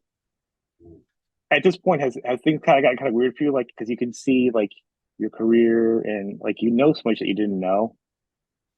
Is it affecting you? Yeah, like, I think. You know what I'm saying? Like, does it feel like you're understanding life better? It's not a bad thing. It's just not what I thought. No, it just is, and it's again, as you said, it's a life thing, and that's the important thing, I think, for me personally, and I think it is for all of us, is that once we accept that, we're in a better place. I don't think we come to like everlasting or all-consuming peace, but it's a peaceful place to be in the acceptance of. And I think one of the things that I am comfortable about now is that inevitability. And you mentioned the band, and that's always been a place of refuge, and it's been a place where the other me, so to speak, can speak. It's got a voice. 26, the band will be 50 years as a name of a band, and I have comfortably accepted that that's the cutoff point, right? Because 50 years is a great number to go out on. So I have to work on that personally, physically, mentally, emotionally, because I'm so much further ahead and farther ahead, further ahead than the other members of the now physical lineup. So it's not far from my mind ever that Pete is only a year older than me. Mick was like 10, I think, maybe more years, not too many years younger. Digger was of a similar age. Geordie's still alive, of course, and he was always been 10, 12 years younger than I. But having said that, age and or affliction took them for whatever reason, but they're gone. And now knowing that there can be, and there should be, and there will be an end to this component of my life, which has taken up. I've been in the band or associated with the band, being the singer of the band, for longer than half the time I've been alive. So the biggest half of my life I've been associated with Rose Tattoo. So now knowing that there is a because there's the principle of life is there's the beginning, there's a middle part, which is the large part, and then there's the finish.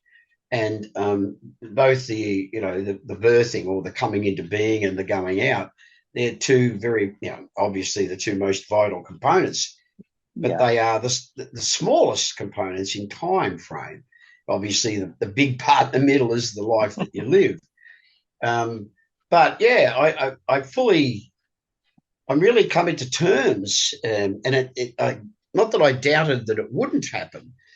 But I have to honestly say that I haven't, over the years, dwelt on the fact that once I realised that, life is, I'm way past the halfway mark in my physical existence on the planet, right? So could you imagine if you weren't? You're like, I'm gonna be 140. I cannot do this.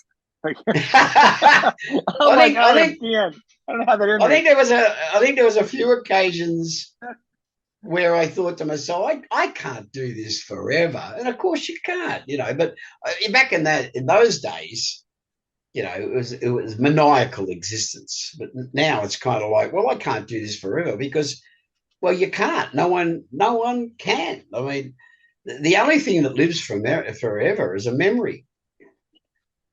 Do you think it's kept you younger? When they say, like, I know people that have retired, they're 20 years your junior, and then they see me in 2 years, they check out. And I don't think you've been a part of Rose Tattoo's life. I think you've been Angry Anderson for 75 or 76 years. I think Rose Tattoo's been a part of your life, extension of them to you. I think you've always been you. Well, this is how I look at it. That's just a part of you that's established through that. So you've always been you, and that's just a part of you. It's like an outfit. You know what I mean? It's still you. And if you stop it, I'm not saying don't stop it either, but I'm saying, but like on some level though, you're always we talk about different things. We'll talk about like crazy things you and I, and then like with music is there's some kind of like youthful, bring it right back to the record parties. and you can remember that exact moment. And there's that lifeblood that keeps you fresh. I mean, the fact you're still doing plumbing, and you're doing these things, you're still doing things. You're not thinking of like stopping things. You know what I'm saying? I think once people stop doing things, you kind of stop doing things, and you're as vital now as you've ever been. I mean, if you don't want to do something because it's kind of bum, that's cool, but you sound fantastic. You're doing good, and I mean the pace may change, but I mean, oh man, just still some music in you. Thank you.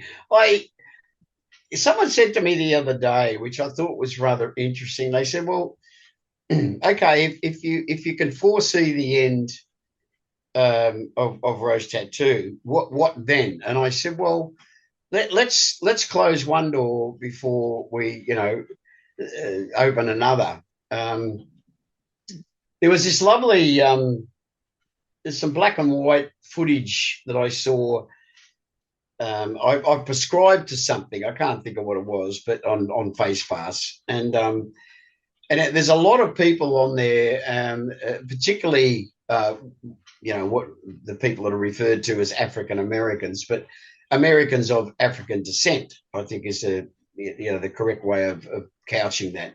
But there's this woman, and she said, it's true that a door closes, but in that room, there's a window open that lets fresh air in. And she said, so as you close that door, walk towards the window to see what there is to see out of the window. And I thought that's a beautiful way of articulating that very principle, that one door closes and another door opens. But the window principle is another dimension of, I think, the process, but also she was speaking from she's a very religious woman, and a singer, a blues singer, but, like so many early blues singers, they have that wonderful gospel a background. Yeah.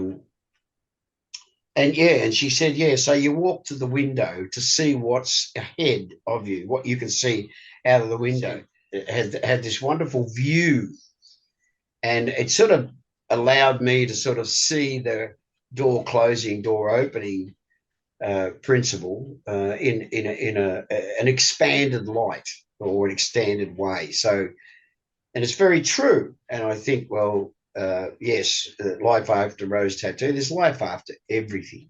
Yeah. And loss is always growing. Loss is loss. I mean, you lament the loss of a person or a passing of an age or whatever it may be. But and I think part of the wisdom, if you like, or is the acceptance, of that. And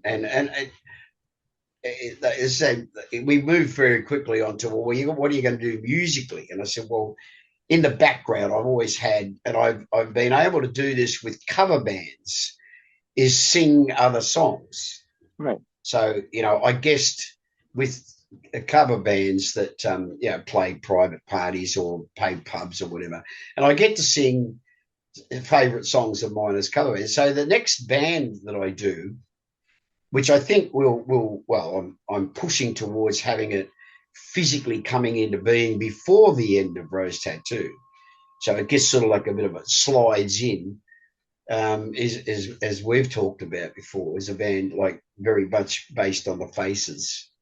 Yeah. Which is my favorite band of all time. And so I don't think we will create, if at all, we may create original material. Certainly not something I would resist. It's something I would embrace, but it will be based on me being able to sing, Otis Redding songs and Percy Sledge and, the R&B that I grew up with and that so loved music. Oh, before I forget, I wanted to talk to you about this. Have you seen the Elvis Presley movie? I have, yes. Oh, I watched it on the plane over. Now I've done this on maybe two or three occasions, where, because we flew over with Delta and flew back. And so they had the same movies coming and going. But I remember doing it with Jack Reacher. I remember doing it with Bourne. And there's a couple of other movies. Jumanji was one, although I'd already seen Jumanji at the theatre, the first one. Anyway, it's long story short, I watched on the way over the Elvis movie, and I thought, I'm going to watch it again on the way home. It's a fucking great movie for me as an Elvis. As an Elvis fan myself, I grew up, and actually, in my tattoo, they tell the king of tattoos about my own tattoo, which is a gravestone. One of them has my grandmother's name, who got me into Elvis and the Beatles, and the other one actually has Elvis's name on it. So I do believe he passed. So I am an Elvis fan for life. That being said, I loved it. I grew up seeing so many Elvis movies, and I've seen so many not so good movies. I've seen great actors do not good movies. Kurt Russell. I'm like, oh, Kurt, you're a good actor, but there was no vehicle that could do it justice until this one came out. Mm-hmm. It was stylized. It was perfect. It was great. The pace. Yeah. I just thought the way that they, particularly that early, I loved. Yeah. Don't you think the stylization helped make? I think the visual effects and the stylization with the music, that it worked together so well. It made you feel those moments more than I think in the past of being like a flat film of a story. I felt more involved in it. I felt like I could feel the anxiety when he was sneaking in. He was seeing the performers in that scene, like, kind of sneaking, like you could feel the emotion.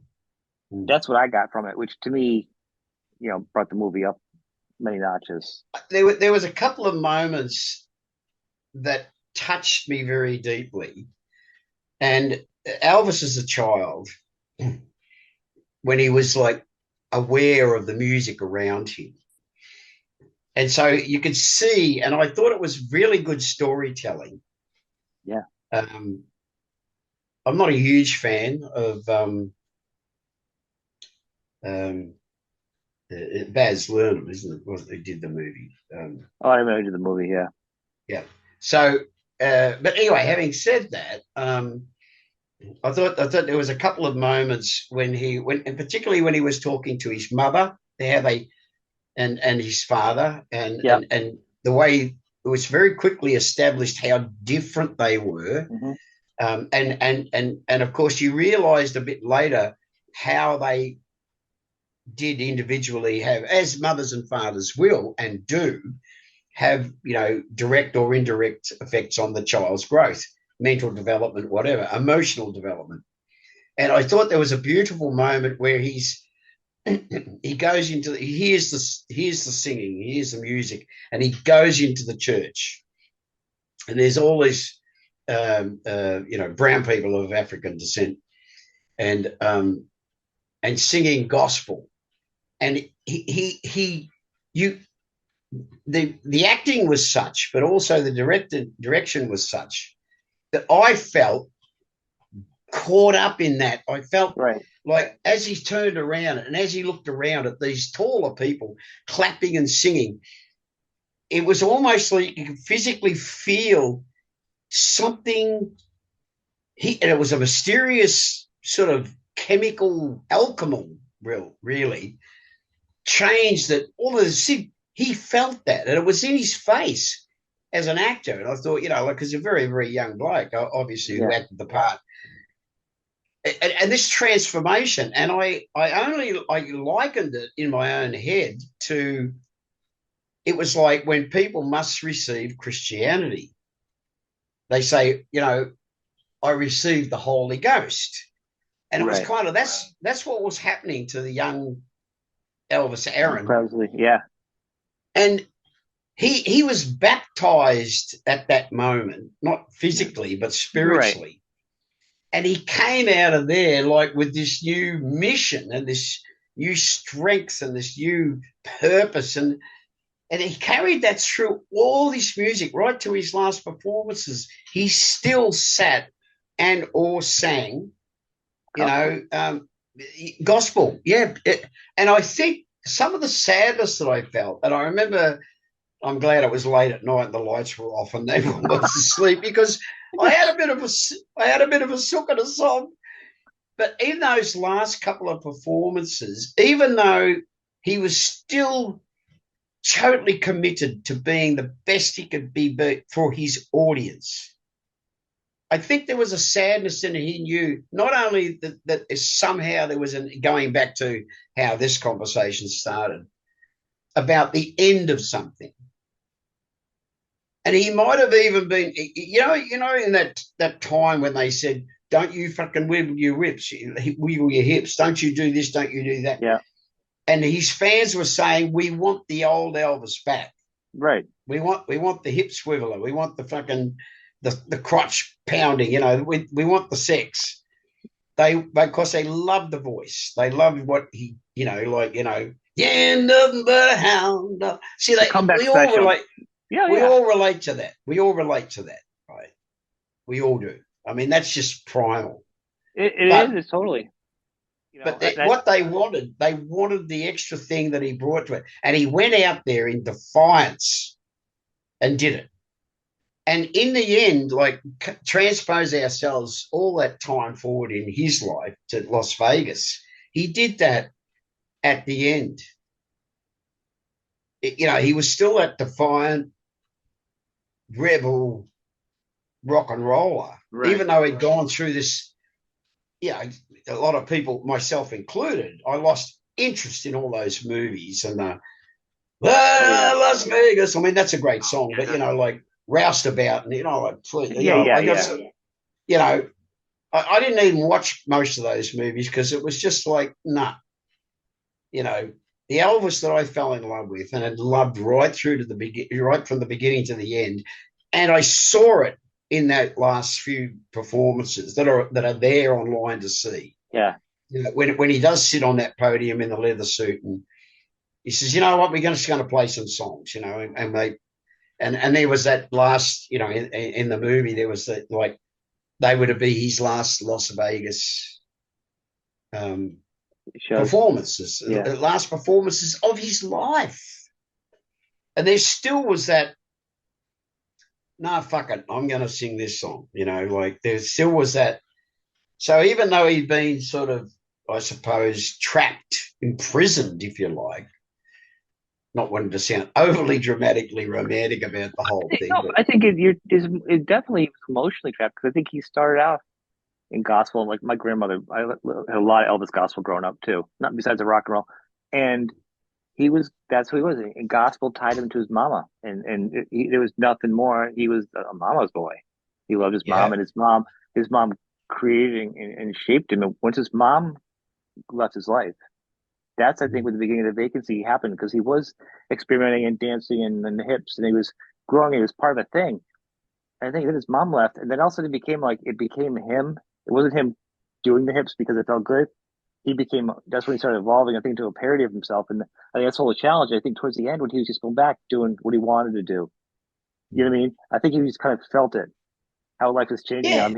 He would just do the gospel. He was kind of he would do the hips and stuff for fun, I think, at the end, because I think he was kind of getting himself back again. But I think those middle years towards the end, he lost himself because his mom. Yeah, well, the thing was, I agree. I think that the hip thing, I mean, that was him trying to imitate what he saw in church. Right. Was the singing and the clapping and the way hands waving and people being emotional. And that the music did that, the community of singing together and dancing together in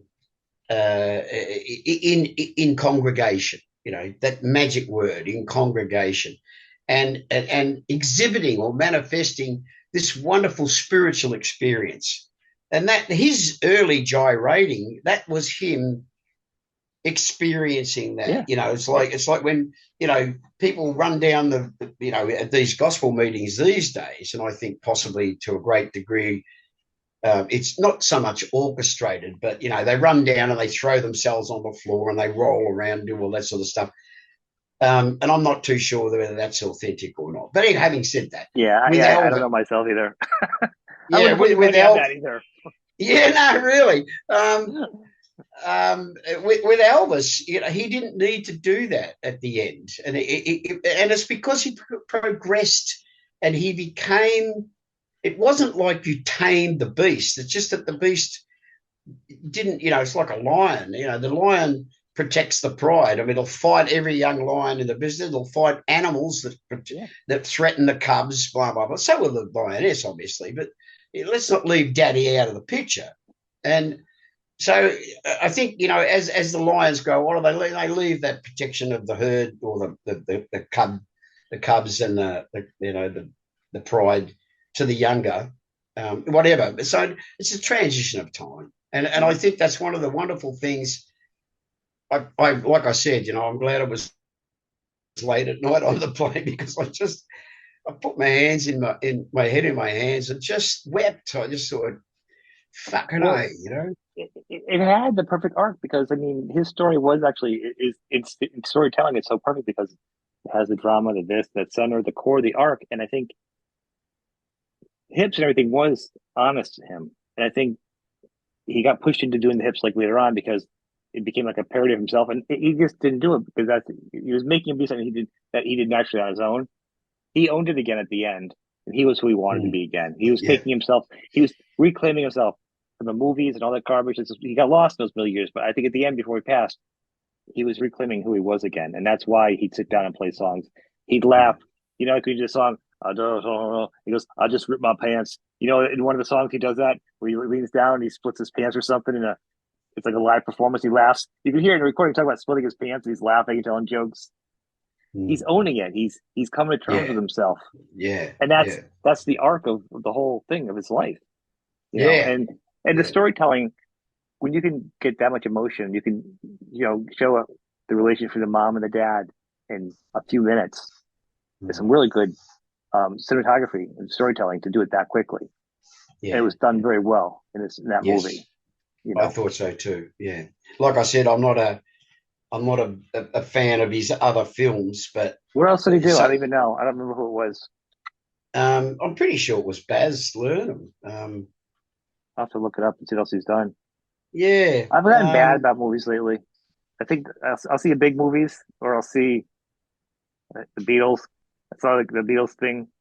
That was good. It was a couple of years ago. I haven't really seen it much lately. Yeah, no, me neither. And I think it's one of the things that I've always been an avid movie goer. Like to the theatre because I love the grandiose of it all. Yep. And there's some films I think that need to be seen in that format because they are such big movies. Like I mean, you can't imagine going seeing. Well, I couldn't imagine seeing Lawrence of Arabia on a small screen. It's kind of like, nah. It's not as natural. Well, I saw Avatar. I'm like, I don't even care about the story, but you have to see it on a big screen. Or you saw any James Bond movie, actually. It's got to be on a big screen. Yeah, Mission Impossible. Mission Impossible, thank you. You have to see a lot of stuff. I do see big movie stuff. And I also think as you get older, I think everything gets sadder as you get older. I was watching something the other night. And at the end of the movie, I was like, it's like some stupid movie on TV. It's like Tom Hanks movie. And at the end, I was like, oh my God, I'm not crying. You're crying. I'm sweating. There's someone coming. Yeah. Like, is it hot in here? Is it hot in here? Am I crying over Tom Hanks getting rescued from the Somali pirates? What's going on here? Yeah. I'm like, what has happened to me? Yeah, it's but it is good storytelling. When you can be affected that way and take yourself out of life. But it's good. I mean, but it's funny that because you're saying earlier, you said you don't have TV, but you have so much other things going on. Because I know you're a reader, and obviously you have the internet, and you're watching news, a million things. You like me get lost in the world of deep music. YouTube dives, and next thing you know, you listen to to voice singing and just that and all these groups like that. So I mean, there's so much out there to listen to and to learn from still. And I know, and I do think and to your early point about some of the arcs of life, I mean, you also have your own, you know, Elvis arc in your own life, you know, where you've kind of come from the rougher stories and early on, you know, the family man, the father, you know, and you still continued rocking. You haven't changed, you know. You've had a great career, and you still do, you know, and that leads to, which has got to be a great question I want to ask you. I don't usually have questions because obviously I don't write anything down. I'm not that kind of guy. What I thought was interesting is we were talking earlier about Monster Rock cruise. Yeah. And a lot of people have looked up. Yeah. We can talk about that for the good and the bad. The good and bad, right. Drinks were done, words were said. Yeah. You solidified your legend still. You know, it's a lot of good performances from you. And I actually, this year, I regret that you're not going because I'm not a ship guy. I'm not a big boat guy, whatever. There's so many bands going I want to see. And then I'm like, oh, I could finally get to see you. And I was like, oh, obviously we talked earlier, things going on, I couldn't go. But the fact that you're on there and you've made, and you're very sincere and there's no ego involved, but it's still got to feel good to know when you have people come up to you, they wouldn't call them peers or whatever, the musicians that have shown the effect you've had in their life. You know, it's got to be nice to have other musicians say, "Hey, you know what I mean? You inspired me." Yeah, you know, and I don't mean like an ego, because that's not you. No. I mean, as a human being, saying, "Really, I did something that made you just do it. I just saw you do that upstairs. That was really awesome. I just watched you do that.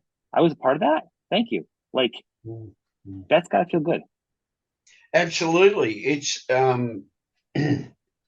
yeah, and it's a very emotional experience too, because one of the things I loved about, and we'll talk about the ship. There were several bands that we had been on the ship previously with, and there was none of the closeness that there was this time, because we were just getting to know one another, and we met one another at photo shoots and Q&As and stuff, and but this time it was like we were old pals, we were old friends, like we had a bit of history. Yeah. So there was a lot of real man love going on. You know, there was a lot of backslapping, and there was a bit of kissing, and there was a bit of, you know, male camaraderie. You know, there was that, you know, and it was just it was really, really lovely. And a couple of them actually said, which was quite moving. Then they referred to the real inspiration, or, you know, in the same way we're talking about Elvis, the same way we're talking about other great musicians, and it's a wonderfully humbling, and it's so cliche to say that that it's humbling, because it really is. It's a wonderful experience when someone says, you know, and they'll quote something, say from a lyric, and they say, like, you know, that touched me so deeply, and you think that's, you know, that's deeper and better and more, well, it's more worthwhile, but it's more fulfilling for me to take away from that exchange. It's very complimentary, yes, and that's the surface level of it, but it's not meant to be complimentary. It's meant to be something that's deeper. And they, you know, they'll say, oh, you know, when I heard that song, I just thought, you know, I wish I'd written that song, or words to that effect, you know. And people, like, you know, I remember doing a rock quiz once, or not, we want to say a quiz, it was a series of questions, like, and they said, what are songs that you wish you'd written? Yeah. And I thought Maggie May. Yep. And then I said later on, The Killing of Georgie. And then I thought, you know, I got a bit silly, and I sort of said, well, I did say Hard Day's Night, and meant that. But then I thought, you know, I'll throw him a curve, and I said, well, you know, Walking on the Moon. And I was never a big Police fan, but I love I love good pop. You know, I love good, purposeful, written but constructed. You know, like the thing about the Police was that they're so clever. Yes. Yeah, as a band, as an ensemble, and the drummer was just fabulous. You know, I mean, I think, a lot of people, thought that possibly, Sting turned out to be a real asswipe. But I think he went through a stage there where he was just, we had difficulty understanding him. I do. I think he was also serious. He was takes himself as a very serious musician, and he'll still say to this day, like he's very good though. He's very good. No, I'm saying, I think as a band, I think with the band, he'll be like, every band should get back together and do that reunion. I think he said recently, and he said, but that was it that one time. And the nucleus of the band is, but he's still very serious. He has his musicians and he has his band that has its parts. And I think all the success and everything else, he did kind of come off pretty bad. And I think we all young at a young age go through success at different points, But I think what was so great about that band is, I mean, Stewart, the drummer, was like a jazz drummer. Yeah. I mean, Bill Ward and Black Sabbath was a jazz drummer. So when you have different style like jazz drummers in a rock and roll band, and then you throw some pop, some pop sensibilities, and then and then Andy on guitar is just a different kind of guitar player. So you put those guys together, and none of them are really pop musicians, sort of. But I mean, Sting is sort of. But you know what I'm saying? You put it together, the pop songs were just not really regular pop songs. They were like jazz musicians writing Beatles songs or something. Like, it was just like a little different, and I think that's why it was special. I mean, but wildly successful as we say pop songs, popular pop. And not the same as today's pop songs either. I gotta say, I feel like an old man. So get off my lawn, because it's not the same.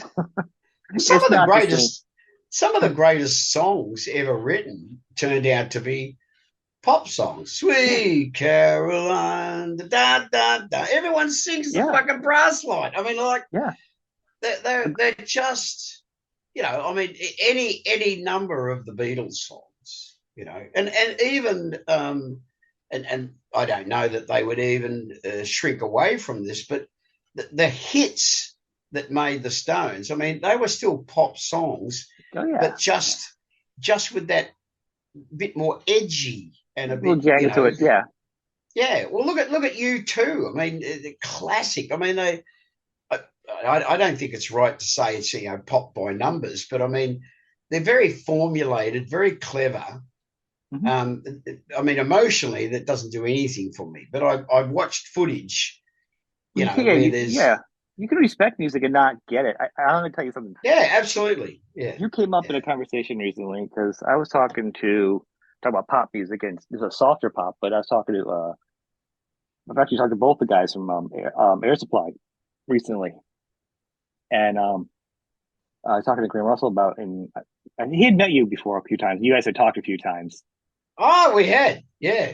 And I love the idea of you two. First of all, I love the idea of you guys being together, because you guys musically are almost like the polar opposites. Absolutely. Yeah. But personality-wise, totally not.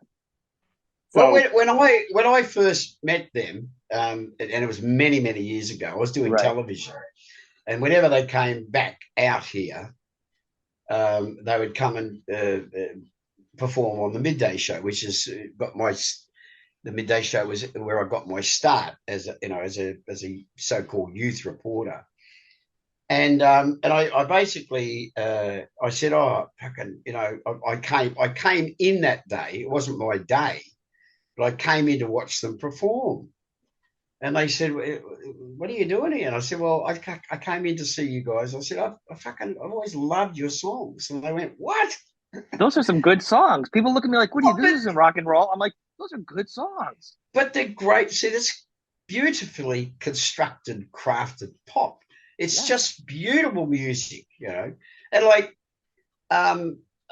we got talking about, the format and stuff. And anyway, I actually years later ended up going out for a couple of years with Russell's cousin.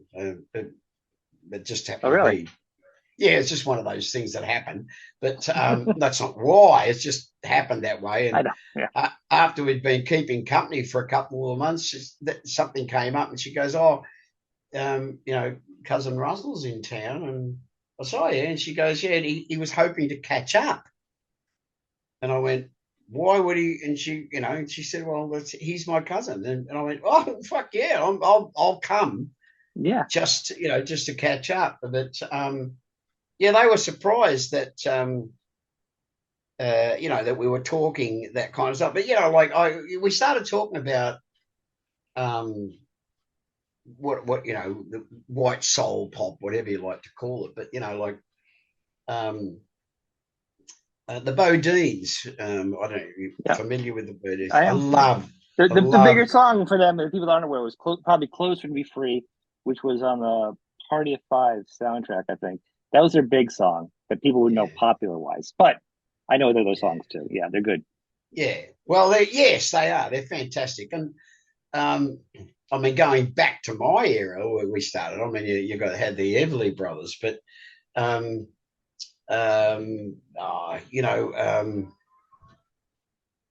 what was that other fantastic, wildly successful duo? The singer was a tall, sort of blonde, blue-eyed guy, and his songwriting power was Hispanic, I'm sure. I'm not sure. Oh, they had some. Oh, just isn't it funny? It's awful, isn't it? When you'll remember it after we had done talking, you'll be like, "Oh, that's when it's going to hit." Yeah. No, they were huge. They had hit after hit after hit. In the 60s, 70s, when? Yeah, 70s.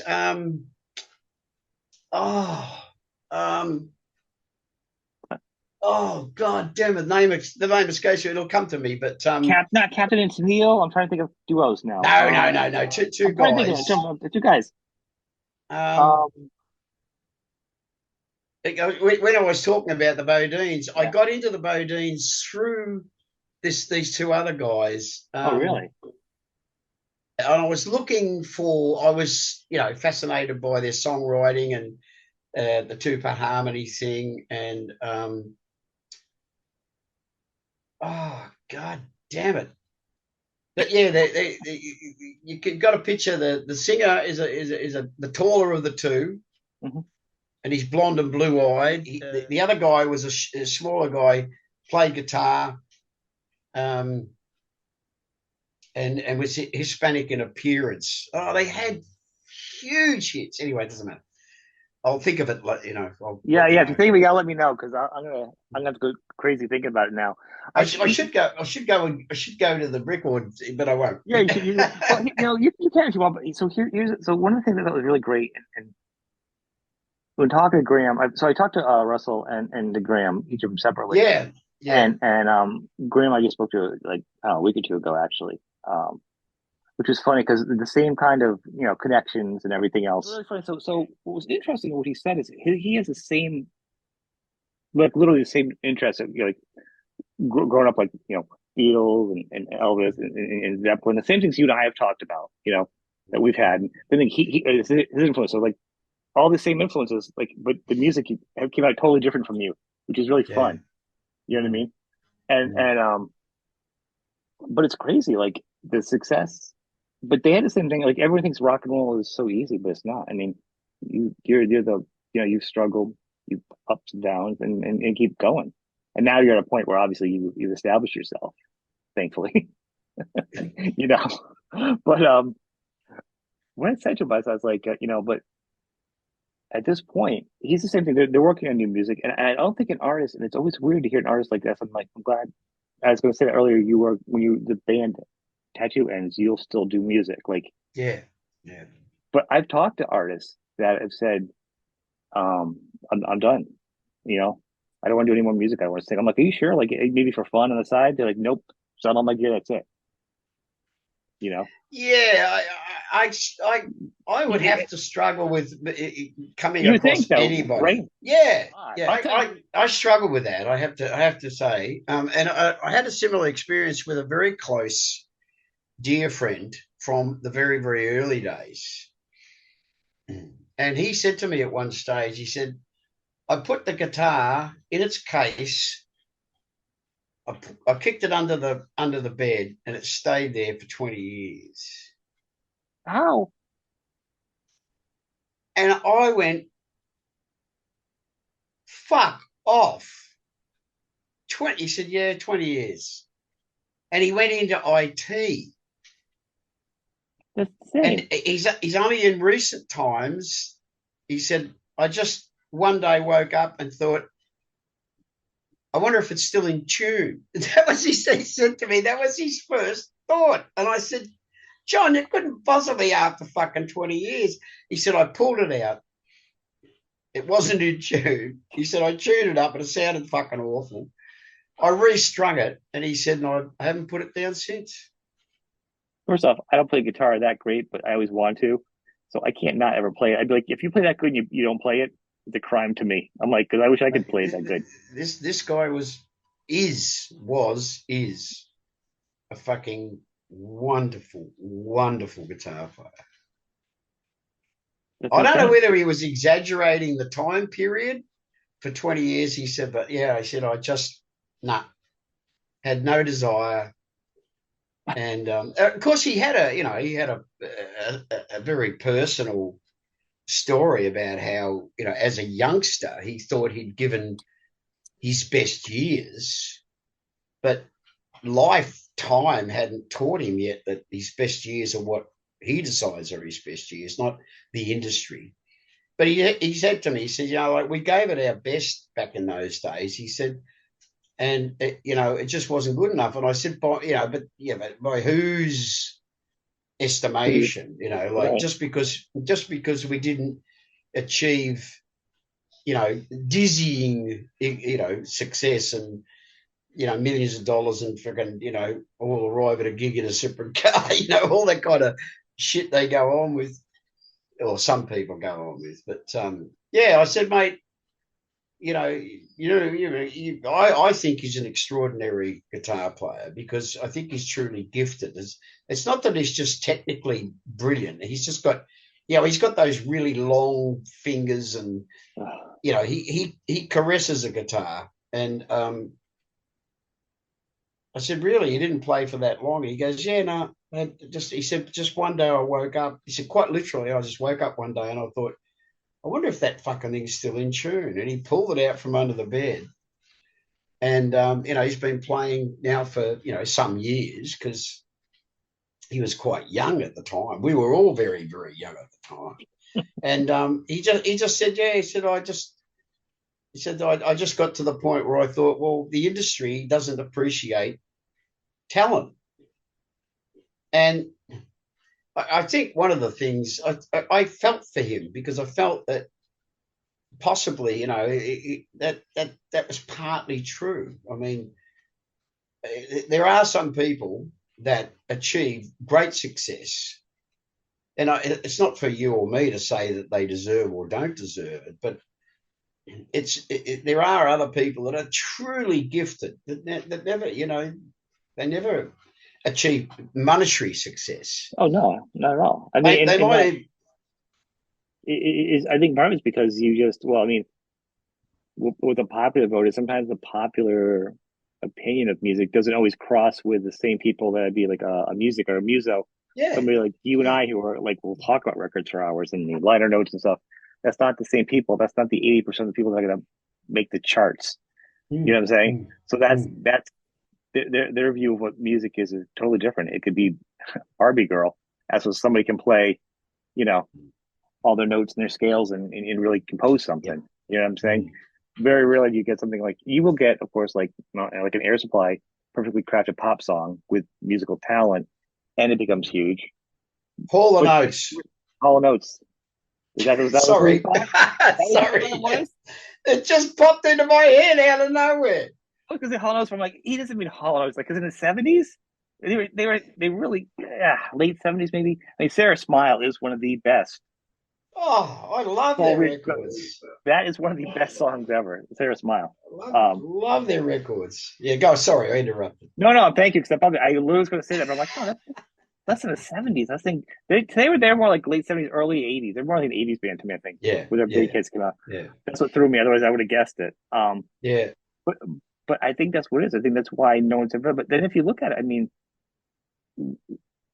at this time point, even in the 80s, like even Rose Tattoo had some different sounds, you know. The album with Suddenly You're Calling, that was much more of a pop album. I love that album actually. This weekend. Yeah, but that was never meant to be a Rose Tattoo album.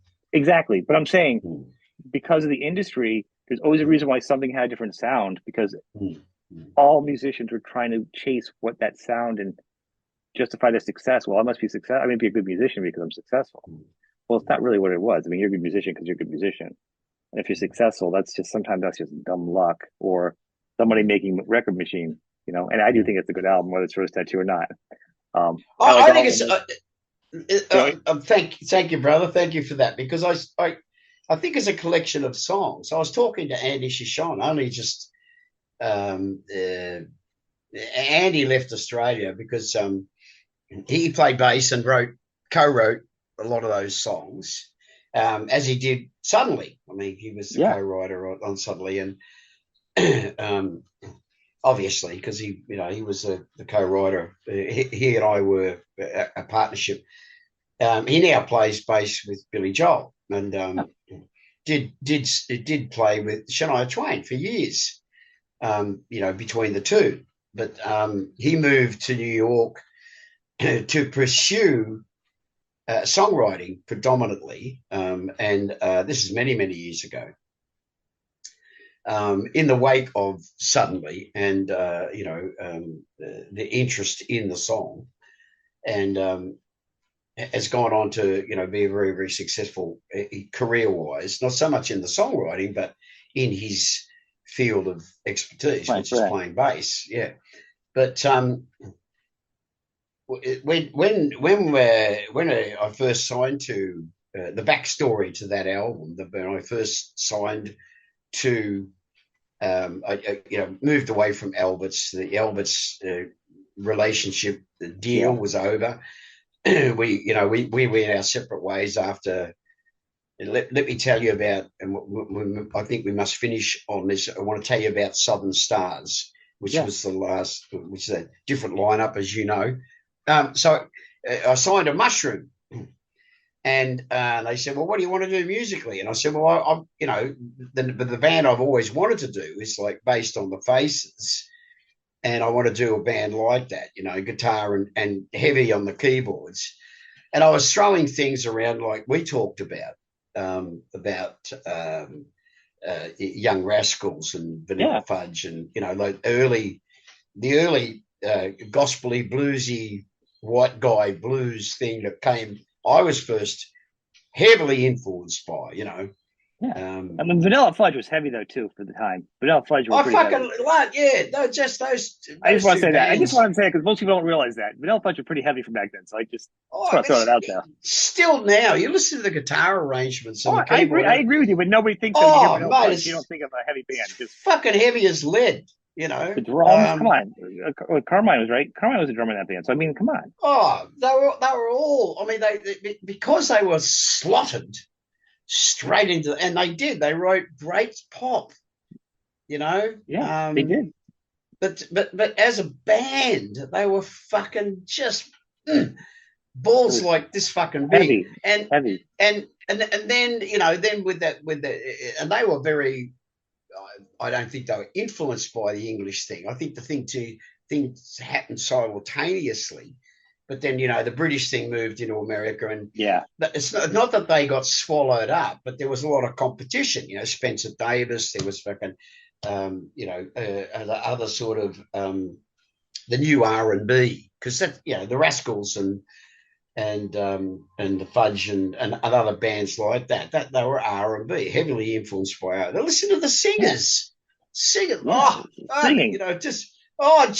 R&B, like wonderful delivery, like up until then. I mean, the guys that we had for inspiration were, pretty much country music. I mean, the great inspirations in my life, and we've discussed this ad nauseum, was, the 30s and 40s blues singers. I mean, that's the music that I grew up on. It's the music I still listen to today. It's like when I'm in, when I'm in next door in the evening time, preparing the evening meal, that's what I listen to, Anyway, getting back to the, I wanted to finish off on the Southern Stars thing because I'm conscious of time, but yours and mine. But more yours than mine. Talking about the, I was only talking this morning to the young Ronnie Simmons, who's the latest addition to our lineup, and about songwriting, about what we're going to be preparing for the next album. Now, we just did a run around Australia in the first half of the year called Assault and Battery, and we played at one time that we played all the songs off Assault and Battery, but for the most of the gigs we probably did, we wouldn't do TV or Mansell Madness or, but there's a couple of we did predominantly the Assault and Battery album, and the next run, which we start in the middle of August, we're calling that Southern Stars tour, right? And it's because the Southern Stars was taken from our rebel flag, whereas in America it was the Confederate flag. But in Australia we had this a rebellion of sorts called, and it took place at the Eureka Stockade in the goldfields in Victoria in 1854. So on Blood Brothers, there is the song 1854. Yep. Previous to that, on the Southern Stars album, which was the last album we did for Alberts, and there was only Geordie and I involved in that. And it was just because I've always been inspired by the story of Eureka and why it happened. It was a fight against. It's been recorded in historic terms as, they rebelled against, which part of it was they rebelled against the fees imposed on the miners by the constabulary to operate mines, right? So they kept upping the fees as more and more gold was found. But it wasn't about that. It was about establishing, we went from being a colony to being, it was the first footsteps towards becoming a nation, which that part of the history has been conveniently or comfortably forgotten. So the Eureka Stockade Rebellion was about trying to establish a republic in those days, and as throwing off the yoke of the English army rule that had existed in Australia from, and this was in Victoria, remember. So the first colony was established here in New South Wales as a penal colony. And what they said to these thousands and thousands of prisoners that they brought out here, if you can make a go of it, you'll be granted eventually freedoms and freedom itself from incarceration, and you can, work the land and become, decent citizens, blah, blah, blah. So in Victoria, it was never established as a penal colony. It was always a colony. Okay. And then they found gold there, and that's part of our history. But yeah, the Eureka Stockade. So I think the oath that they took, the rebel flag, is what we now call, is our version, if you like, of the Stars and Bars, the Confederate flag. Yeah. And it's a instead of it being diametrically opposed, it's a cross, and the flag is a pale blue background to suggest the sky, because it's a different blue in the southern hemisphere as it is in the northern hemisphere. So and the star, the constellation of the Southern Cross, is the stars on the flag. and no Union Jack, obviously, because it was the British rule that they were trying to overthrow. And it was very viciously and mercilessly suppressed, and a persecution of all those involved that went on for months and months after it. And they were all shot or bayoneted or hung. So it's in that spirit of the Southern Stars that I want to do this next tour, and we'll play that album. And if it's in not in entirety, almost, I don't think there's more than one or two songs that we might not play, but because it's my going back to, coming full cycle as we started out on. It's my way of making. The band's never been political, not in the same way as like Midnight Oil or, a couple of bands that achieved success here in Australia that were basically young Aboriginal men, playing music from their personal experiences. So political in a sense. Right. But it's not a political statement in so much as that we're beating a political drum, but it's a statement about the loss that we've all suffered globally through this phony pandemic thing, where they've eroded our freedoms.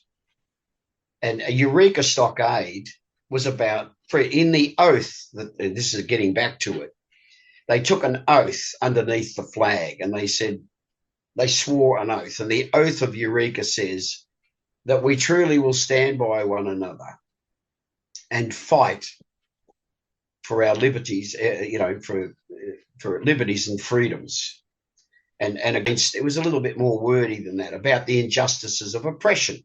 Yeah. So I think it's a very, very, with Assault and Battery, with the previous lineup, we did the Rock and Roll Outlaw album, re-recorded it, as you know. With the last tour, we did Assault and Battery. This tour is going to be, we'll save Scarred for Life for later, but this run will be called Under the Southern Stars. And there's a track on the album that says, I want to live my life under Southern Stars. It's my way of defending, if you like, those rights and freedoms that those men and women died for at Eureka. It's just something for you to do, a little history lesson that you might want to invite. I'm actually interested. I'm actually going to dig it up and learn more about it. I'm actually a fan of history. Next one, music books or history books. Those are the two things I do, and some science.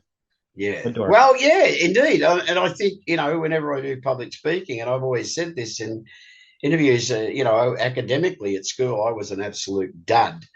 And I remember my English teacher saying to me in those last few days of school, he said, like, school hasn't actually ever academically been able to teach you much, Gary. He said, but what the most important things that you can learn have already been written in books, or will be, but more importantly have been, and from life itself. Yeah. And that was the best advice that I ever received, because it gave me, and those years up to 16 years old were years that were just, it wasn't all darkness, don't get me wrong, but it's a very dark period of my life.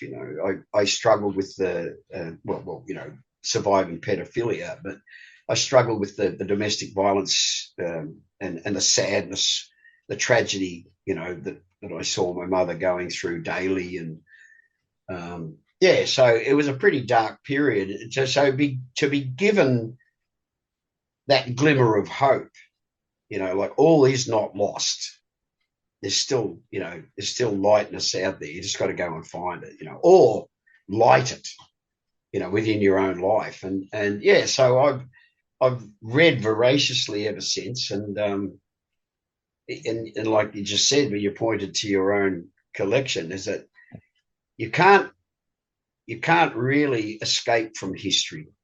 None of us can. You can learn from it. There are absolutely. I mean, and I mean, I got in trouble in school. I grew up with a learning disability. I have Asperger's or autism, whatever they want to call it, high functioning. But I've learned to communicate differently and blend with people. Like I don't write very well, but I can talk. But my memory on like music, and music to me was like, well, most people with autism would be like with trains, right? You do the cliche of trains. With me, it's music. And music has gotten me through everything. My lack of parents, my whatever, they were there.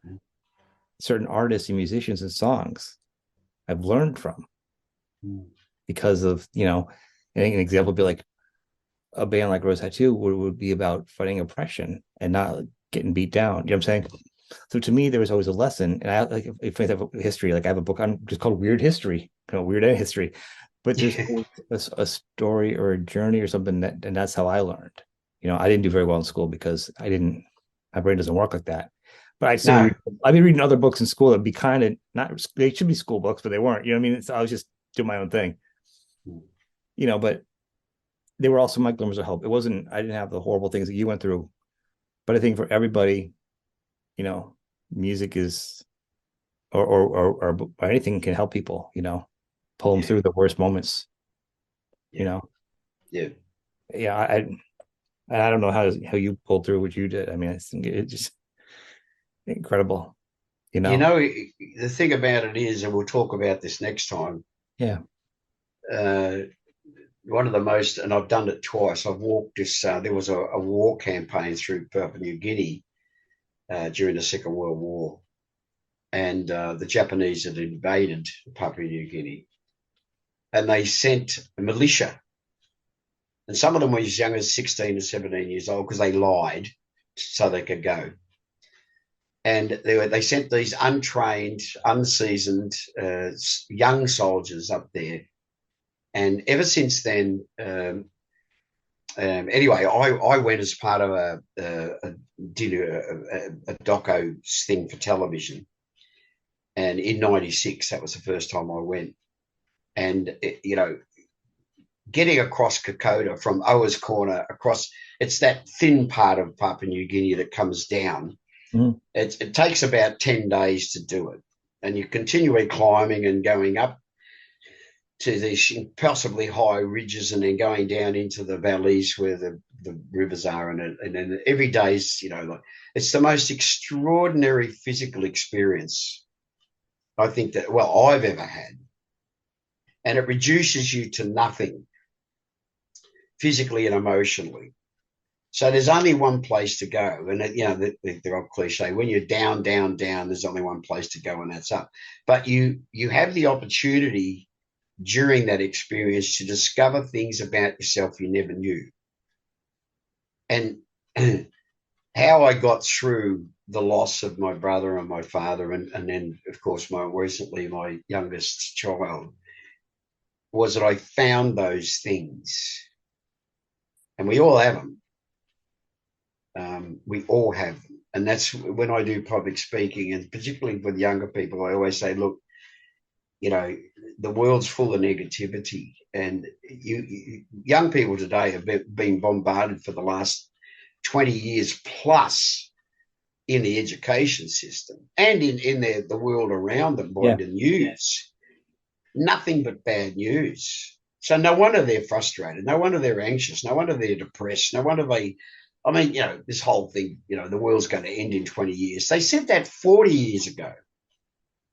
The world ended in 20 years. I'd like to know who it is because there are also the same people that said eggs are good, then eggs are bad, then eggs are good.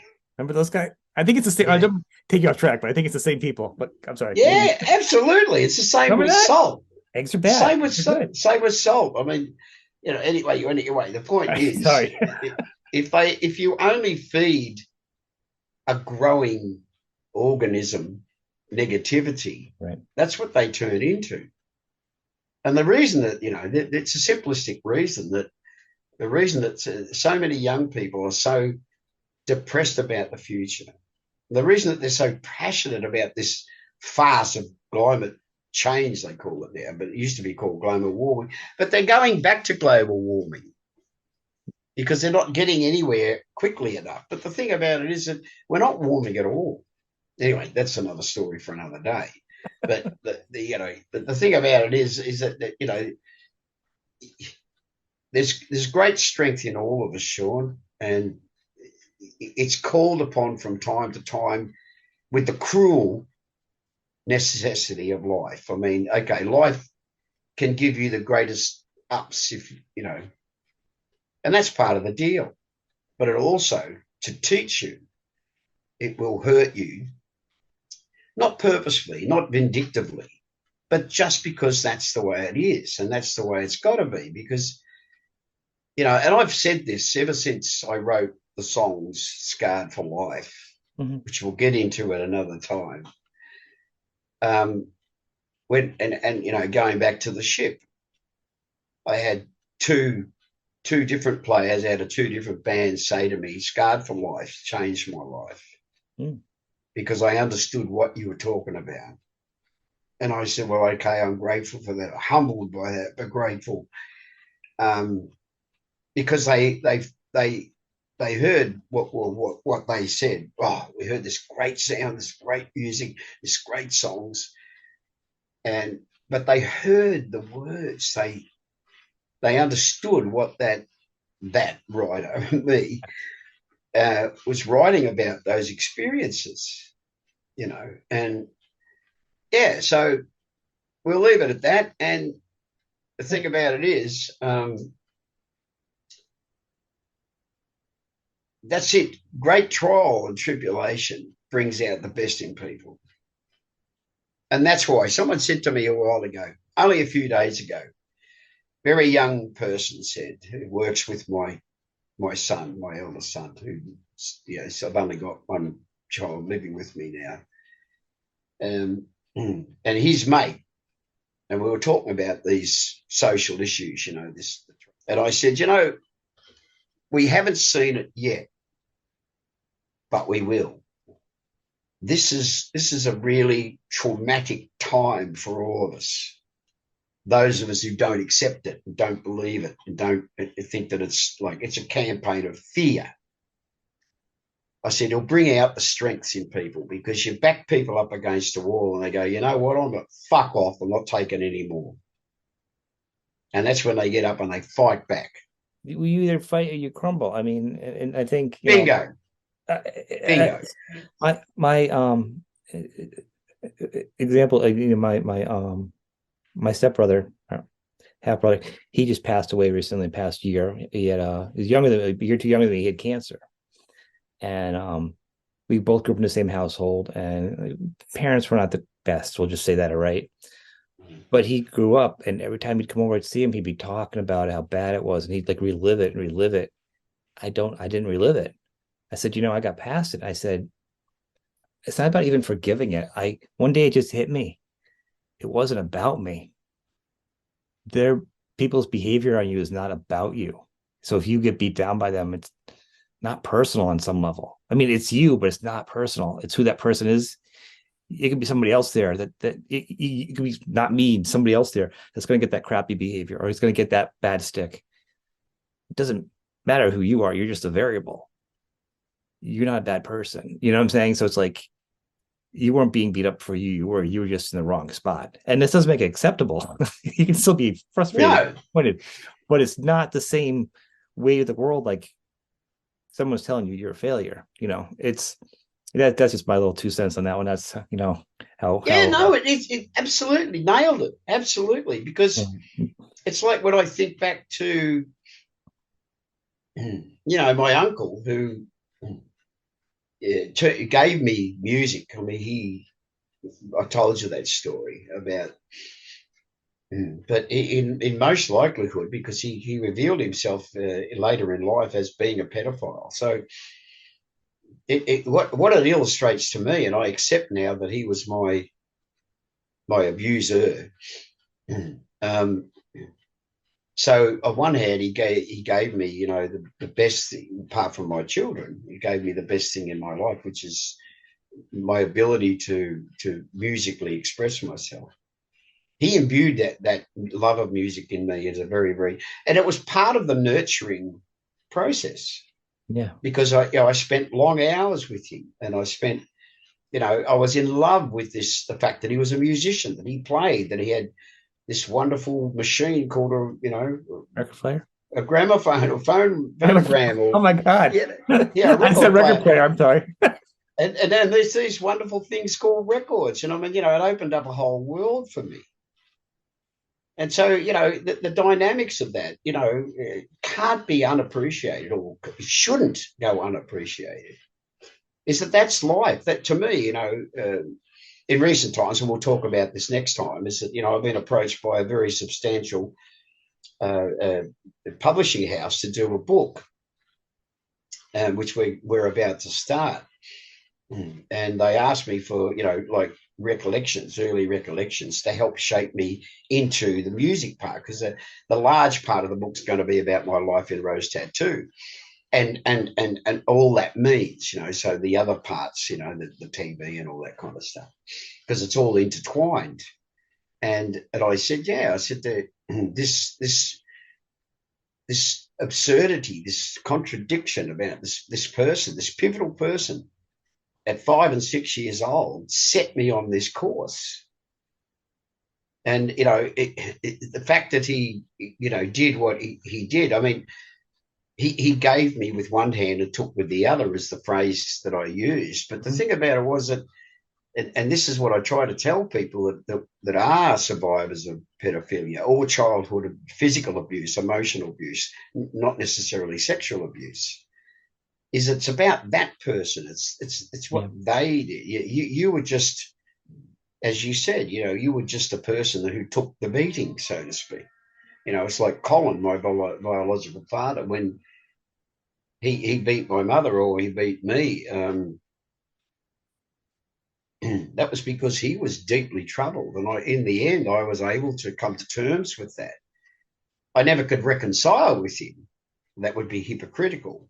But I came to terms with the fact that he had a tragic childhood, worse than. I get what you're saying. The same thing. My mom, when she passed, I didn't talk to her. She died of COVID. She was emotionally vapid and whatever. But I didn't accept her parenting and leaving me, whatever. But I also didn't hold it because of who she was. Well, see, because what she did or didn't do spoke of her. What you did, that you didn't hold that hate until the grave, so to speak. I don't hate anybody. I don't hold any hate. But you see, that speaks of you, Sean. I cannot like things, but I will not hold hate. That's fine, brother. It's fine. I dislike it a lot, but I'm not going to hate. It's like, I was about to say something really dumb, like let's leave some of that for next time. But that's sure. We're not ever going to run out of stuff to talk about. We will never. I know. No. I know. I've taken up a lot of your time, so I'm. I always. It's fine. It's fine. I as always, I just enjoy our time together immensely. It's just that looking at our local clock, I realise that there's a couple of things I just absolutely have to get to do today. I do too. I have to go to bed. Okay, brother. Thank you very much. You take care. Well, love and light to you and yours, mate. You too, man. Right back at you. See you, brother. Bye. Bye.